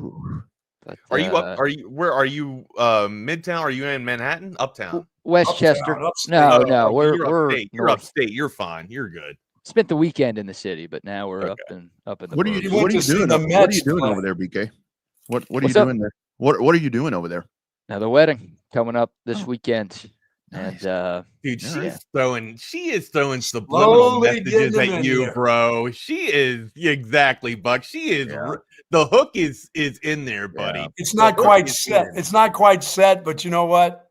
It's out there. It's dangling in the water. Well, when he catches the garter at this one, the hooks they're gonna pull up on that damn pole. Let's just say that. My ass is That'll be diving out of really the hooked. way. I'm diving out of the way when that thing gets thrown. But I'm at her parents' house, so I got to be careful with how I respond to this because I would like a place to stay for the next few days. Sure, whatever you guys say, whatever makes her look the best. That's For me, it's just a matter of time. It's going to happen. She's the right one. You know, it's just. You know, we all get to go to New York. That's all. Hey, there you go. I haven't been to New York upstate in a while. Hey, Bucky, I think lousy, dirty city. Yeah. Hey, Bucky, I think that BK ought to check her suitcase. I bet you there's a Zebco 33 rod and reel in there. Now you're talking. For him, The old Zebco. I used to take that with me, Rodney, when I travel from Boston to Pennsylvania. I'd go through the Poconos and some of those streams. I used to, if I ever had a car, I wasn't thumbing or taking a bus, I would stop off at the streams with my Zebco. I had that little pocket. What is that pocket? That pocket rod and reel? Yeah, yeah, that little short one. Oh well, Mr. Papil or whatever his name was, Ron Papil. Yeah, that Zebco reel. Yeah, those things are good, man. You had to go out. We would fish in the creek, or just find random places and catch dirty ass, yucky fish. It's like, what do we do with this? Mudcat. Bucky would take that's what's up there. Mudcat, crappie, and damn catfish, mudcat and catfish. Hey, BK, her sister's married, isn't she? One of them. She's got two of them. One of them is. Yep. The twin sister's married. All right, this is enough of this conversation. What are we I'm trying to connect the dots here, man. I'm trying to connect. We're at the house. Yeah, we're good here. Yeah, we're good. Last thing, boys. Hey, I didn't tell Rodney I got bit by a spider over the weekend. Oh, you better get checked out. Better go get a tetanus shot. Why do you see? I didn't need that. I just needed, as my wife says, swelling has gone down. We put some itch cream on it. It's just a little spider bite. I'm not allergic to like bee stings or scorpions and all that, so it's starting to go down. It's okay. AIDS. If all else fails, take a pee on it. If all else fails, take a piss on it. Baking soda, not pee. I was thinking. Weird you said that. I was thinking. I was in the shower. I'm thinking, can I just pee on my hand? You think that does anything? Be all right. Is your pee bad? Your pee's bad, right? No, it's sterile. Mine is excellence. Is it clear? Oh man, yeah. Tom Herman. What does Tom Herman think about your urine? I don't know. Mine's has been white, so I'm all right. Once it's yellow, could kill a fellow, but if it's red, your ass is dead. Yeah, they call me the mellow yellow fellow when it comes to that. Yeah, that threesome. Once it's red, you're just about dead. So. Oh my God, threesome! All right, listen, boys, have a great Monday. Peace out. See y'all tomorrow. There they go. Here we are. Welcome to another edition of Chaos Theory on this awesome Texas Sports Unfiltered station on YouTube, Twitter, Brand X, wherever we stream this bad boy from, man. Get on out there and follow us. You can hit us up on our socials on Brand X/Twitterverse. I am at Not the Fake Wags. My partner in crime is the Rodney R. And then on InstaFace, I'm the Wagner Wire. And then my partner in crime is the _ Rodney R. Smash the subscribe button if you hadn't done so already. And then if you are out and about, if you are mobile, hit us up on that code of text line 512-222-9328. Again, lottery number is 512-222-9328. Sir, how are you? How was your weekend, my amigo? Good weekend, my man. Good weekend. Just was it a good weekend for your Stros? Man, come on. Yesterday was kind of bad for Rangers, Stros, and Orioles. So well, it wasn't bad for Julio Rodriguez. Well, I guess because the Rangers. Yeah, that was the Rangers game. No, just not a. I was pretty jazzed up Friday night just to see Correa come out. Just to see him play. The return. The return. He did get a home run. Did hit a home run yesterday, but that's really about the only highlight. It was just not a good weekend for the Astros. Just a very So let's take the lackluster weekend for the Astros. Let's take the positives from the Stros, all right, out of the weekend, right? Like you just mentioned, Correa comes on and goes yard in his return to the Astros, right? So let me add, it poses the question for this. We all know that there's magic moments in sports, right? Like sports can bring some of the most unspeakable, just unarticulated, like just craziest things that you've ever seen in sports, right? Is baseball the sport that has the most crazy and miracle moments that happen? It just like the stuff, like you know what I mean, like when someone like an athlete or a baseball player has died before and their number happens to be on the mound or whatever, and then that certain number pitch, the ball gets hit out of the yard and it was that person's certain number. It's just coincident, like magical coincidences around numbers happen in baseball, and magical moments happen in baseball. Is baseball the one with like for instance, Springer being able to go yard, what I mean, on opening day, you know what I mean? There's just certain magical moments surrounded around baseball, and I'm wondering if that's the sport that kind of encompasses all the magic, or the most magic, so to speak, out of the big four. I would say soccer's got some magical moments too, right? But baseball, I feel like baseball is just miraculous, most of the times. I think it's just because it's so humbling, because you can be, like the Astros, you can be on top of the world in one series, and then you just get demolished, this weekend. And when you go back and you look at what the Astros did, Saturday, it's different things where you go back and it's like, okay, how many guys did you leave stranded on base? And you get beat 7-3. I mean, there's that. And then you look at Saturday and it's like Framber Valdez was just not good, so I think that baseball does that because you're just more susceptible in baseball, it seems like, to where even though baseball is a team sport, it's an individual sport because it is. I mean, it's just so humbling. It seems like golf, I'm finding, is the same way, to where it's like, man, you can just be whatever. And speaking of numbers, I got to tell you this. So I played around the golf on Saturday. And a week and a half ago, I lost a really dear friend, a great car racing. Car racing legend in the state of Texas. Guy that I had the pleasure of talking to, and he came back. He went through a lot of health struggles. His last race, he was a double amputee, Wags, and he raced with hand. All right, so I was gonna say, like, the car was modified for him to race in. Yeah, right? Yeah, and he is, in 2020, they told him, you've got 2 months to live, and he lived to 2025. And he actually won. When he was a single amputee, he came out and won a race in a late model stock car. I got to broadcast. Now, was the car modified at that point, or was he racing with prosthetics? It was modified at that point. Can you race with prosthetics? No, I mean, I think people do, but he never did. I mean, they drop him in the seat. He could work the clutch, but I mean, everything else, his brake was up here. Really cool story. So this guy's number 96. That was his number. Just Saturday when I went out and played golf, guess what I shot? 96? A 96. That's wild, I was like, man. That's pretty cool. I didn't even think about it till I was driving home. I'm like, hey, Greg, there you go, buddy. Good little parallel, good little shout out there. The numbers thing. Yeah, it's like, man, you just How never about know. shout out to you shooting a 96 though, buddy, breaking 100. Huh? Are you consistently breaking 100? That's only the second time I did it. Last weekend I shot a 97 at Blackhawk. So it's like, it's getting better. Hey man, again, another weekend where I didn't get a phone call. So that was a real last minute thing. So what happened there was this weekend last minute? This weekend was, yeah. Was last weekend last minute?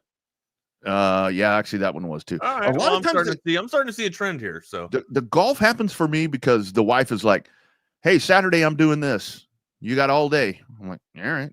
And that's usually on Friday night. It's fine. I'm just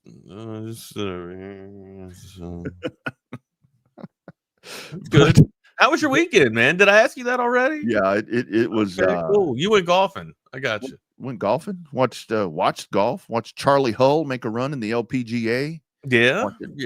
Made a run right there. Made a good run. I know why you're watching Charlie Hull. You're not watching. I mean, I got you. It's the accent, dude. It's the accent. Love to listen to her talk. Do you see the Speedway Classic? Do you see the baseball game at Bristol? Motor Speedway? No, I did not. Well, I good, did not because do that. it took 2 days because it All rained on weekend long, Saturday. right? Yeah. I did see the venue. Like, what a mess. I'm so, like that. God, I know. What a mess. I know. I mean, that place is You in got the number. You middle. got stats on that? What was the numbers on that? What was the turnout? I haven't seen the attendance numbers, but everything that I've seen, that place is seriously in the middle of nowhere. Wags. I've been right. Yeah. Route 40, buddy. It's just on the turn where Route 40 is getting ready to turn into 83, or is it 81? It's 83 because it's taking you north, right? Northbound, going up towards the armpit of, or the ass end of North Carolina, and the armpit of Virginia, which you're just that's a shit storm. It's just I don't know how people I don't know how people keep their cool and stay, stay cool, calm, collected, and be on that damn road, because for like driving through Tennessee in its own right, just on Route 40, it drives me up a damn wall. I can only imagine what it's going to be like with 2 stadiums packed into Bristol, just on that little one road too. There's really one road to get you in and out of everywhere there. So, and again, a lot of it, the stats. I'd love to see the turnout from this. A lot of it, what it was, where people were bitching about logistics. Obviously, what you're talking about. Yeah. And and where NASCAR doesn't have problems. 91,000 double R. Oh man, Patrick's got numbers. 91,032. Yeah, that's crazy. That's crazy. But a lot of what I saw was getting in and out was horrible. It's not a problem with NASCAR because they go and they stay a week. They camp out in there. I mean, sorry guys, I'm sorry to interrupt. I had the comments turned off, boys. I'm gonna have that's all right. That's all right. So that's a whole thing to where it's like, NASCAR does it different to where you go and you're going to stay for 4 days or 5 days or whatever it is. So it's not quite the mess.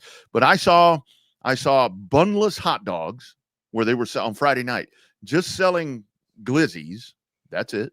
Well, what are we doing? Why are we doing this? Like, part of the glizzy is putting it into the bun, right? Got to have a bun.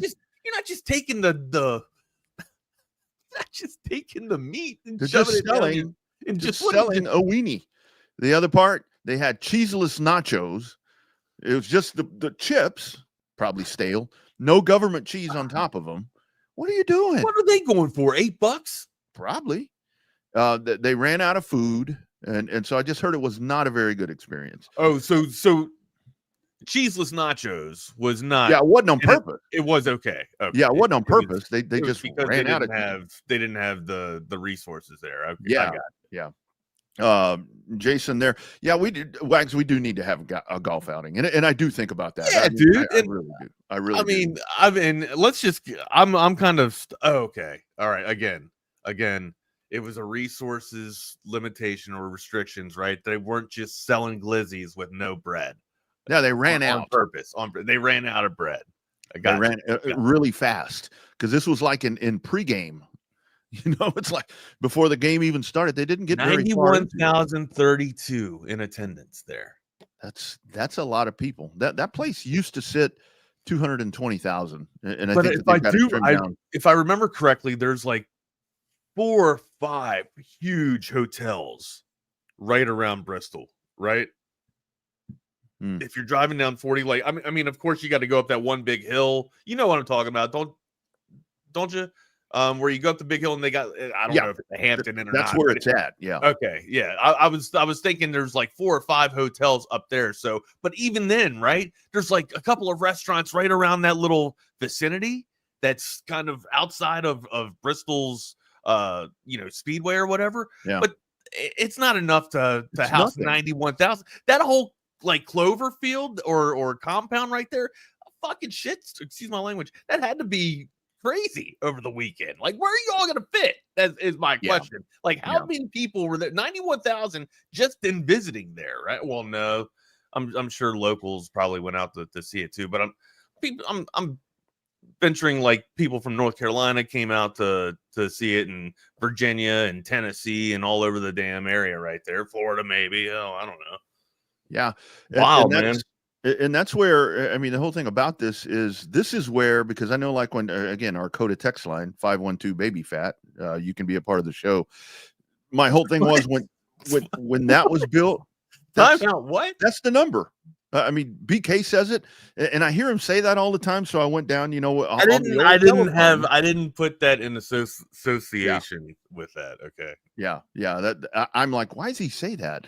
And then I went back and I thought about it. Oh yeah, ABC, the old school thing. And it's like, of course, the one has no letters. I don't know. I guess that's like analog. No, I guess that wouldn't be analog, right? It's just pushed. Analog would be the dial. Analog would be the rotary, right? The rotary. That's the one. But that's what I always said with Coda, and the Coda text line is the 512 baby fat. That Coda, when that was built, I'm like, wait a minute, you're on 812. But the thing about that is with Coda, but you've got 130 that's feeding you onto 812. So, and again, if the toll road's not under construction, then that's a really good feed. But Bristol out there, there's nothing. There is absolutely nothing. And you try to jam 100,000 people in a one. Ain't gonna work. It's not. I'm glad they tried it. I mean, they're a nice little science experiment, man. Yeah. People are not. People are not going to camp out at the MLB game like they do at the car race. You know what I mean? Right. But I did make myself some glizzies. I made myself, my last weekend. Well, not last couple of days until the wife and kid get back. They actually, came in on the cruise from Galatzan, and they're driving up right now. So you guys be safe if you guys are listening. But yeah, I actually made jalapeno sausages and hot dogs this weekend. That's about and pizza. That was my menu and my diet for the weekend. Had some Parmesan stuffed crust pizza, and then went out to HEB and spent about $60 on meat and made hot dogs and jalapenos. So oh man, well, Saturday night we had a buddy that came over, and he had contacted us on Friday. He's like, hey man, I'd love to come over and make you guys dinner. What are y'all doing Saturday night? And it's like, well, nothing. I mean, we're just gonna kind of be hanging out, looking at the TV, watching sports.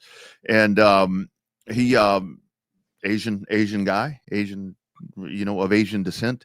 This dude came over and made this amazing disrespect. Yeah, made some amazing. This Asian guy made some amazing enchiladas. No, I'm just kidding. He made some amazing sushi for those that handmade sushi right on the spot. Yeah, he rolled up. He had already made it. He brought it, and had it in the little whatever they call that glass thing. He had that, and then he made for those of us that don't eat sushi, namely me, he made some ramen on the spot. Holy smoke! Oh, that's not like top ramen. We're talking like legit ramen. Okay, yeah, this was wow, really, really good. So that was my diet. Yeah, good ramen. Like I'm not throwing shade at all at ramen. Like really, like decent ramen. You go to a noodle house, right, and you get some ramen, like some excellent ramen that you're not going to get from like $1.08 or however they are at HEB or whatever. That's legit. We're not talking about the oodles and noodles shit. Yeah. CB here with the Costco hot dogs and the Coca-Cola. I can't do the Coca-Cola because it makes my pee-pee burn these days. But those Costco hot dogs, man, if you're gonna go out and find a cheap hot dog, out, man. What? That's a way to go. What did you just say? Your pee-pee burns when you drink Coke? Yeah, every time. Seriously? Well, I don't drink Coke very often. But water doesn't bother me. I mean, it like when I take a pee-pee, it burns a little bit. I don't know if that's a urinary tract thing. I think that's a urinary. Yeah, I think you might want to go talk to the doctor about that. But it doesn't bother me with water or still. That's an adverse reaction to something, right? Maybe it's the acid, or maybe you should go talk to your doctor. What? That's what I would say. Yeah. Who? You're not your urologist. Maybe? Oh yeah, that's right. Yeah, OLIPOP doesn't. People. OLIPOP doesn't bother me. There you go. Doesn't have a lot of that in there. Water and OLIPOP. There you go. Then the beer doesn't bother me whenever I might have that. So I don't know, kind of weird. But there's a lot of water. I guess stuff. If it's high on acid, it's probably gonna get you. Probably gonna get you, man. Well, I feel like I got kidney stones up there that I got to break up every now and then. Man, you guys know me, just guzzling Monster and stuff like that for years. We got to break it up. Hey, been doing some decency, right? Getting some water in there. Water sucks. It really, really sucks. Watch The Water Boy again this weekend. Nice. Yeah, just a weekend of debauchery. That's all. Time for the two finger. No, Patrick, I didn't say my ass burned. I said my pee-pee burned. Where you want to go next, amigo? Come on, where do you want to go? We like Cokes. It's just clean. Yeah, good stuff right there. How How about the Dallas Cowboys spectacle? Because we had the breaking news on Friday that Micah Parsons was requesting the trade. Jerry's saying this is just negotiating tactics, and he's totally playing this off as this is the Cowboy way. I mean, that's pretty much what he's saying. And Cowboy way to threaten and leave the organization because you say you're not happy here anymore because you're not getting your dollars, right? Well, or deals aren't getting done. Winning's not going around you. So you're saying, all right, like if we can't have direct conversations, which if you're Micah Parsons, you 100% you know respect, right? Like transparency is great for everyone, not for all parties here. Okay, so you would like to get a deal done sooner than later, rather than procrastinate until the opening season or the opening kickoff or whatever. If you're Micah Parsons, you don't want this looming. And here's the thing too, like this is why I think that this is all for hype and media and just so that the Cowboys stay in the name. Jerry and Steven, they don't want no leader that's trying to go forward with their organization would want this looming or hanging over as a cloud, right? You can't focus on what's next if you have this just looming in the back. So this is I'm thinking that Jerry's right. This is all by design. This is all planned. All right. And maybe, I don't know, maybe Micah is he's had enough of it, man.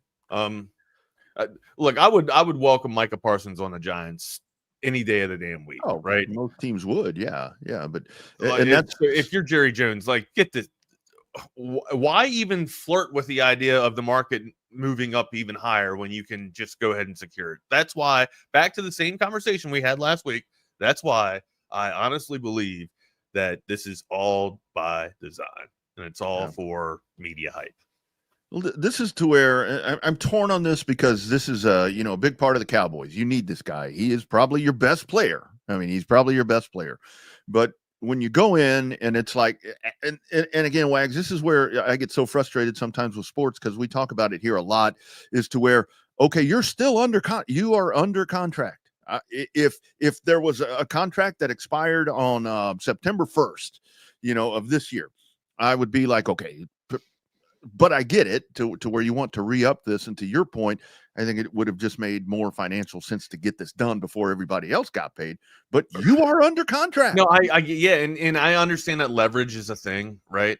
And off season, you can do this in the off season, right? And but here's the thing: like when I'm under contract, right, and I'm looking in my contract coming up in tech, and I got to look for another tech job, I can't just say, "Hey, man, if you don't give me what I'm demanding, I'm not coming into work today." Yeah, you know what happens? I don't get paid. Yeah, because you and I don't have any leverage, and I mean that's where Micah does. I mean, Micah has leverage, but this whole thing to where it's like, okay, let's say he doesn't get paid, and Jerry says he's not going to. And again, Jerry doesn't help this because he's like, I wouldn't lose any sleep over it. I understand that, but he's got to say that though, right? Like, yeah, I mean, that's got to come from his side of the party. And then of course Micah's going to be posturing for his party. So and this is where it gets. I mean, this is just so frustrating because you need the guy, you don't need the distraction. You need to get this done. Poor Shotty's over here trying to figure out what he's going to do with this club.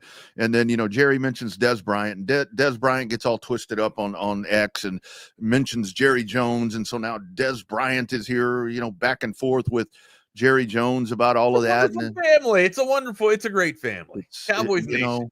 It's just one hell of a weekend for Cowboys Nation, though. I'll say that on Twitter. I tell you, and it's like, are they going to trade him? No, this is going to get done. But and the dumbest thing, Wags, the stupidest shit that I heard over the weekend was where Jerry, meets with Micah over. I think they were talking about leadership is what the deal was supposed to. The meeting was supposed to be about.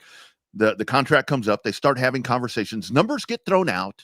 Hold on. Are they saying that Micah lacks leadership? Because from what I remember, and correct me if I'm wrong, Cowboys Nation, from what I remember, the one player that was holding people accountable or holding the defense accountable last year for not performing was Micah Parsons, right? And to me, like when you have those hard conversations, that's that's kind of your sign of your leader, right? Kind of stepping up and wearing it on the chin and taking it on the chin, and then trying to address things and get your faults right. I don't think this Am I was wrong? anything. Well, yeah, absolutely. But I don't think this I'm was wrong? No, I don't think you're wrong at all. Oh, okay. I don't think you. But I think what this conversation is you're a leader. Here's leadership needs to be of top importance, which it does with that team because it's such a circus.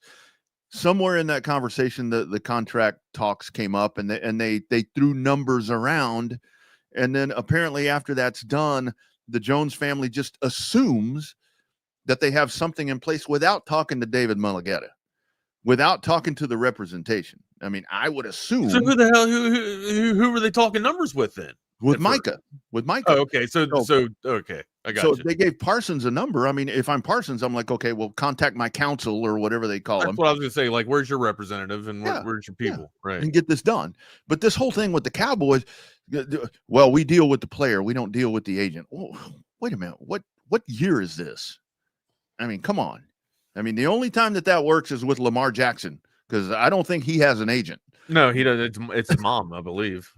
I think I'm serious. Like, I think his mom does his legal representation. He and Jaden Daniels and his mom, boy, they're pretty tight. But oh no, but here's the thing too. Like, and we all know what this is. Like, it's strat, right? It's strategy. So it's Micah's people trying to get as much money as they can out of their bag, and Jerry's party trying to keep things in house and trying to keep the storm at bay.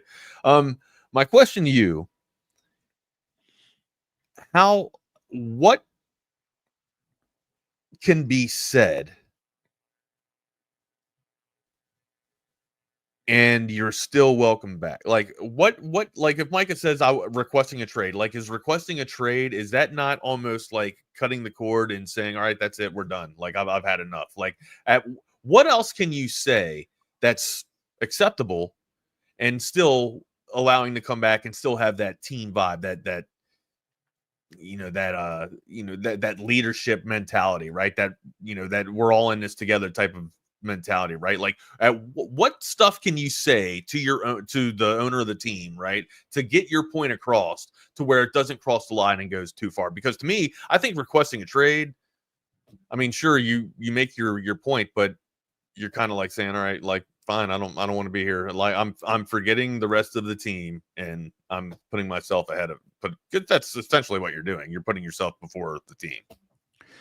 That's the big hitter for me. I mean, if I'm a teammate, I'm like, okay, if you don't feel wanted. So are you cool? If you're a teammate and you see Micah Parsons saying, all right, he wants out of here, right? At this point, I'm sure that's everybody's negotiating tactic. Like, that's the bottom line. Like, that's what you ultimately have to say to get your dollar, right? To get your market. But at what point, like, if I'm a teammate, if I hear that, I'm like, all right, fine, get out of here, man. You don't want to be here. Sure, I get it. But it's happened so often in the NFL that people are just kind of, conditioned by it now, I guess, right? I don't know. I'll leave that to you.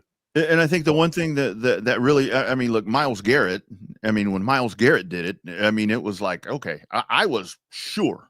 I thought he wanted out of there 100%. Yeah, I'm like, they will find a way to, after what he said. And I think the thing about it is here's, I think that kind of makes sense though, because it's the Browns organization, right? Now, I know the Cowboys haven't won a Super Bowl in over 30 years, but still, like, if I'm comparing the two organizations, the Cowboys are here and the Browns are here. Okay. Like, the Browns just step on their dick. They just can never get out of the way. The Cowboys actually have some success winning. It's not the apex where you want to be, but the Cowboys are usually in the conversation for somewhere.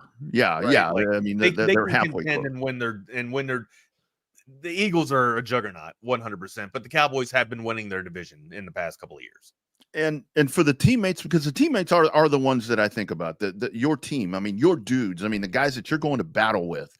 I mean, that's where, because this is all going to be settled. It's all going to be figured out. Jerry Jones is going to be, well, we take care of our people, and that's, I can already hear it. But he does, like, he hasn't faltered on that. Like, that he does take care of his people. Like, that credit is gold, right? That credit's there. It's up there. Good score. Yeah. It's a good score. I mean, it really is. I mean, you look and I mean, and it's just the pattern. It's the history. And I think that this is a bigger story than it really needs to be at this point.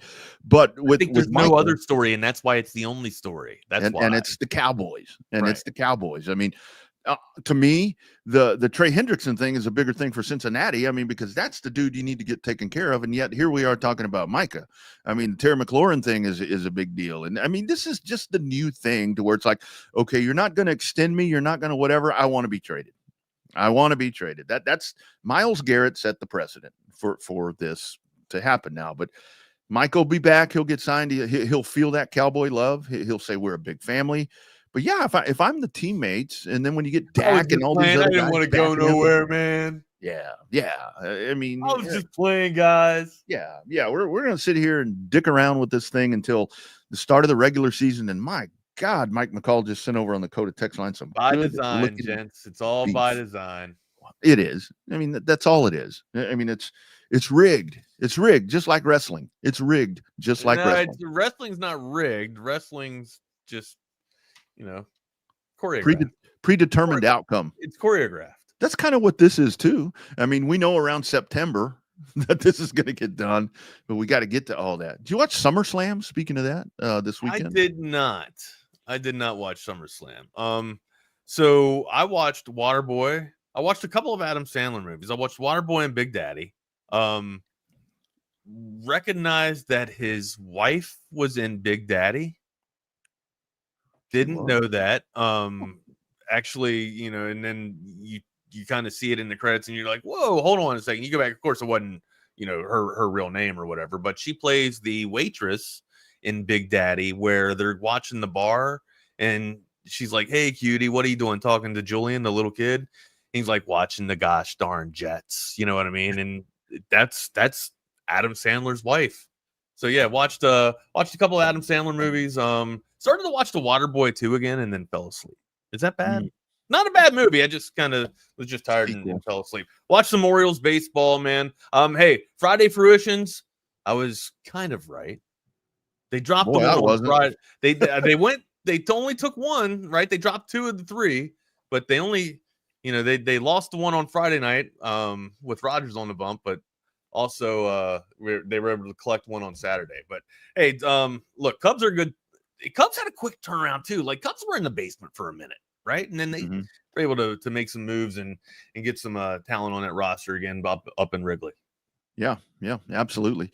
Yeah, good baseball weekend. And I mean, so preseason will kick off on Thursday, with more of a full slate. But you've got some really good divisional races that are happening right now. If you really dig into that, Mariners and Rangers. Oh, how about we had some baseball news. It's a little milestone in baseball. Speaking of Mariners, yeah. Speaking of Mariners, for the Mariners, this guy in your family, Rodriguez here, Julio Rodriguez, huh?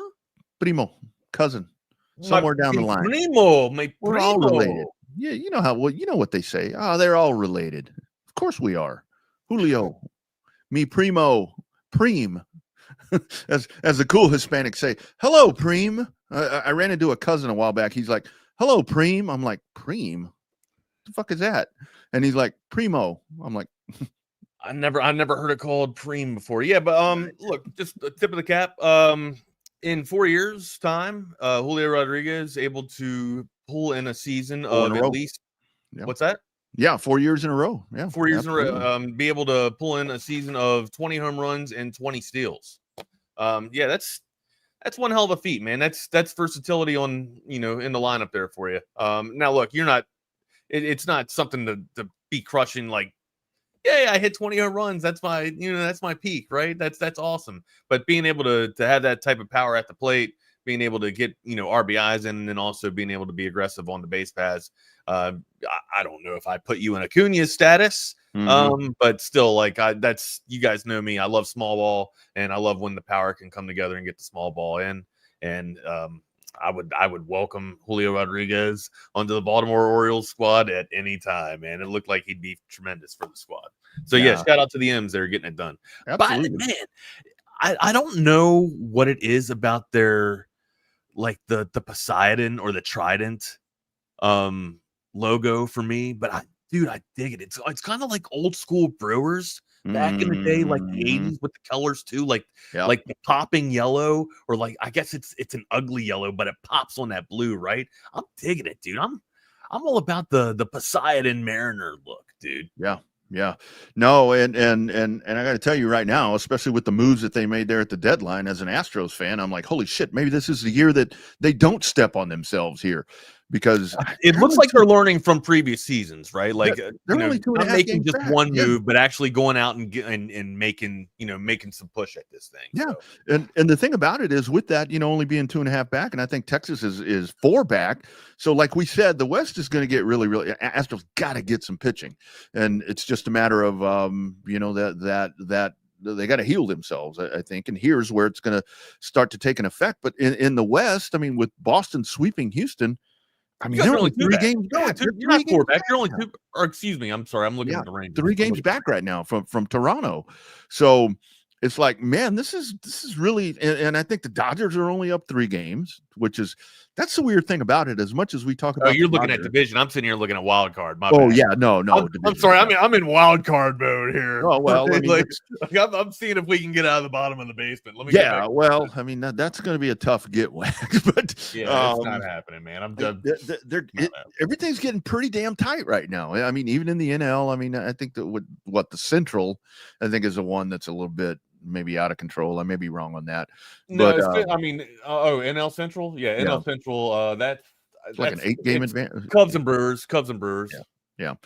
But the West. So what is the wild card? Who's in as the wild card? Seattle, and where's Texas? Probably right behind them, I would assume. Right now, as it stands, the wild card, we got Boston and New York, and then Seattle and the Rangers. Right, Texas is only 2 games back from Seattle there, and then Chicago, New York, and then Padres, and then we got Cincinnati 4 back from the Friars in the wild card.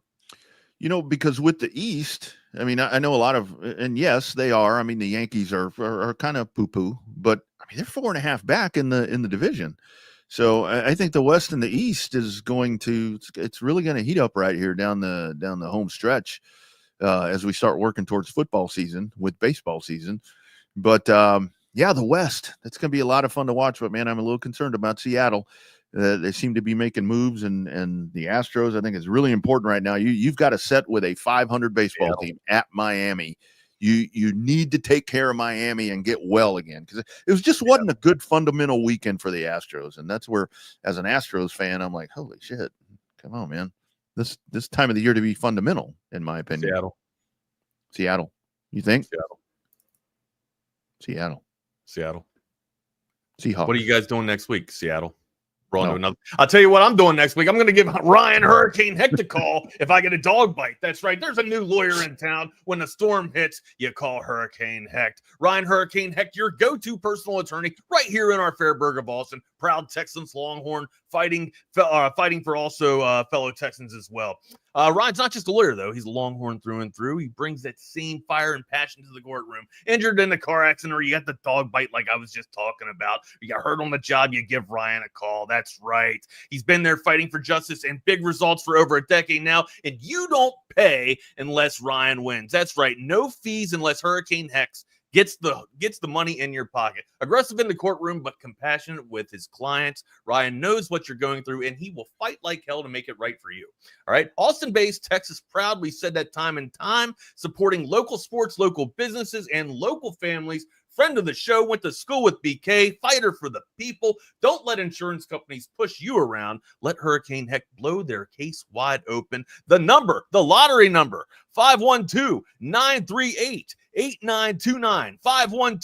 512-938-8929. That's Ryan at HechtLawFirm.com. Ryan at HECHT Tell them the boys from Texas Sports Unfiltered sent you.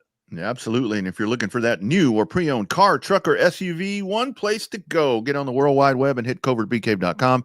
Check out the weekly specials there. Check out the dealership. Check out everything the Covert family, The Covert Auto Group, years and years, thousands, maybe millions of Central Texans have purchased their vehicle from the Covert family and that new state-of-the-art dealership out there in beautiful Bee Cave. It's worth the drive, it's worth the time, it's worth the effort, and it's worth the service after the sale. But you're tired of listening to me. How about a word from some satisfied Covert Bee Cave customer? It's really a family experience. I walked in the showroom today and everybody greeted me by name. How are you doing? What's going on? How's everything going? From a price standpoint, from a customer service perspective, just conversation when you come in, it feels no pressure. I want to buy cars here. The family buying car experience, one of the best that you will ever have. Come and experience it for yourself. Covert, born and raised in Austin. But he beats a Covert deal, not now, not ever. So why can't the Cowboys do business like the LA Lakers? Very quietly signing Luka this weekend. See that? Yeah, but I mean, you didn't think Luka was going anywhere, did you? I just assume that it may take a little longer. I'm a Cowboys fan. Luka's in love in La La Land, baby. Oh, Luka looks fantastic. Did you see that guy? Have you seen this guy lately, dude? When he came rolling out in that suit, I'm like, all right, where's Luka? So I guess you go to LA, you get a shot. Like same thing happened with it didn't happen with Shaq until Shaq went to Miami, right? Yeah. Like when Shaq went to Miami, Shaq got like a personal chef and stuff like that, and then actually got his body somewhat kind of in tune, right? Yeah, man. Like Luka looks fit, man. I can't wait to see. Like I'm excited. I can't wait to see how his stamina is going to be on the floor, man. Being, if he's going to be still just one slow pace, or if he's going to be able to kind of switch up the pace at all. Maybe a summer with JJ and everything's going to be great. Who knows? Who knows? Absolutely. But he looks great. I can't wait to see what he does. He really does. Yeah. LB says he's vegan now. No more beer and burgers in Dallas. Is that what he did? Is that the old I guess the change that I don't know, man, but he looks, I mean, even like his skin, again, I know he's not out there sweating, running up and down the court, but I mean, he just looks transformed. He probably got a trainer, I'm sorry. I'm not sitting here looking at his skin. So, probably won't be long. He'll be advertising men's facial cream and different things like that. He's in LA, so he's probably, he's gonna have some buyers, that's for sure, man. Oh, so he cut sugar and he's free of gluten as well for that's 5 what I weeks. did. I cut sugar. And it has been, I thought, quit smoking was the worst thing I've ever done. Like sugar is by far more addictive than nicotine. Smoking actually wasn't even really that hard for me. But yeah, sugar, like I mean, damn, like I'm craving yogurt. You know what I mean? Like I'm looking for bread in the pantry just because I know bread's got natural sugar in it. Like it's and I usually would consume 2 Polar Pops a day. Like that's a lot. That's 88 ounces of soda, man. That's a lot of pee burning for that's double. A lot R. of sugar. That's a lot of sugar, right? So no, we're down to the water. Water and sugar-free energy drinks every now and then, man. There you go. Yeah, absolutely right here. We need to talk about this because it's coming up this week, right, Wags? We'll start our. Yeah, I've actually done the math. 20. I've carried the 1, so we got a couple more days. That's what I was trying to figure out too. It's we're gonna do it from week 0 and not week 1. So, do you want to do 25 or do you want to do 20? Because if for 25, we got to get started rather quick. 25 is going to be an extra week of. I'd say let's hit the 20. Let's hit the 20. Okay. I think 20 would probably be good. I've actually started compiling mine, and again, it's like every damn top 5 we do, to where it's like it's back and forth. I mean, I kind of go off of the Bible, the Phil Steele Bible. Let's not go down that road. We also need to get together and generate our top 20 list. Right? Yeah, that's right. We do. Maybe we'll go swing some sticks at the golf course and. Yeah, you say that, but you're not going to call me. You say that. You say, hey man, next time I go out, I'll give you a call, man. I'll see what you're doing. I'll shoot you a text. Hey, been out twice since then. You gotta sing me "Call Me Maybe." Remember that song? One of those summer songs. I don't. But you know, my mom left me when I was a kid. I Oh, remember that. come on now, come on, That's man. kind of what you're doing now. So don't do that to me. Don't do that to Double R. I'm just saying, man. Don't do that to Ronnie. Bringing memories of my mom back, Uncle Ronnie. Damn. But no, Luka, you know, getting that deal done. Everybody there damn near but LeBron. Yeah, all the teammates were there. I saw most of the Lakers there, and Mrs. LeBron got to be. LeBron ain't gonna be there for Luka's day. Well, he should. I mean, should. He is the front office. Like like nothing goes through LeBron. But I'll tell you who ought to be there is the son. I mean, he wasn't there either. He was. I don't know where they. Oh no. I think I heard somewhere LeBron was out. He was with me. They were playing golf. Is that right? You guys on the same course? Oh yeah, absolutely. What else we got? Exactly. We got to tell you about audiovisual consultations real quick before we get out of here. Whether you're watching Happy Gilmore 2, you know, one of your favorite movies, or you're watching hockey, you're watching football, baseball, basketball, it's all deadly with audiovisual consultation. 512-255-8678. That's the lottery number. And go to their website at avconsultations.com. Over the past 37 years, been setting the standard in audiovisual automation. No job's too big, no job's too small. You got a pool that you're getting ready to put in your backyard, give them a call and have them come out and, you know, put a TV on the patio there, and you know, have them ask about that Sonos surround sound system too, right? Not only is it going to be in your house, but then also they can put some speakers around the pool and around the patio outside, so that you can have your ultimate thin slice of heaven outdoors. And so it's fantastic, man. 512-255-8678. That's avconsultations.com. Hate to kind of leave on a sour note, but did you see? I mean, with all the celebrities that we're losing these days, see who passed away yesterday? No, who died? Lonnie Anderson. Oh, WKRP in Cincinnati. Jennifer Marlowe. Yeah. That's a good show. She was like, I don't know. That was kind of like one of my first shows watching. Like one of my biggest influences, as a matter of fact, growing up. Maybe no, that's not why we got in the radio, Rodney. No, I was infatuated by that show because of the radio aspect. Seriously, I mean, Jennifer Marlowe and Bailey, the other girl, helped. But I mean, like Johnny Fever and Venus Flytrap. Les Nessman. Les Nessman. Yeah. Nessman. You remember the Thanksgiving one where they were doing the turkey drop, and Les Nessman or Mr. Carlson, for the life of me, I thought turkeys could fly. God. Or them always having to give Les like notes. No, ask him about this, Les. Ask him about that. Like doing the job from the DJ booth. Johnny Fever being able to. I don't know. It was great. It was a great show.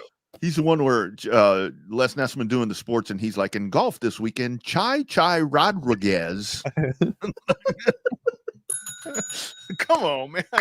Sound like me out there sometime, Les. Sound like me. Uncle Les. And then the salesman. Anything else on the slate before we get out of here and turn it? Remember the salesman, Herb Tarlack, that guy that was in the plaid suits? All the time. That's crazy stuff. But on to the weekend football, where we'll start having more games. So getting that in, watching training camp, because that really is the thing to where right now it is the Cowboy thing is going to dominate the headlines until this continues to go on, because they're going to get Jerry's going to continue to speak and continue to wait. They're not going to get rid of this dude. It's all going to get done. But I'm curious to see what happens with McLaurin. I mean, I think that this will be taken care of for them, and then with Hendrickson. I think that gets done too. I don't think Scary Terry's going anywhere. Yeah. I mean, he's so imperative to that and for his quarterback. So I fully believe that's going to happen. But it's kind of what we're watching right now. And then with Jason, yep, I know. I broke. I was like I said, I was craving the stuffed crust and the Parmesan too. That I'll order another one if I start talking about it. Saturday had myself the Parmesan pizza, fantastic, and the sauce is so good too, and that's the thing too. When you cut out sugar, you taste everything. You taste where sugar is in everything, man. It is ridiculous. It's crazy how powerful it is, man. It's like orange juice. Like I'm craving for a swig of orange juice just because I know it's got sugar in it. Oh. So are you a guy that can do like with sugar? So let's say you're cutting out sugar. Are you a guy that can do the sugar alternative? Whether it be, I don't know, what do they have, to where it's like with beer, if you're not going to drink beer, So I'm an all or nothing guy, right? Like that's kind of my thought. I don't do like the little, what are they called? Zenith, the drops where you put the drops in the water. That's what I mean. I've tried to do G Fuel where you put different types of blends in powder, like sugar-free powder or whatever that's supposed to taste good. I just can't.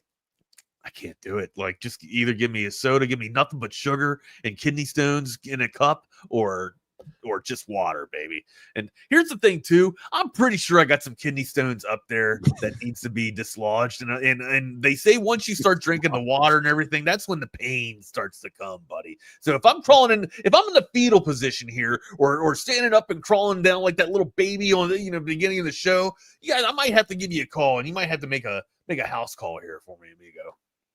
That's where it's one of those things. I guess you're trying to trick your system to where it's like I see the comment right there, the Splenda and all the different things. It's like, look, if I'm not I don't have the comments on. You're the comment reader. Oh, okay. I turn them on every now and then just to see what's going on and catch up. But it's like, if I'm not going to have sugar, I'm not going to put something in there to try to trick me that I'm having a sugar alternative. Aren't you trying to get it out of your system? Like, why would you want to keep reminding yourself, like, oh, this is it? Yeah. This is what I'm missing here. I don't know. I do the same shit, though, with sugar-free Red Bull, right? Yeah. Yeah. Right. Yeah. And it's one of the, and I totally get, folks that aren't going to drink beer anymore, to where it's like, okay, I'm going to quit drinking beer, and then they'll get non-alcoholic beer. And for one thing, that shit's extremely expensive. Just because you like the taste. Maybe you really do like a taste of oat soda. You know what I mean? Yeah. Who likes the taste of beer? It's like I love a hearty beer, especially like if it's a darker beer and it's kind of warm, like a room temperature beer. It's almost like a coffee or dessert after a meal. Honestly, yeah. But I don't drink for the effect anymore. Like sometimes, like I really do enjoy the taste of a nice hearty stout, or a chocolate or a coffee stout, man. Yeah. Well, and that's the thing. If I'm going to have that in a beer, I'm like, okay, I'll have it, but I want to have alcohol in it.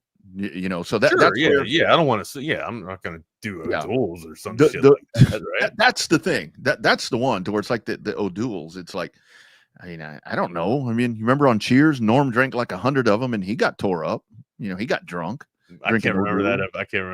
Non-alcoholic beer. They had that where they're like, okay, can you really get drunk? And it was a bunch of them. R.I.P. Norm. So to me, it's a caffeine thing too, right? Like I crave caffeine. So sugar and caffeine, that's probably a bad blend of toxins, toxicities, toxins to go into your body. But here's the thing, right? Like if I'm gonna give up one, I much rather give up sugar than the caffeine. I feel like I can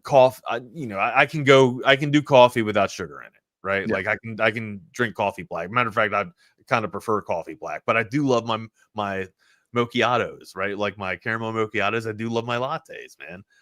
But if you cut out the sugar, you can still have your caffeine. So there you go. You gotta take a route somewhere. You gotta get better, right? We gotta make progression here somewhere. Yeah, right. Yeah. Producer CB talks about it there. Now one of the things. Now I will tell you, PP burn or not, if you hand me a Mexican Coke in a bottle with that real sugar, Coca-Cola with the game over. Woo, man, I will slug that down, because that's good stuff right there. McDonald's Cokes are pretty good too. Now, why do you bring up cane? What's up with the cane sugar? CB puts on the YouTube chat. Reportedly, they're going to start. They're going to make cane sugar Cokes like Mexican Cokes. So, no shit. If that's something, it's like, oh yeah, those Mexican. Did America used to have cane sugar for their sodas? I think if you really trace that thing, I know I know it goes cocaine. Like I know there was cocaine in it at one point back in the 20s.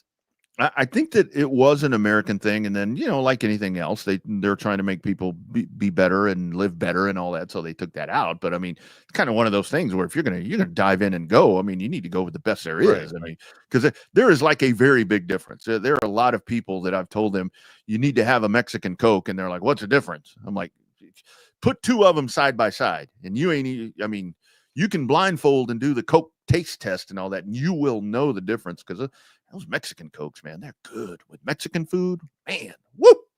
Shit. I tell you what, I was in Iraq and I had a Iraqi orange Fanta from like just one of the people walked out to the vehicle collection point and they were trying to sell them, that and kebab. I didn't eat the kebabs, but I took a bottled soda, right?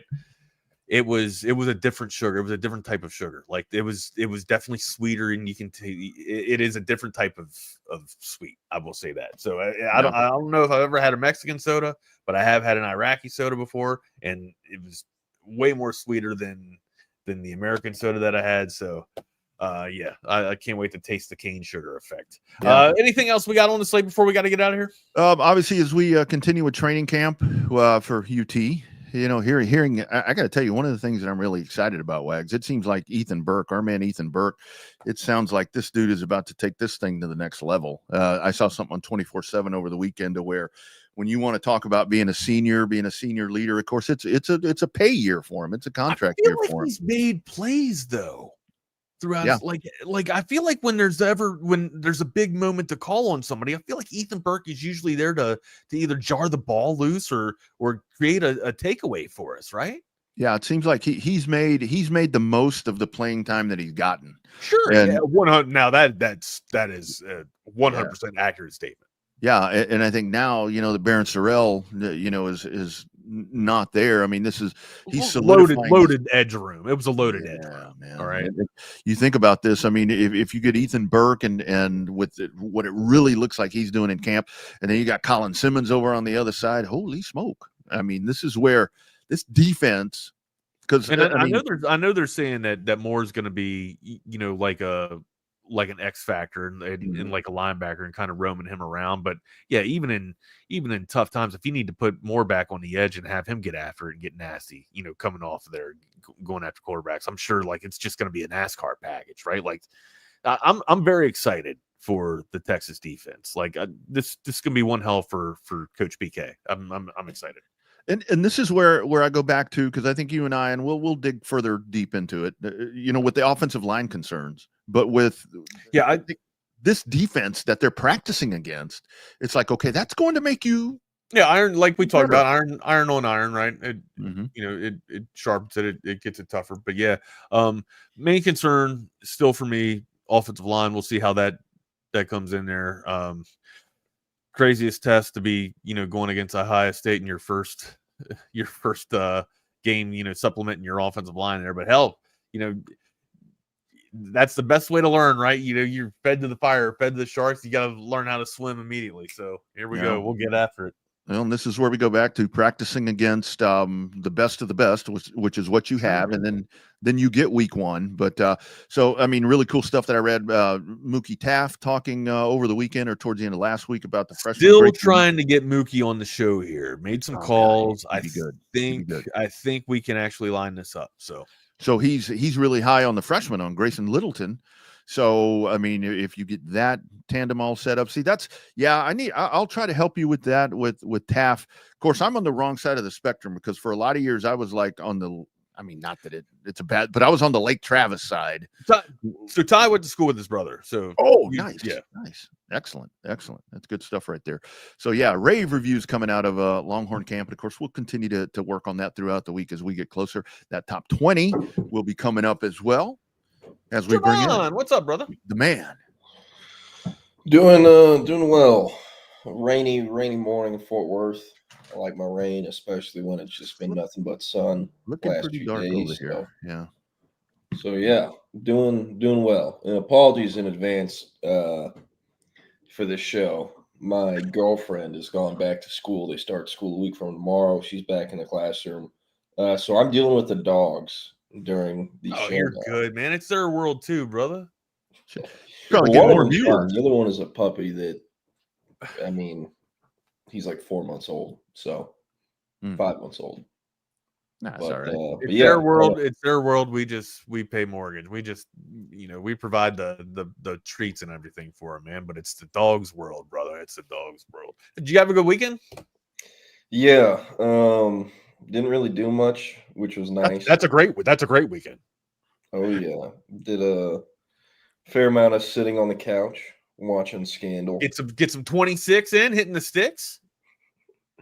I did get a little bit. I will say though, like I only really play Dynasty, and if I play it a bunch, like I'll be tired of it. You don't play Ultimate Team? And then I know, but I hate playing online. Oh yeah, I mean, well, you get there's cheaters, bro. There's cheaters. Yeah, and you still do the gimmick plays too, like any crossing route, or if you throw like a motion where you get a guy that does like a little bit of a motion to get the linebacker outside of right outside the tackle, and if he starts the motion out into the flat and then he just cuts it up, the defender can't. I don't know. It's like a glitch in a game to where the defender doesn't get back onto the halfback, and the halfback just goes for what 90 yards. It's a joke play. You can almost win almost every time you do it, man. Cool. I also figured out in Dynasty. I hope they don't patch this. There's like if you're running a 4-2-5 and you blitz your two linebackers and you walk one of them like down, I don't know, where he's like basically damn near in the flat, on the hip, so off of C, or I got you right off the edge, and then you just cut them in behind the 2D tackles. It's a sack every time.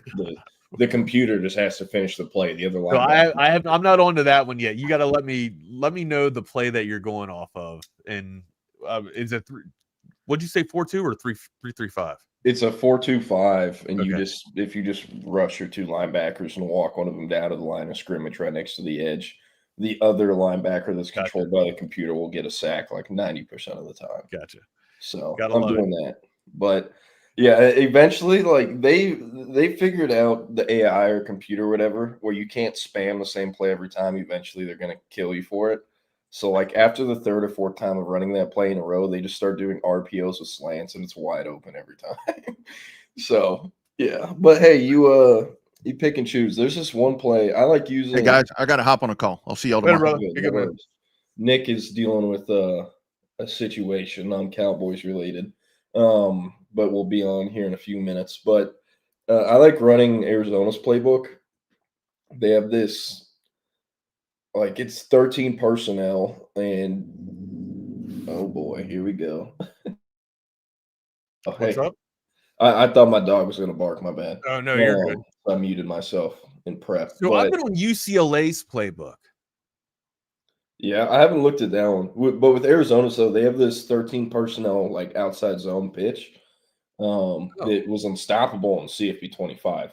Like if you had a running back who could just run through people and truck people, it was unstoppable, especially if they had the stiff arm too. They've patched it this year where it's not nearly as good. It's like a consistent 5 to 10 yards, but not a consistent like 20+ yarder anymore. So I'm figuring out, the different plays to use, but do a lot of RPOs. There's just like RPO play where the tight end runs like alongside the heels of the O-line in the flat. That one works like every time, especially because I got Lincoln Cure out of the portal, who was our number one tight end in the country last year in 2025. So it's been fun. But where I'm at in Dynasty, I'm like in the last final season of when there's like players on teams that are actually real life players. Did you create a coach, or did you go with an existing coach? I just rolled a Sark for my first one. All right. So he was already like level 60, and it takes forever to upgrade. He's tactician. Yeah, but I mean, hey, I don't mind. I got to figure out what other teams I'm going to do a dynasty with, because like last year I knew Sam Houston State, but like there's not really a team I'm chomping at the bit for. So I don't know. You guys, set a damn alert off with me talking about Lagway. I kind of want to run a season or a dynasty with Florida just to see what I can do with Lagway. But yeah, I got. I think I went through this the other day, but once Arch Manning left, I couldn't get him to stay for 2 years like in real life. He left after 1 year of starting. I hit the portal. I wasn't going to roll out Trey Owens. He's pretty ass in the game, I will say. They kind of did him dirty. He doesn't progress much year over year. But I went in the portal. I got Lagway. He was a 1 year rental, went first round. the next year, went in the portal. I got Malachi Nelson from UTEP, who is a lot better in the game than he should be in real life. He was a former 5-star that has been a huge bust. He's now at UTEP. He couldn't even win the starting job there. He couldn't win the starting job at Boise State this past offseason. And is now at UTEP where he's battling for a job. He should be the starter. But anyways, CFB 26, has his development trait like it does for other 5-stars where he's actually good in the game for whatever reason. So after 1 year, Malachi Nelson, he went first round. Needed to get me another portal. I still wasn't ready to rock with Trey Owens. And I went and got DeMond Williams. Trey Owens didn't leave? He didn't threaten to leave? No, I mean, you can turn down sliders, so it's a lot easier to keep them, which I've done because when the game first came out, it was impossible to. Oh, yeah, everybody's leaving. If they don't get their PT, if they don't get their stats, they're leaving. They're out of there, baby. Yeah, but with DeMond Williams, he missed almost all my games. He only played in 4 of them. So Trey Owens was basically the starter, and I got 2 quarterbacks drafted because of that. But yeah, so now I'm on to the CPU QBs. I bought the thing in the coaching upgrades where you can see their dev trait as recruits. And so my entire QB room is the elite dev trait, which love it. Nick, what's up, brother? What's going on? Y'all got me? Y'all hear me all right? Yeah, I got you. Man, I have been dealing all morning with I appreciate you, Wax. Thank you, man. Thank you for holding it down. Yeah. I've been dealing all morning with somebody's stolen my information on my company credit card, and I'm on a work trip for a month right now. So it was scary times in the Harris Airbnb this morning, but we've got it figured out. We're rocking and rolling now. How you doing? I'm good. A little bit of a rainy day here in the Metroplex, but I don't know, good vibes on this Monday morning. I guess we'll get right into it. Or first, I should say, welcome into the Lone Star Playbook with Jordan Scruggs. That's Nick Harris. Talking a lot of Cowboys and some Texas fall camp stuff today. But I do want to start with the Cowboys. This morning I saw you posted on Twitter. You had a 2,000+ word story on the timeline of Micah Parsons. How did we get here to this point where one of the top players in the league is requesting a trade and, screenshotting the notes app? That's never a good thing.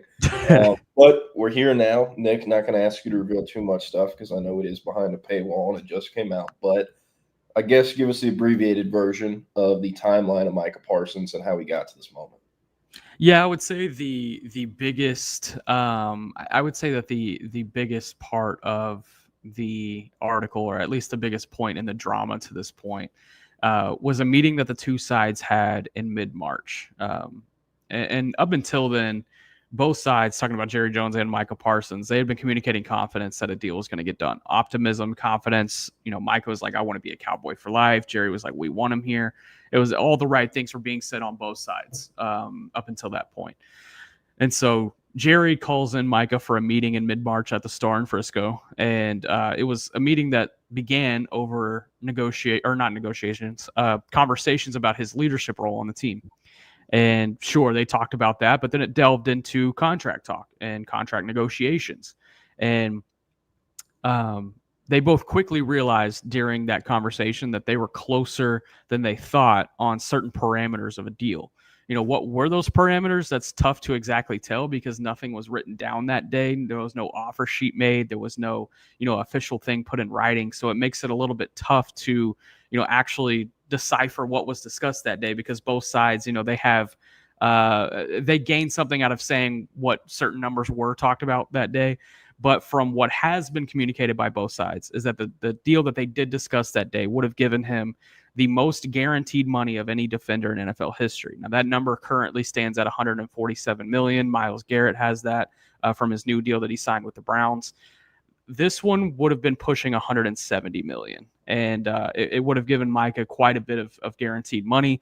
That has been communicated by both sides. Now, to have that much guaranteed money in a contract, unless you were fully guaranteeing an entire 4-year deal, you would have to reasonably deduce that would be at least 5 years in length. So from what we can reasonably deduce from that guaranteed money is that it was a 5-year deal in the range of $40 million per year with roughly $170 million guaranteed. Now, again, these are super rough numbers because nothing was written down, nothing was taken record of that day. But from what we can take from both sides that has been communicated to this point is that we can roughly kind of guess those were the numbers that were talked about that day. But it really doesn't matter anymore because Micah is not binding to that conversation. Jerry said on Saturday that Micah has taken that deal off of the table anyway. So they are completely back at square one when it comes to their negotiations. Now, Jerry is trying to bind Micah to that conversation and be like, hey, we already agreed on everything. Why don't we just go ahead and push this across the finish line? Whereas Micah's like, no, you're going to talk to my agent. That's why I have an agent. And it is an NFLPA violation. It's an NFL violation for Jerry to try to work around the agent. And I wonder if that becomes a deal. If the NFLPA actually had any sort of leadership right now, I think it maybe would be, but they have a lot more bigger fish to fry at the moment.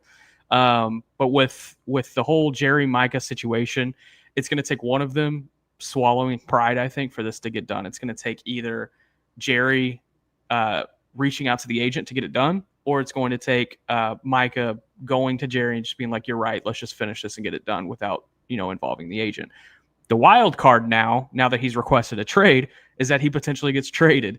Now, do I think he gets traded? I don't think so, but I'm not ruling it as 0% possibility. I think there's probably a good 10 to 15% possibility out there that this does happen. Micah and his side are really frustrated. They are really hurt by some comments that were made by Jerry Jones last week in the opening press conference. I don't see the trade request necessarily as a bluff. That being said, I do see it as part of the trade negotiation, as part of the contract negotiation, if that makes sense. Just because they can gain a lot of leverage by throwing that request out there, because it immediately decreases value in a potential trade if teams know that your guy is unhappy. But on that same token, he can still flip back around and sign an extension and be done with it, just like Myles Garrett did. Myles Garrett requested a trade earlier this offseason. 34 days later, he got a contract extension. So, I think I still came after he went on the notes app, Myles Garrett did, and said, I want to win a Super Bowl, and I know I can't do that here in Cleveland. It's my number one priority. Yeah. 34 days later, it was no longer his number one priority. Yeah, and there's definitely some different circumstances around this one too, because the Notes app, I think if and when that contract extension does get done and they have their little presser, there's going to have to be some things that Micah answers about that little Notes app post that he made, because there were some comments in there to like, hey man, like this isn't great. One of them being, I no longer want to play here. I feel disrespected by comments made, this, that, and the third.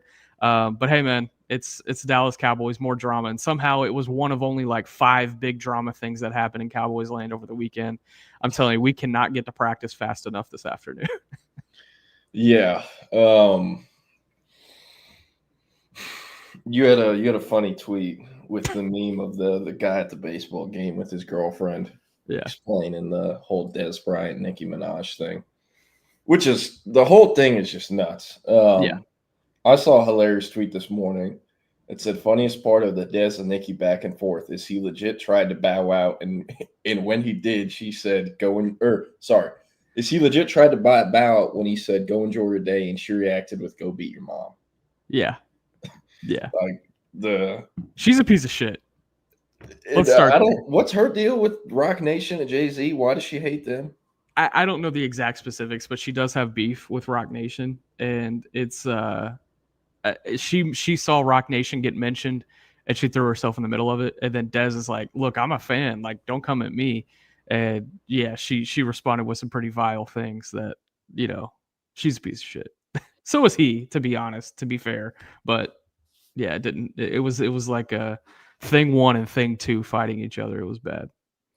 Yeah, it's like, I don't know, if you're Nicki Minaj or her fan base, like, how do you classify it as a win when you're like, hey, your grandpa impregnated your 14-year-old mom.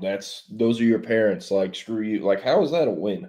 Yeah. The whole situation is way too much. And I do feel for Dez, especially when he was like, no, I'm a fan. And she's like, not much longer. But yeah. Anyways, Micah Parsons, what are kind of like the vibes like him just walking around at practice in a hoodie? I've seen, you posted the photos of him like leaning up against like a padded wall during practice. I saw you posted a video of him like catching passes on a jugs machine. Like, is he there so he doesn't? I assume he's there so he doesn't get fined. But like, what are just the vibes? Is he walking around and the media's following him to see if he's gonna do anything? Like, Yeah, that was basically what Saturday entailed. Or that would have been, well, that would have been, yeah, that would have been Saturday. My bad.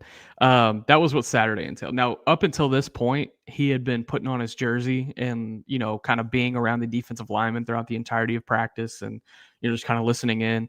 But this time, he didn't come out in his jersey. He came out in a pullover hoodie and shorts, and he was just kind of messing around and walking around. He was interacting with fans, interacting with family on the sideline, and then went and caught balls on the jugs machine. And yeah, we were all following him around everywhere because he was the storyline of the day. And then Jerry Jones walks out and he doesn't make eye contact with him at all. Him and Stephen Jones and Micah Parsons, they were all about 30 feet away from each other at one point, and they just refused to acknowledge. I'm like, man, what are we doing here? What are we doing? Just the extra theatrics. It's a whole situation. All right, Nick, you no longer work for the Fort Worth Star-Telegram. You're just a good old Cowboys fan in Dallas-Fort Worth. What are your thoughts on this situation, the way Jerry's handled it, the way it's been handled by Micah? Like, I kind of want the unfiltered Nick Harris thoughts, Well, I would need a job, first off. Secondly, I just meant like, you have to go and see these Cowboys people every day. I know there's some on the beat that kind of have room to be more outspoken than others and still have like access or whatnot, I guess. But just as someone who's there every day, is in the building, has been in the building for the last few years, has seen this timeline come together. Like, could they have handled it any worse compared to the 31 other franchises in the NFL? Yeah, I think there is blame to be had on both sides here. Now, granted, you can weight that blame however you see accordingly. We'll start with the Jerry side and where the blame falls with him. Him trying to negotiate without the agent. I mean, it's a clear NFL and NFLPA violation.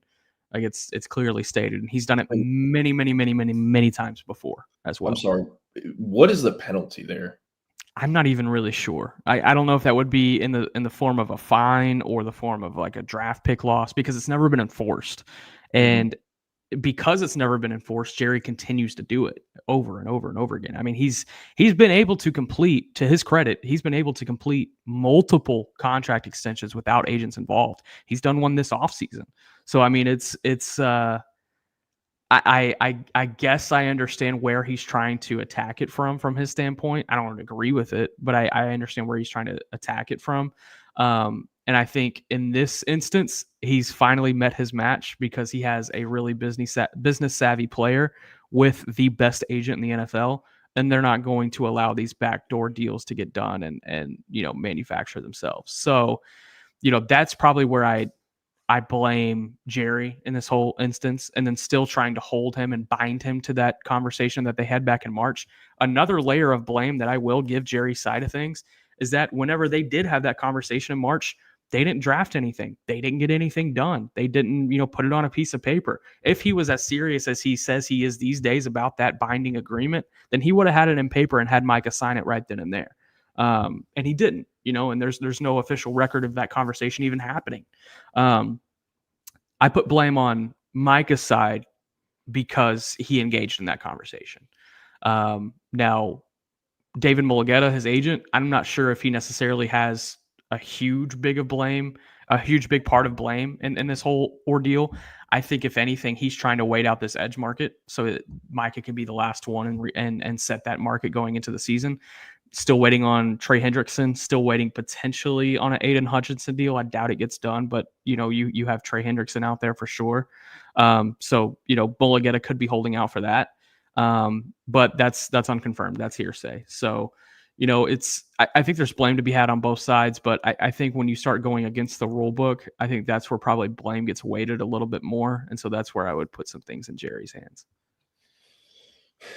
Hasn't Micah, the reason that he's been saying he, did the meeting with Jerry is because Jerry said he wanted to discuss leadership? Like, Do you think Micah walked into Jerry Jones's office having no idea that they could potentially, he could try to hoodwink him and talk the contract stuff? You know what I mean? Rephrase it. Like Micah is saying, the reason I met with him in March is because he said he wanted to talk to me about leadership. Yeah. And then he turned the conversation from leadership to contract stuff. Mm-hmm.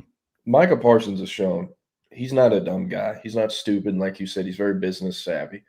That being, and also you have said this is not the first time Jerry Jones has attempted to do this and that he's been successful in the past. Do you think that he genuinely walked into that owner's room with Jerry Jones and it's like, yeah, this is all about leadership. He's not going to try to pull a fast one on me. You know what I mean?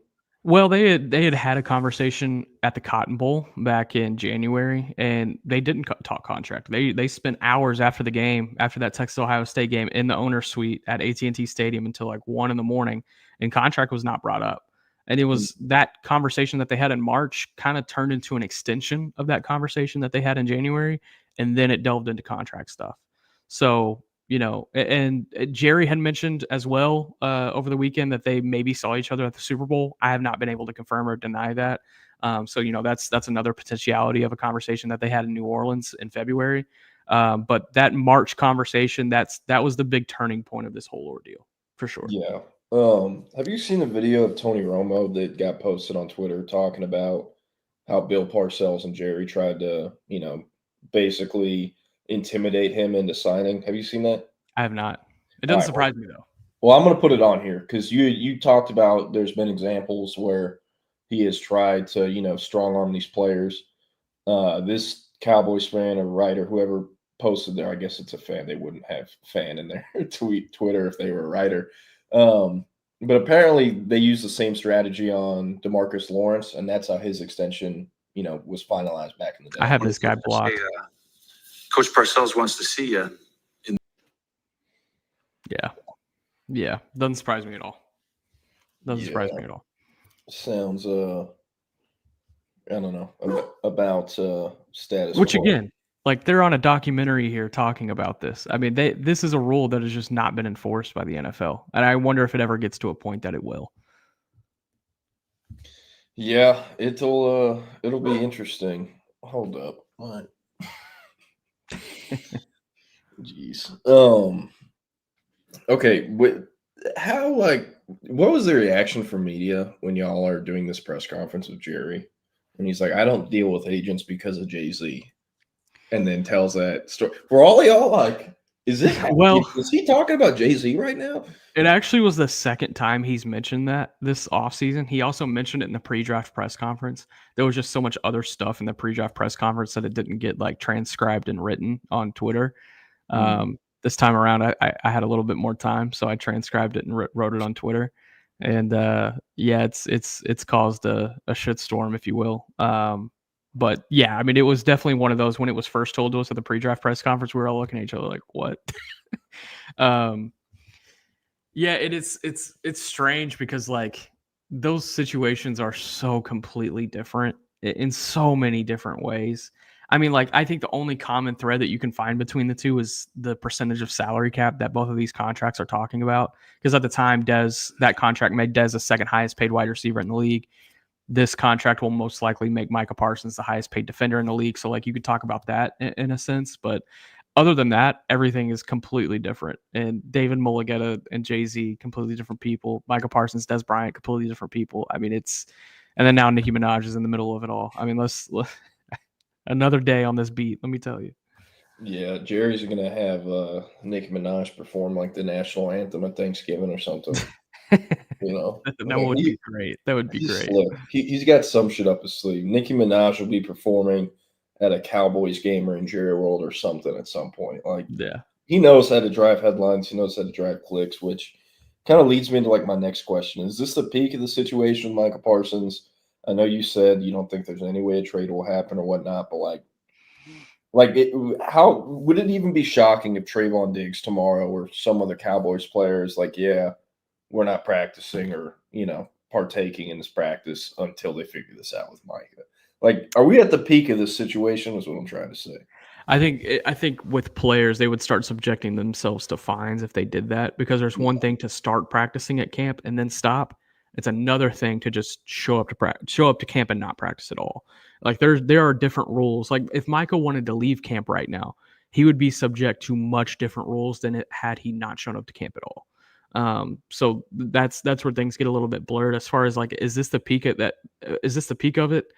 I'm scared to say yes, but I feel like it is, because the next move is going to be the final one. It would have to be. It would either be, they get the deal done or he gets traded. I mean, those are the only two realities that they have put themselves in at this point. I guess the only part where it could get a little bit more, interesting is if games come around and there's still not a resolution. Does he start holding out from games? And I think that's a potential reality. Has anyone actually done that besides Le'Veon Bell? Emmitt Smith did it in his holdout with the Cowboys back, over 30 years ago. Yeah, and they won the Super Bowl that year. I'm trying to think. Trying to think of some. There have been multiple. Yeah. I don't know. Last question on this Micah Parsons debacle. He obviously has less trade value than you would have had if he didn't screenshot his notes app, but he did. That being said, what is the least you take in a trade here if you're the Cowboys? Man, the only thing you can really compare it to is the Khalil Mack trade from, what is that, like 7 years ago now, between the Bears and Raiders. I might have some details wrong here. In fact, let me just pull it up so I'm accurate. But that's probably the closest thing that you can pull, just because that's probably the closest level of talent that was part of it. So it was 2 first-round picks, a 3rd-round pick, and a 6th-round pick. And then the Bears also had to sign Mack to a 6-year, $141 million extension. I mean, for a Micah trade, you would probably have to start talking about 2 firsts, maybe 2 seconds, and then like a 5th. And that's probably what you would be talking about here. And then that new team would have to sign him to a ridiculous extension. Yeah. Is the NFL set up like the NBA where like you can get super maxes, but only from the like franchise that drafted you, or you can get paid the same no matter what? Yeah, you can get paid the same no matter what. Okay, got it. Some other stuff from camp. Who are kind of the standouts from the last week? And give us an update on Jaden Blue. It seems like he's doing better than he's ever done. Yeah, believe it or not, football has been played out here. Some standouts. We'll start with Jaden Blue for sure. He's starting to stack some first-team reps at running back. And, man, he's looked good. He really has. And if you were asking me, man, he's a starting running back today. I don't know if that ends up being the case, 3 weeks from now, but he's looked the best of all of the backs. He's been the healthiest of all of the backs. He looks fresh. He looks good. They've gotten him going in the run game. They've gotten him going in the receiving game. He's even done some pass blocking stuff. I mean, he's looked really strong. I would definitely put Jaden Blue in a top 5 of camp standouts so far. I've talked about Donovan Ezaraku, the 2nd-round pick out of Boston College, edge rusher. That's looked fantastic, and he's been beating just about every tackle that the game has to offer right now for them. CeeDee Lamb looks fantastic. I mean, no surprise, but he's looked really good. Let me think of some others. Dak had a really good day on Friday. That was probably his best day of practice so far in that 8th practice of the camp. Goodness, who else? Some offensive linemen that have looked good. Tyler Booker at right guard, the 1st-round pick rookie. He's had some struggles, don't get me wrong, but he's going to be really strong for them. You can tell already. The center, Cooper Beebe out of Kansas State, 2nd-year guy. Look, he's looked fantastic. I think he's been the most consistent of the guys up front. And then Tyler Smith, the left guard, he's probably been the most physical of the guys up front. Joe Milton update? Joe Milton, okay, so it's preseason game week. We'll lay this out. It's preseason game week. On Saturday, we're going to see the Cowboys and Rams at SoFi. I'm very excited because I'm ready to see some football. He might take 5 sacks in that game. He holds the ball so significantly long. And Patrick, your comment, Milton looks better than Dak. I'm sorry. It's objectively wrong based on what we've had out here. If guys were allowed to sack in training camp practices, Joe Milton would have like 15 broken legs because he holds the ball so significantly long. Now, granted, when he does push the ball downfield, he's starting to get a little bit more consistent. I see the vision with Joe Milton. Don't get me wrong. I think what they got in Joe Milton, what they have with him right now, is better than anything that they had with Trey Lance. And the Trey Lance experiment ended up being a failed one for the Cowboys. It might end up being a successful one for the Chargers. Who knows? But for Joe Milton's case, consistency is finally starting to stack. I mean, sure, the touch is going to have to be something he figures out, and that's going to take time. That's going to take multiple years because there's some 10 to 12 yard out routes that he's just airmailing, but then he'll put like a 25-yard post on the money, and it's just like, okay, like, can we get this a little bit more? And it's starting to balance out a little bit more for him, but he just needs reps. He needs time. Preseason games are going to be huge for him when he sees like live pass rushers coming at him, and he can't just move around it and still push the ball downfield. But I think the biggest problem he has had right now is just holding on to the ball for too long. And I think we're going to see that maybe affect him in the preseason game on Saturday. Who are the other QBs that are going to get PT during preseason besides Milton and I guess Dak, like the third game or whatnot? Yeah. You said quarterbacks specifically? Mm-hmm. Will Grier is their QB3. So I expect it to be Joe Milton getting significant amount of reps, and then maybe Will Grier coming in for like the fourth quarter. Got it. And then I haven't seen. I mean, I have Cowboy stuff pop on my feed every day. It's mostly your tweets, but like, because I interact with yours, other Cowboy stuff will pop up on my feed. And a player I've not seen mentioned, not once, is Mazi Smith. I don't think he's hurt, but like Is he alive? Is he just a foregone conclusion as a bust, a future free agent that'll sign with, the LA Chargers and Harbaugh? Sounds about right. Right. It's look, man, he's lost weight again coming into this year. He looks right around 305. They need him to be 330. I mean, that's what you need out of your starting one tech. And it's funny because you can never find one person in the building to say anything negative about Mazi Smith's performance, even though everyone could probably agree with you that he's not lived up to his first round billing. So it's like, okay, then where are we in the middle of all of that?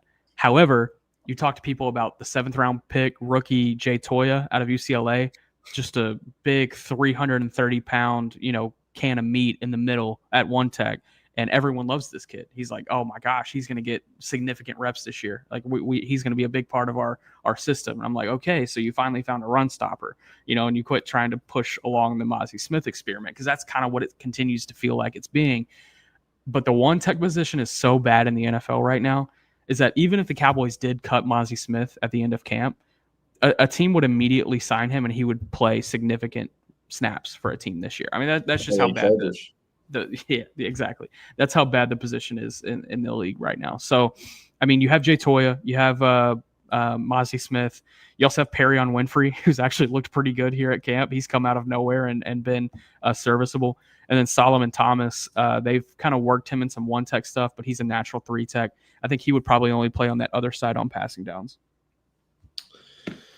Yeah, it's man, Mazi Smith, one of the bigger round one busts in last few years. Bruce Feldman released his Freaks List today, 2025 Freaks List, and Mazi Smith was the former number 1 player on that Freaks List at one point in time. He was. So he has all the tools. Because I really don't know much about him as an actual player. Yeah. He has all the tools and traits. He's just basically lazy. Yeah. I wouldn't say tools. Traits. Yes. I would not say tools. Got it. Yeah, just figured you'd be hearing more about him. Talk about Lyle Collins. They brought him in, signed him, former starter, now back in the building. What caused that? And I guess what's kind of the outlook? Is he actually going to play this year, or is it an emergency situation if he has to play? Yeah, we'll see how he looks in practice over these next couple of days. I think they're going to do some one-on-ones today, so we'll be able to see him a little bit more in like a live pass rush setting. But they brought in Lyle Collins for a workout amidst all the drama this weekend, and they ended up signing him afterward. I believe that was on Saturday, and it's been strong, man. I think with Lyle Collins, he's just a depth option at this point. They've had so many tackles get hurt in camp so far, so he's just a reliable depth option that they'll be able to provide. He's a familiar face, and it'll be able to work through. Yeah. Last one on the Cowboys. Position group you feel best about going into the year. Position group you feel worst about going into the year.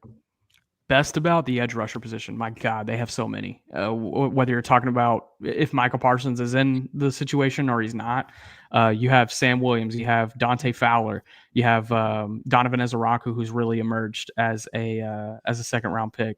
You have Marshawn Nealand. I mean, there are so many pass rushers. They added James Houston as just kind of like a camp body before training camp started, and he's been fantastic. So I mean, they are swimming in edge rushers.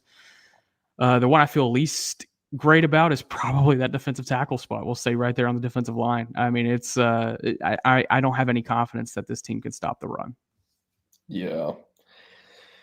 Yeah, we'll see. I mean, they got to play Saquon Barkley twice a year, so yeah. We will see. Gonna hit on some questions we got here in the chat. Neiman Roberts said Jordan and Nick. I keep hearing people say that if Arch has a not so good game, that the fans will be saying bench him. I totally disagree, because if Sark gives the grace he gave Ewers, he will be fine. Yeah, Arch Manning is not getting benched. That is not happening. If he refused to bench Quinn Ewers when he was maybe 70% healthy, he's not doing that with Arch Manning at 100% or anything. It's Arch Manning. He could throw 4 picks in the first half versus Ohio State. He's starting the second half. Yeah. You're correct that he will be perfectly fine. Bevo Lance Jason said Jordan, Mr. 49er. How stupid and funny is the Cowboys are to you? It's great. It's very interesting to see. I feel bad for Nick because he has to. I mean, it affects his job. And don't feel bad for me. I have something to write about every day. Don't feel bad for me at all. It's just I try to think if I was in your shoes, I get pissed at having to cover the same recruiting stuff for too long. Micah Parsons could be a Dallas Cowboy, and you might have to deal with him for the next 15 years of your life. Yeah. Realistically, that is not something I would ever sign up for, ever. And the stupid stuff like this whole Parsons situation, you have to remain professional and be yeah, both sides messed this up. After 1 year of this, I'd be yeah, Jerry, he screwed this whole thing up. You put any other NFL owner here this contract signed over 12 months ago. I'd be crashing out eventually. You do a good job of keeping it together. So shout out to you for that. Hey, what if the Rams did this, though? That would be funny. The Rams are actually coming in tomorrow for a joint practice. It'd be hilarious if they did it here. Hey, Jerry, I want to see how to do your job efficiently. Watch this. Cameron Govan said, Nick, do you think Deuce Vaughn, the Cedar Ridge Raider, Austin area GOAT, makes the Cowboys 53-man?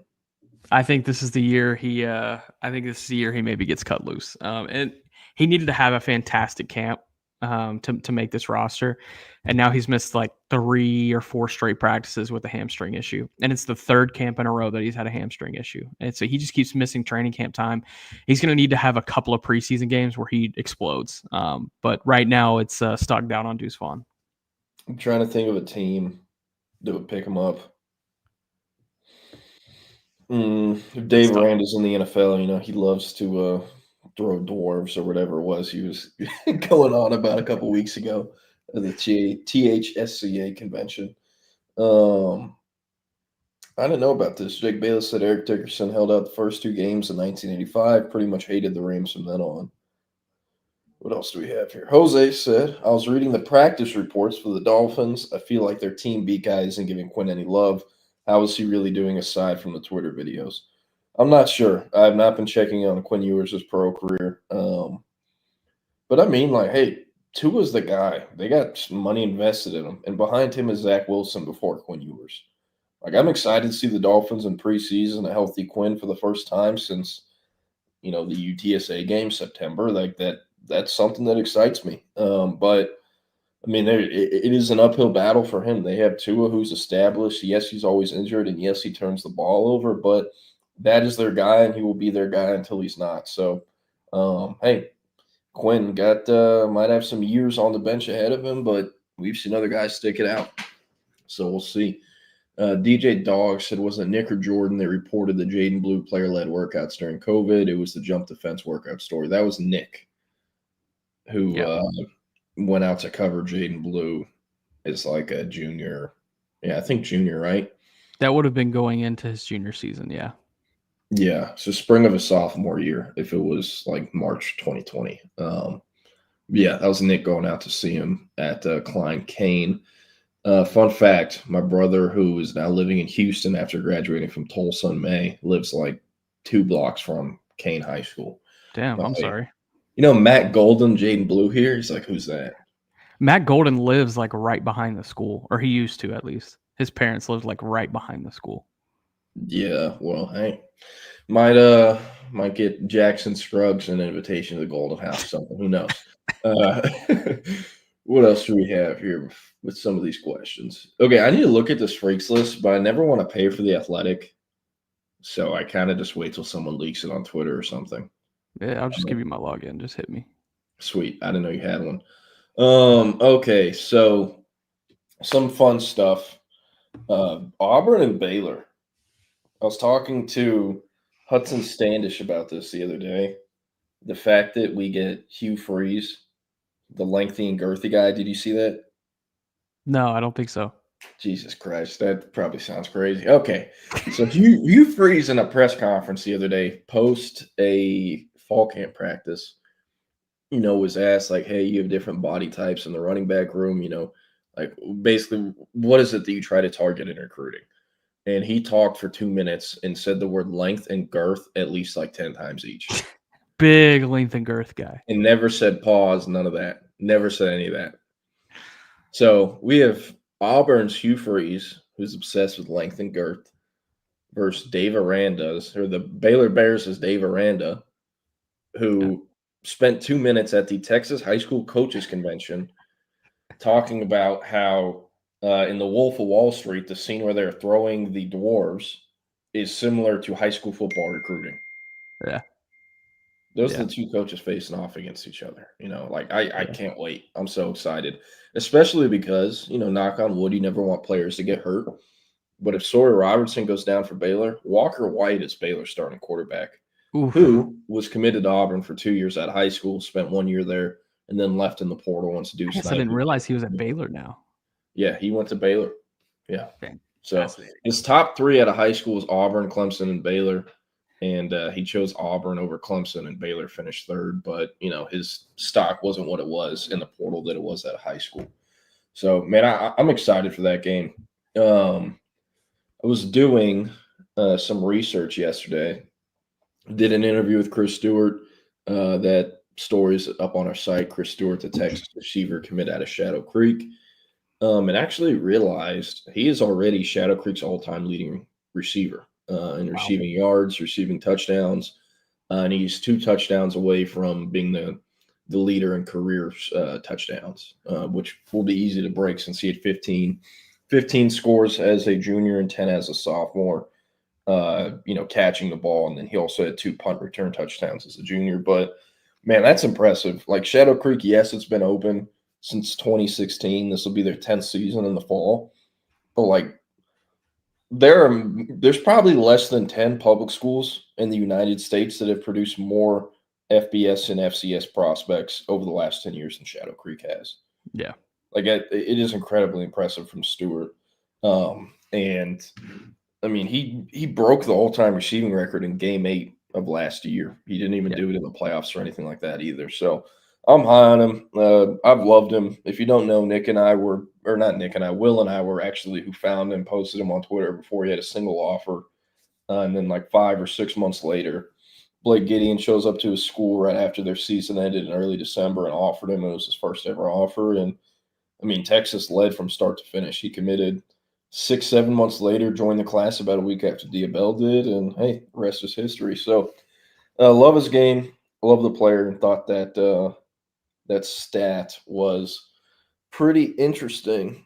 Nick, saw on Twitter this morning. You want to guess who's taking punt returns for the Houston Cougars? Is it our boy from Harker Heights? Why am I forgetting his name right now? Rashawn Sanford? No. Rashawn Sanford? I wish. It's not? It is not. I'm trying to think who's over there. Give me like a multiple choice. Give me 4 guys. He's white. I'll give you that. Connor Wigman. No, but it is a quarterback, Austin Carlisle. Oh, wow. Interesting. Yeah, so Austin Carlisle, who went to Fort Bend Ridge Point, was a 2.5, 3-year starter for them. He was a dog. A dog. Very got some Johnny Manziel to him. He really does. He really does. The white boy swagger. His team gravitates towards him, and he goes hard off the field too. But anyways, super fast. Looks. If this dude ever makes the NFL, Chris Collinsworth will have a field day. First guy in, last guy out, gritty, all that. Lunch pail guy. That's how they'll describe him. But super fast, only about maybe 5'11", 6 feet, but tested incredibly well for a quarterback. And actually has the highest speed rating of anyone in college football, 26, or of any quarterback, I should say. Wow. So Hudson Standish and I have talked a lot about him behind the scenes. Why the hell did he go to Houston, especially if Keyshawn Henderson was already committed by the time he signed? Why would he do that if he's only a year before Keyshawn? And Hudson and I were always like, hey, well, he can play receiver. He's tested well. He is receiver testing stuff. So I think we're getting on that path. And I'm excited to see that.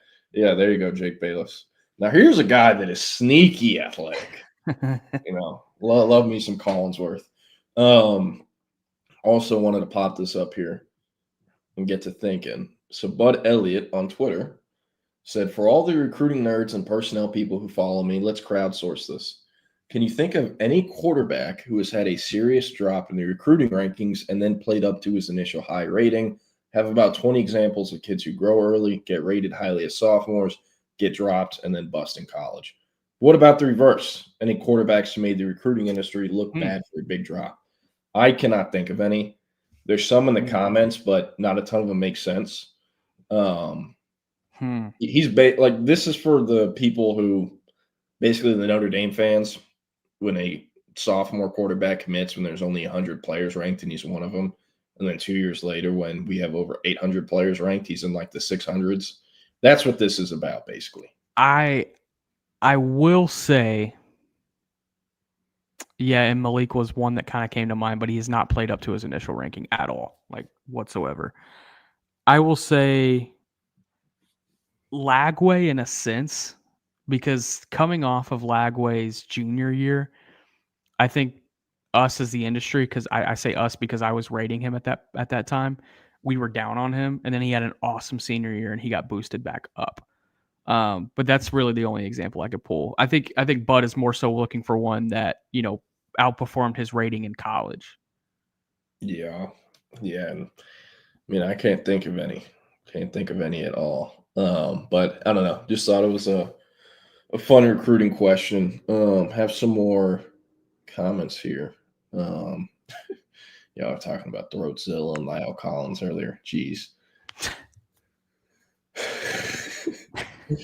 Okay, here we go. Drove through Waco yesterday, and the billboards there say they're going to be wearing black uniforms. The secret is out. Yeah, well, hey.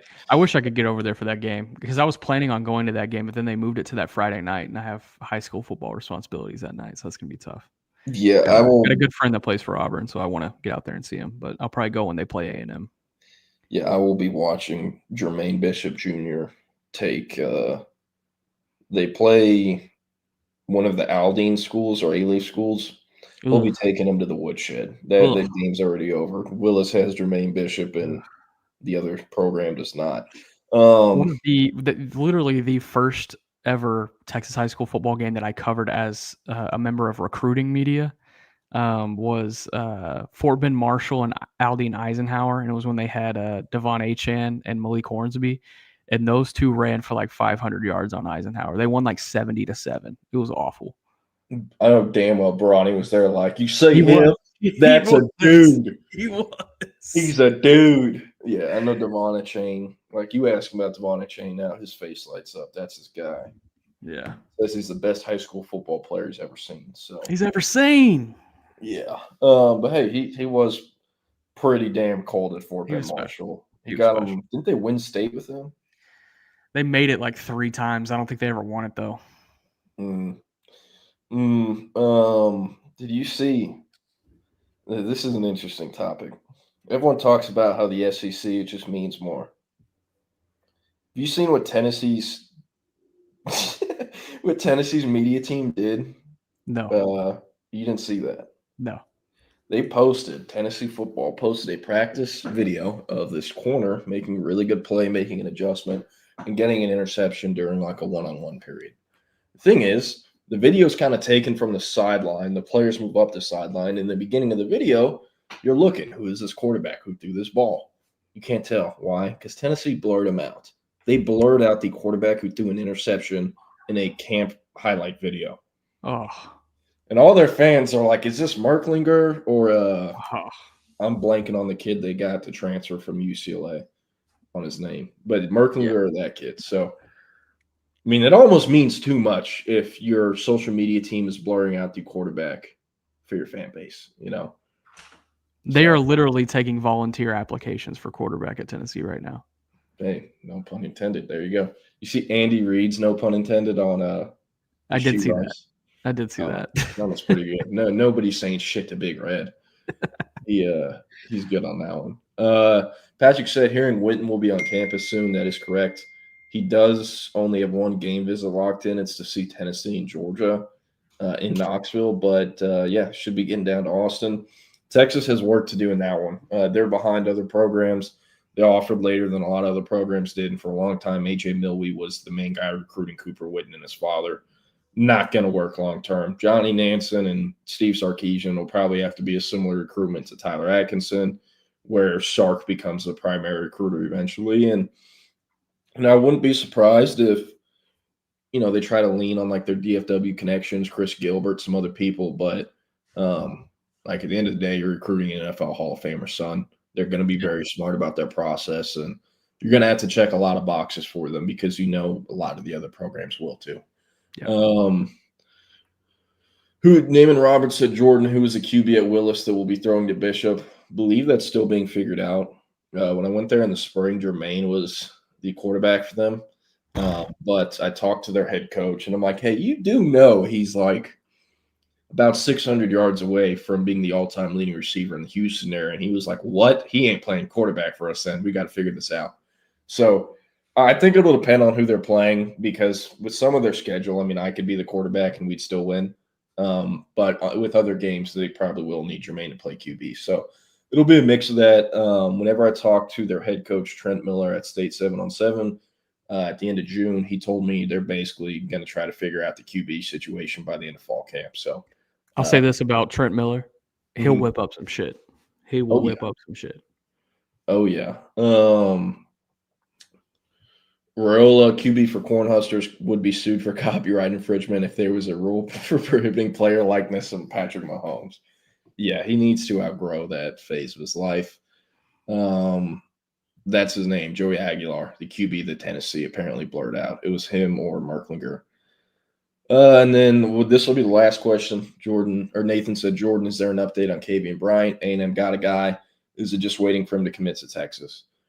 It's not going to be a done deal to Texas just because A&M is full. Like, it's a very unique situation.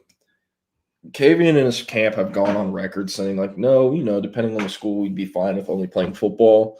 But everyone I talk to on like the recruit side of it, the high school side of it, not the college, but the high school side of it, continues to say they're trying to play football and basketball in college. Yeah.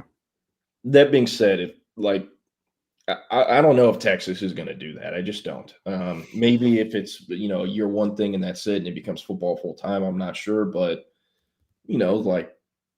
what does that look like? And I think unless it's football only or, he only gets to play basketball as a freshman, I don't think it's going to be Texas. And I think we have some ways to go here because SMU, Florida State, Texas Tech, they will let him play basketball because they don't get guys like that, especially at that position. It's going to be very interesting to see what happens, but not close to a decision quite yet. And this is not one of those kind of like I guess, Diabella, Trey Owens, where it's very easy to line it up and puzzle it together that it will eventually be Texas. It is not like that. So, yeah. And last thing, Waco, 35 is under construction again in Waco. It is a shit show. It is horrible. Oh, after having to deal with that all throughout 2020 and 2021 as someone who lived in Austin, was going to Dallas all the time for high school games, like, I'm not excited at all. From driving to Austin and back for the practice availabilities this past week, I probably spent 40, 50 minutes sitting in my car in traffic on 35 while one of them's closed down. So anyone going through Waco would suggest avoiding it. It's not fun. Never has been, but hey, that's Waco for you. Anyways, we're going to get out of here. Up next, our friends at Fanatic Perspective break down their biggest takeaways from week 1 of Texas fall camp and start to preview what's coming up this week. Yeah, there it is. Jake Bayless said the northbound side of 35 is completely closed off. It's stupid. Yeah, they're doing the thing where they make the southbound side like cut in half and north goes through there. So both sides have traffic. Lovely. So can't wait. Yeah, but everyone who tuned in today, appreciate it. Jack Burton, Jake Bayless, Nathan, Patrick, DJ Dog, Naaman Roberts. Thanks to all y'all, Bevo Lance, Jason. Chip and Zay, they'll be back in the live stream, 2 p.m., YouTube, Facebook, Twitter, Twitch. Nick and I will see you again on Friday. Nick, what do you have going on tomorrow? Cowboys Rams joint practice, baby. There you go. From 10 to 11? Yeah, unfortunately.